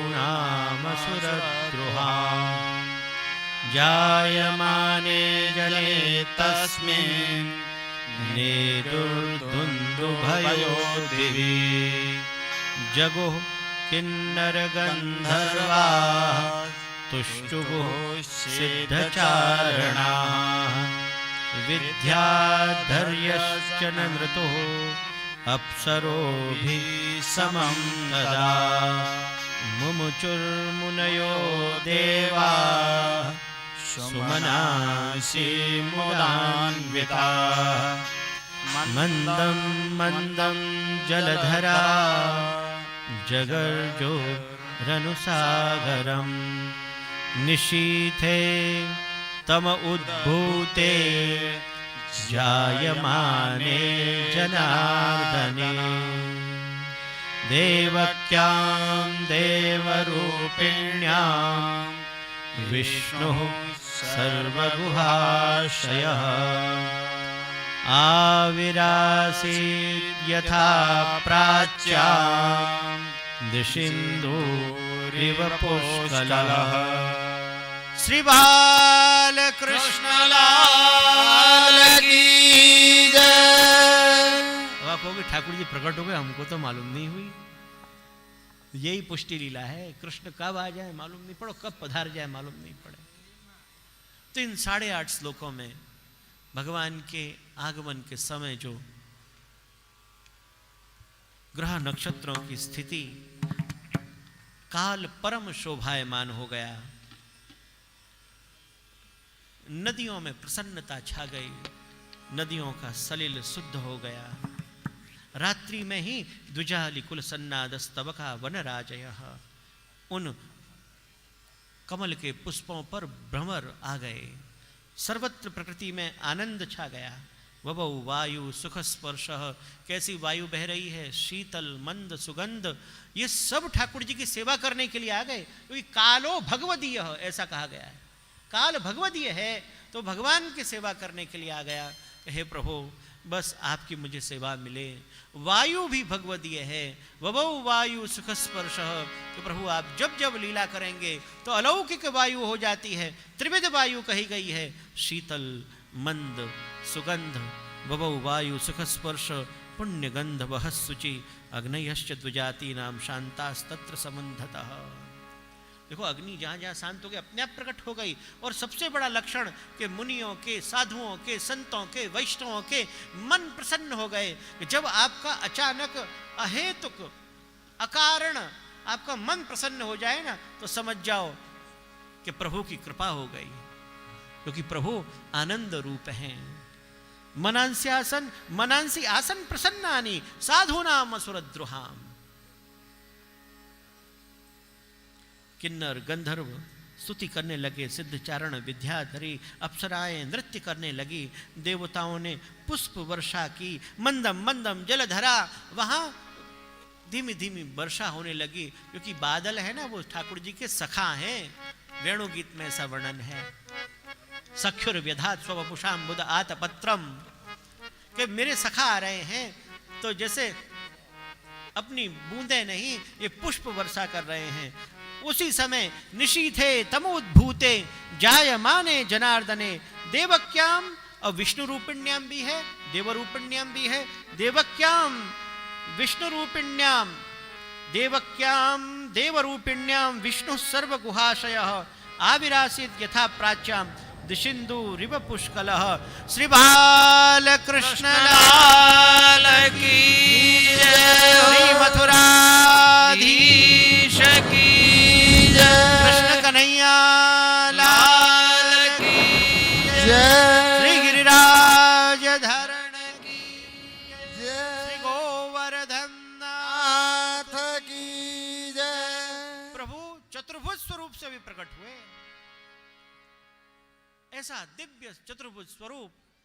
तमद्भुतम बालकमंबुजे क्षणम, यहीं से बालक लीला शुरू, बाल लीला शुरू हो गई। हाँ, ये जो श्लोक है ना, अद्भुत बालक, अद्भुत की श्री महाप्रभु जी ने इतनी अद्भुत व्याख्या की है कि आप पढ़ते रह जाओगे। ये अद्भुत क्यों है? तमद्भुतम बालकम अम्बुजे क्षणम चतुर्भुजम शंख गदायुधायुधम श्रीवत्स लक्ष्मम गलशोभि कौस्तुभम पीतांबरम सांद्र पयोद सौभकम। एक अद्भुत बालक प्रकट हो गए, चतुर्भुज स्वरूप से प्रकट हो गए। अब वसुदेव जी ने श्री ठाकुर जी की स्तुति की। विदितोसि भवान साक्षात पुरुष प्रकृते परः केवलानुभवानंद स्वरूप सर्वबुद्धित्रक। देवकी जी ने श्री ठाकुर जी की स्तुति की। रूपम यत्तत् प्राहुरव्यक्त माध्यम ब्रह्म ज्योतिर निर्गुणम निर्विकारम। अभी आप देखो, देवकी मैया भी ठाकुर जी की स्तुति कर रही। श्री ठाकुर जी ने वसुदेव जी और देवकी जी को समझाया और कहा, मैया मैं आपके यहाँ प्रथम वक्त नहीं, मैं तीसरी बार आया हूँ। त्वमेव पूर्व सर्गे भू प्रश्न स्वयं भुवे मुनु तदायम सुतपा नाम प्रजापति अकल्मषः। मैं तीसरी बार आपके यहाँ आया हूँ। तृतीयस्मिन् भवे हम वै तेनैव वपुषाथवाम। पहले प्रश्निगर्भ के रूप में, फिर दूसरे जन्म में सुतो वाम भवम प्रश्निगर्भ इति श्रुता, फिर दूसरी बार उपेंद्र इति विख्यातो वामनत्वाच्च वामन। तो आज वामन द्वादशी है ना, तो आज वामन भगवान भी प्रकट हुए और आज अपने यहाँ तीसरा अवतार वैसे भी हो रहा है, वामन अवतार, राम अवतार। तो तृतीयस्मिन् भवे हम वै तेनैव वपुषाथवाम जातो भूयस्तयोरैव सत्यम में व्याहृतम सती। माँ मैं आपके यहाँ तीसरी बार आया हूँ। अब देखो, इति उक्त्वा धरित तूष्णिम भगवान आत्ममाया पित्रो संपश्यतो सद्यो बभूव प्राकृत शिशु। जैसे वसुदेव जी देवकी जी कुछ कह रहे थे, तो इतने समय में प्रभु प्राकृत शिशु हो गए। बहुत सुंदर स्वरूप, बाल स्वरूप प्रभु का प्रकट हो गया। श्री बाल कृष्ण लाल की जय। बड़ा सुंदर स्वरूप। मैया देवकी जी मोहित हो गई। अब देखो, जो अभी अभी दर्शन किए अद्भुत बालक हैं और चतुर्भुज स्वरूप है, शंख चक्र गदा युक्त हैं, अब मैया देवकी जी के मन में विचार आया कि कहीं हमारे लालन को कंस कहीं कुछ परिश्रम न दे। अब ये लीला देखो, विरुद्ध लीला है, विरुद्ध धर्माश्रय प्रभु है। अभी अभी स्तुति की है। इसलिए आप हमेशा ध्यान रखिए, हमारी नॉलेज पर हमेशा फीलिंग्स हावी हो जाती हैं। आप कितने भी नॉलेजेबल व्यक्ति हों, बहुत बार ऐसा होता है। समझो कि बहुत बड़े से बड़ा डॉक्टर हो, बहुत बड़ा कोई हार्ट स्पेशलिस्ट हो, लेकिन उसी के घर में किसी, समझो कि उसी की कोई पुत्री हो या पुत्र हो, उसको कुछ हृदय का कुछ ऐसा, अगर उसको कोई सर्जरी करनी पड़े तो उसके हाथ हिलेंगे। हो सकता है कि वो किसी दूसरे से कहे कि मुझसे नहीं हो पाएगा। क्यों? वो जानता है कि मैं सर्वश्रेष्ठ हूं, पर शायद मुझसे यहां गलती हो सकती है। तो यहां देवकी मैया के हृदय में भी वो महात्म्य गौण हो गया और प्रेम प्रमुख हो गया। ध्यान रखें, यही पुष्टि लीला है और यही लीला गोकुल में होने वाली है कि जहां महात्म्य गौण हो जाएगा और भाव प्रमुख हो जाएगा। गोपियां ठाकुर जी को अपने इशारे पर नचाएंगी। यशोदा मैया के सामने ठाकुर जी जोर जोर से रोएंगे।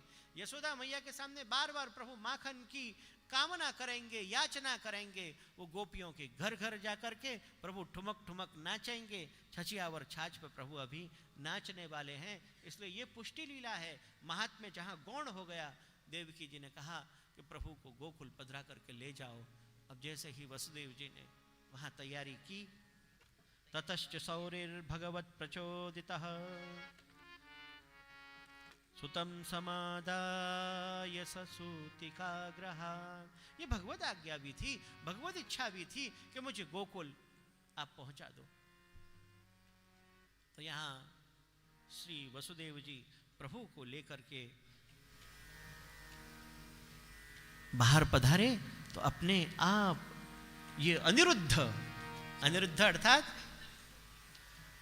जो किसी को बांध न सके, चौथे अध्याय में वो प्रकार है। क्योंकि वो चौथे अध्याय में वसुदेव और देवकी जी मुक्त हो जाएंगे, चौथे अध्याय में अनिरुद्ध प्रकट होंगे। परंतु यहाँ जैसे ही वसुदेव जी तो सब सो गए द्वारपाल में, किसी को कुछ मालूम नहीं।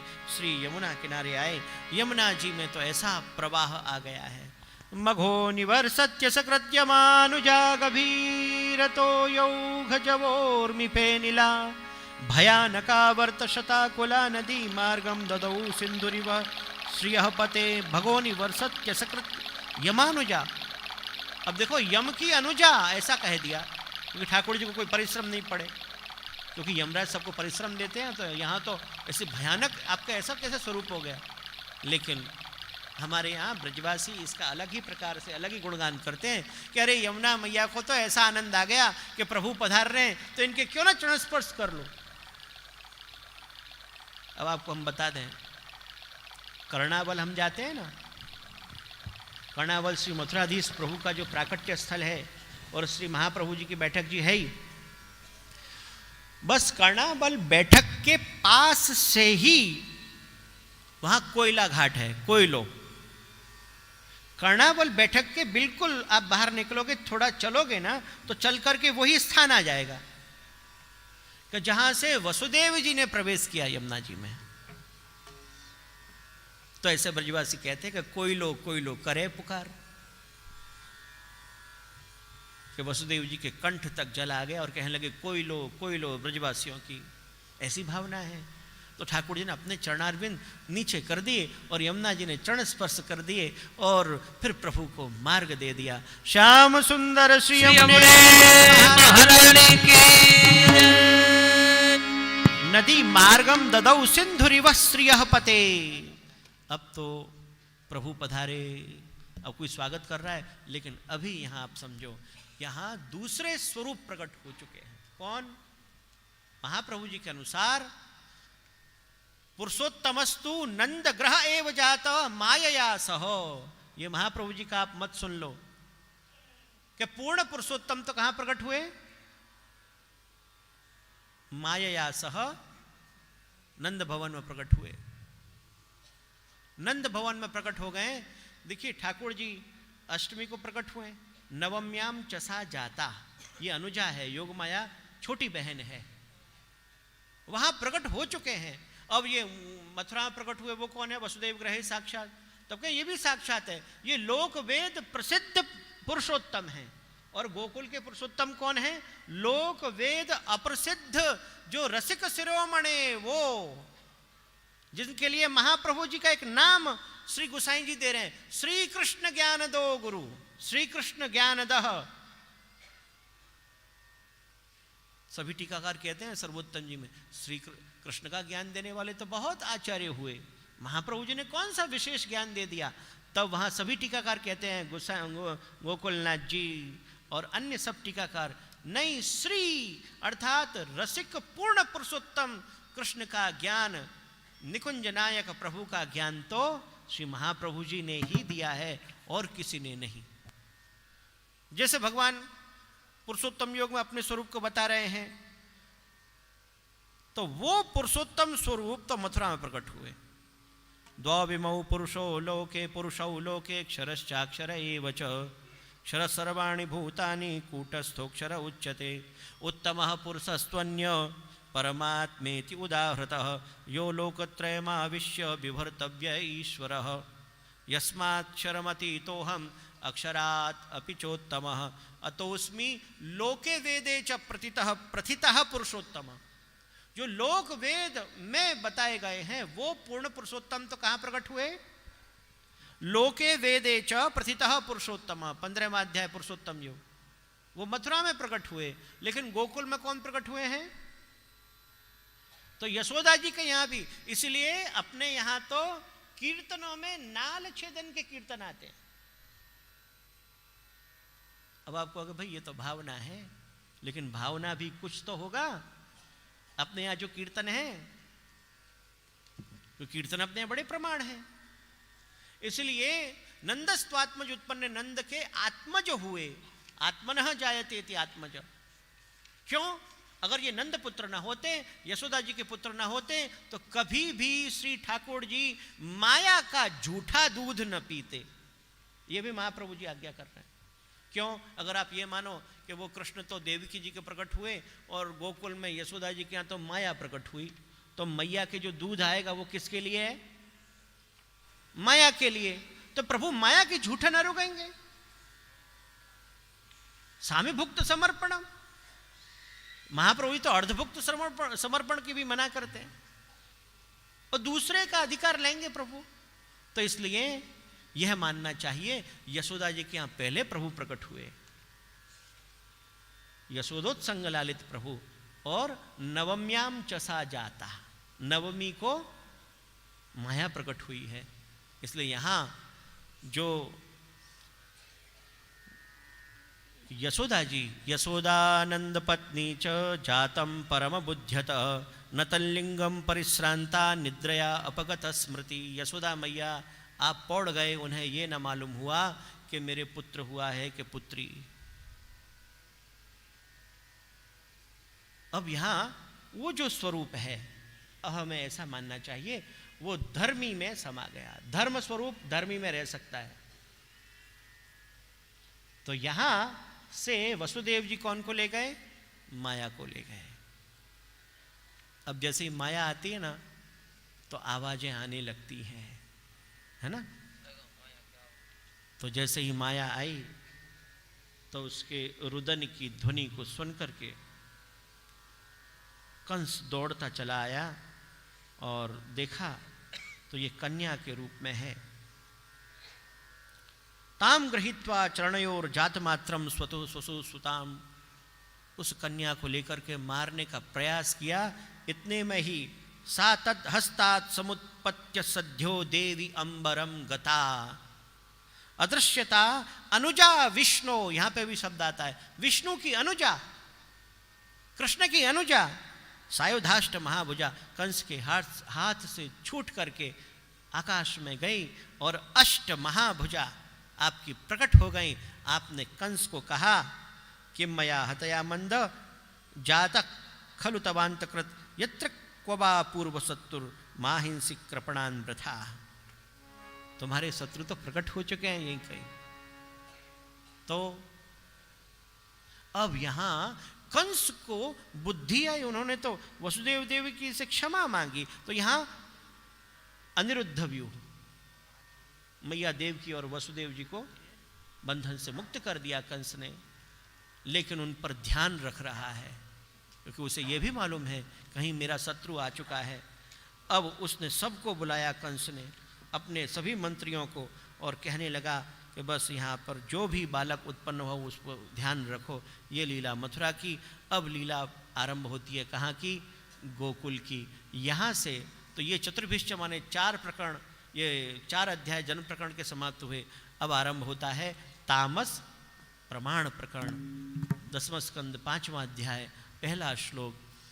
नंदस्त्वात्मज उत्पन्ने जाताह्लादो महामनाः आहूय विप्रान् वेदज्ञान स्नातः शुचिरलंकृतः।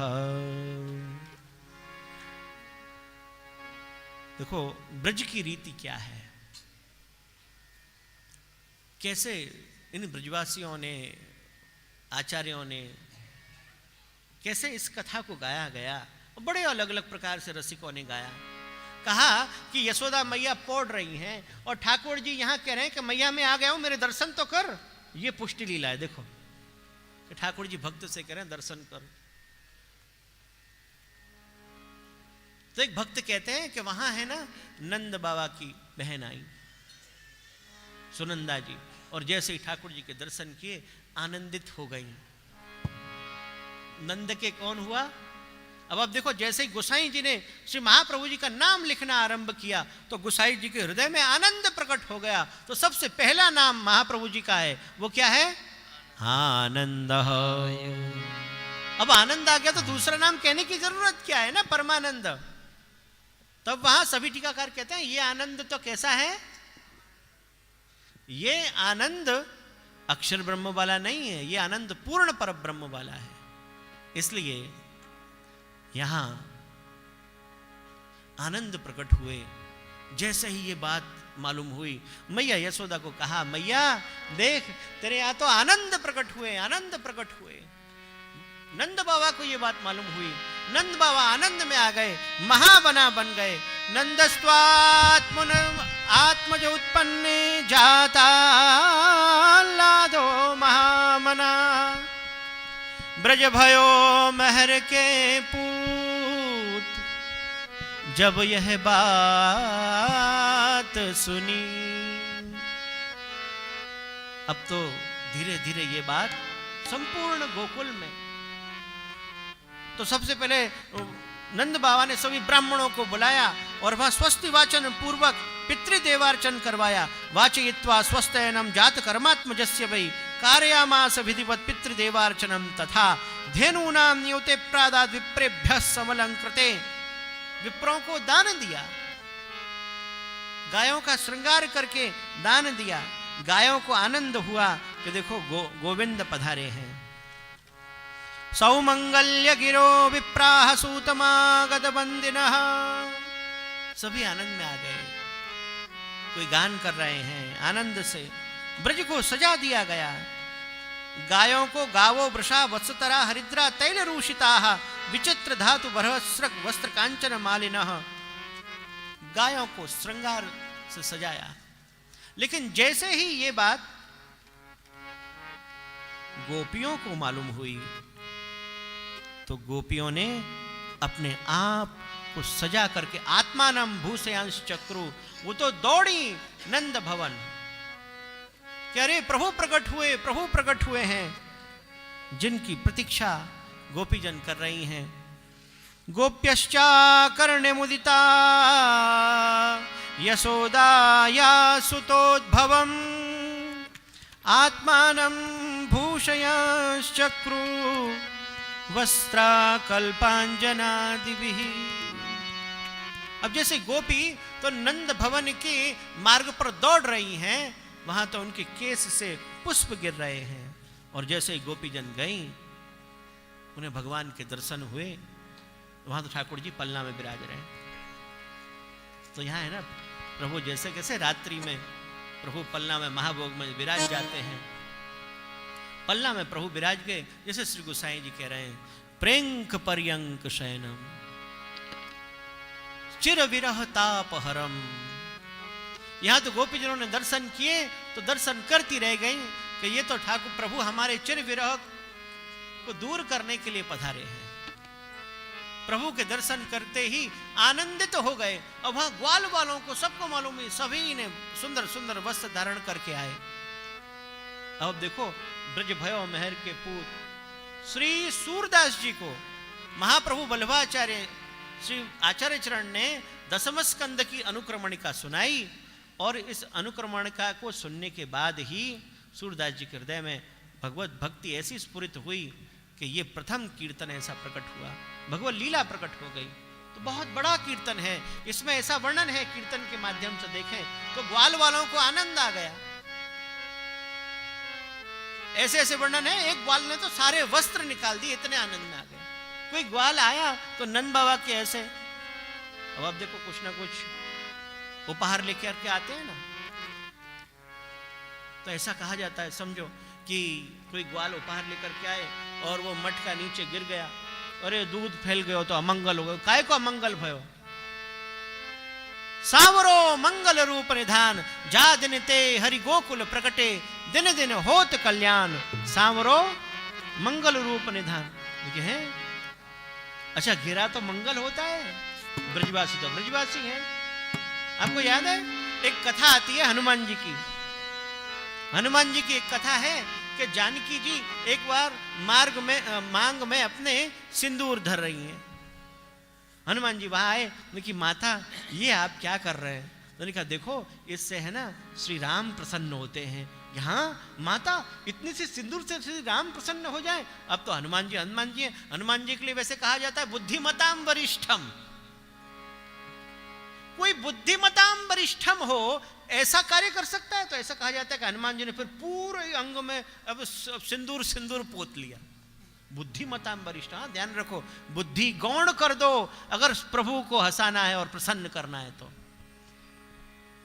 वानर यूथ मुख्यम बुद्धिमताम वरिष्ठम, जो श्रेष्ठ हैं, 11वें रुद्रावतार हैं। तो श्री राम के सामने पूरे सिंदूर सिंदूर लगा गए। श्री राम जी हंसने लगे। देखिए क्यों? कि प्रभु हमने तो सुना कि आप जब इतने से सिंदूर से प्रसन्न होते हैं, हमने पूरे अंग में आपके लिए सिंदूर धर लिया। तब से देखो, तो ऐसे ही ब्रजवासी अगर फोड़ करके, अगर ये दही दूध हम उड़ा करके प्रभु का आनंद होता है, तो सब ब्रजवासी एक दूसरे के ऊपर दही और माखन उड़ाने लगे। और क्या कह रहे हैं? नंद घरानंद भयो, कन्हैया लाल की, नंद घरानंद भयो, जय कन्हैया लाल की, नंद घरानंद भयो, जय कन्हैया लाल की, नंद घरानंद भयो, जय कन्हैया लाल की, नंद घरानंद भयो, जय कन्हैया लाल की, नंद घरानंद भयो, जय कन्हैया लाल की, नंद घरानंद भयो, जय कन्हैया लाल की, नंद घरानंद भयो, जय कन्हैया लाल की, नंद घरानंद भयो, जय कन्हैया लाल की, जय कन्हैया लाल की, जय कन्हैया लाल की, जय कन्हैया लाल की, जय कन्हैया लाल की, जय कन्हैया लाल की, जय कन्हैया लाल की, जय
ब्रज में है रही जय जयकार नंद घर लाला जायो है ब्रज में है रही जय जयकार नंद घर लाला जायो है लाला जायो है नंद घर लाला जायो है हा हा लाला जायो है के नंद घर लाला जायो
बधाई हो बधाई हो बधाई हो। बोल वल्लभाधीश की, बाल कृष्ण लाल की, श्याम सुंदर श्री यमुने महारानी की, गोसाई जी परम दयाल की, भागवत भगवान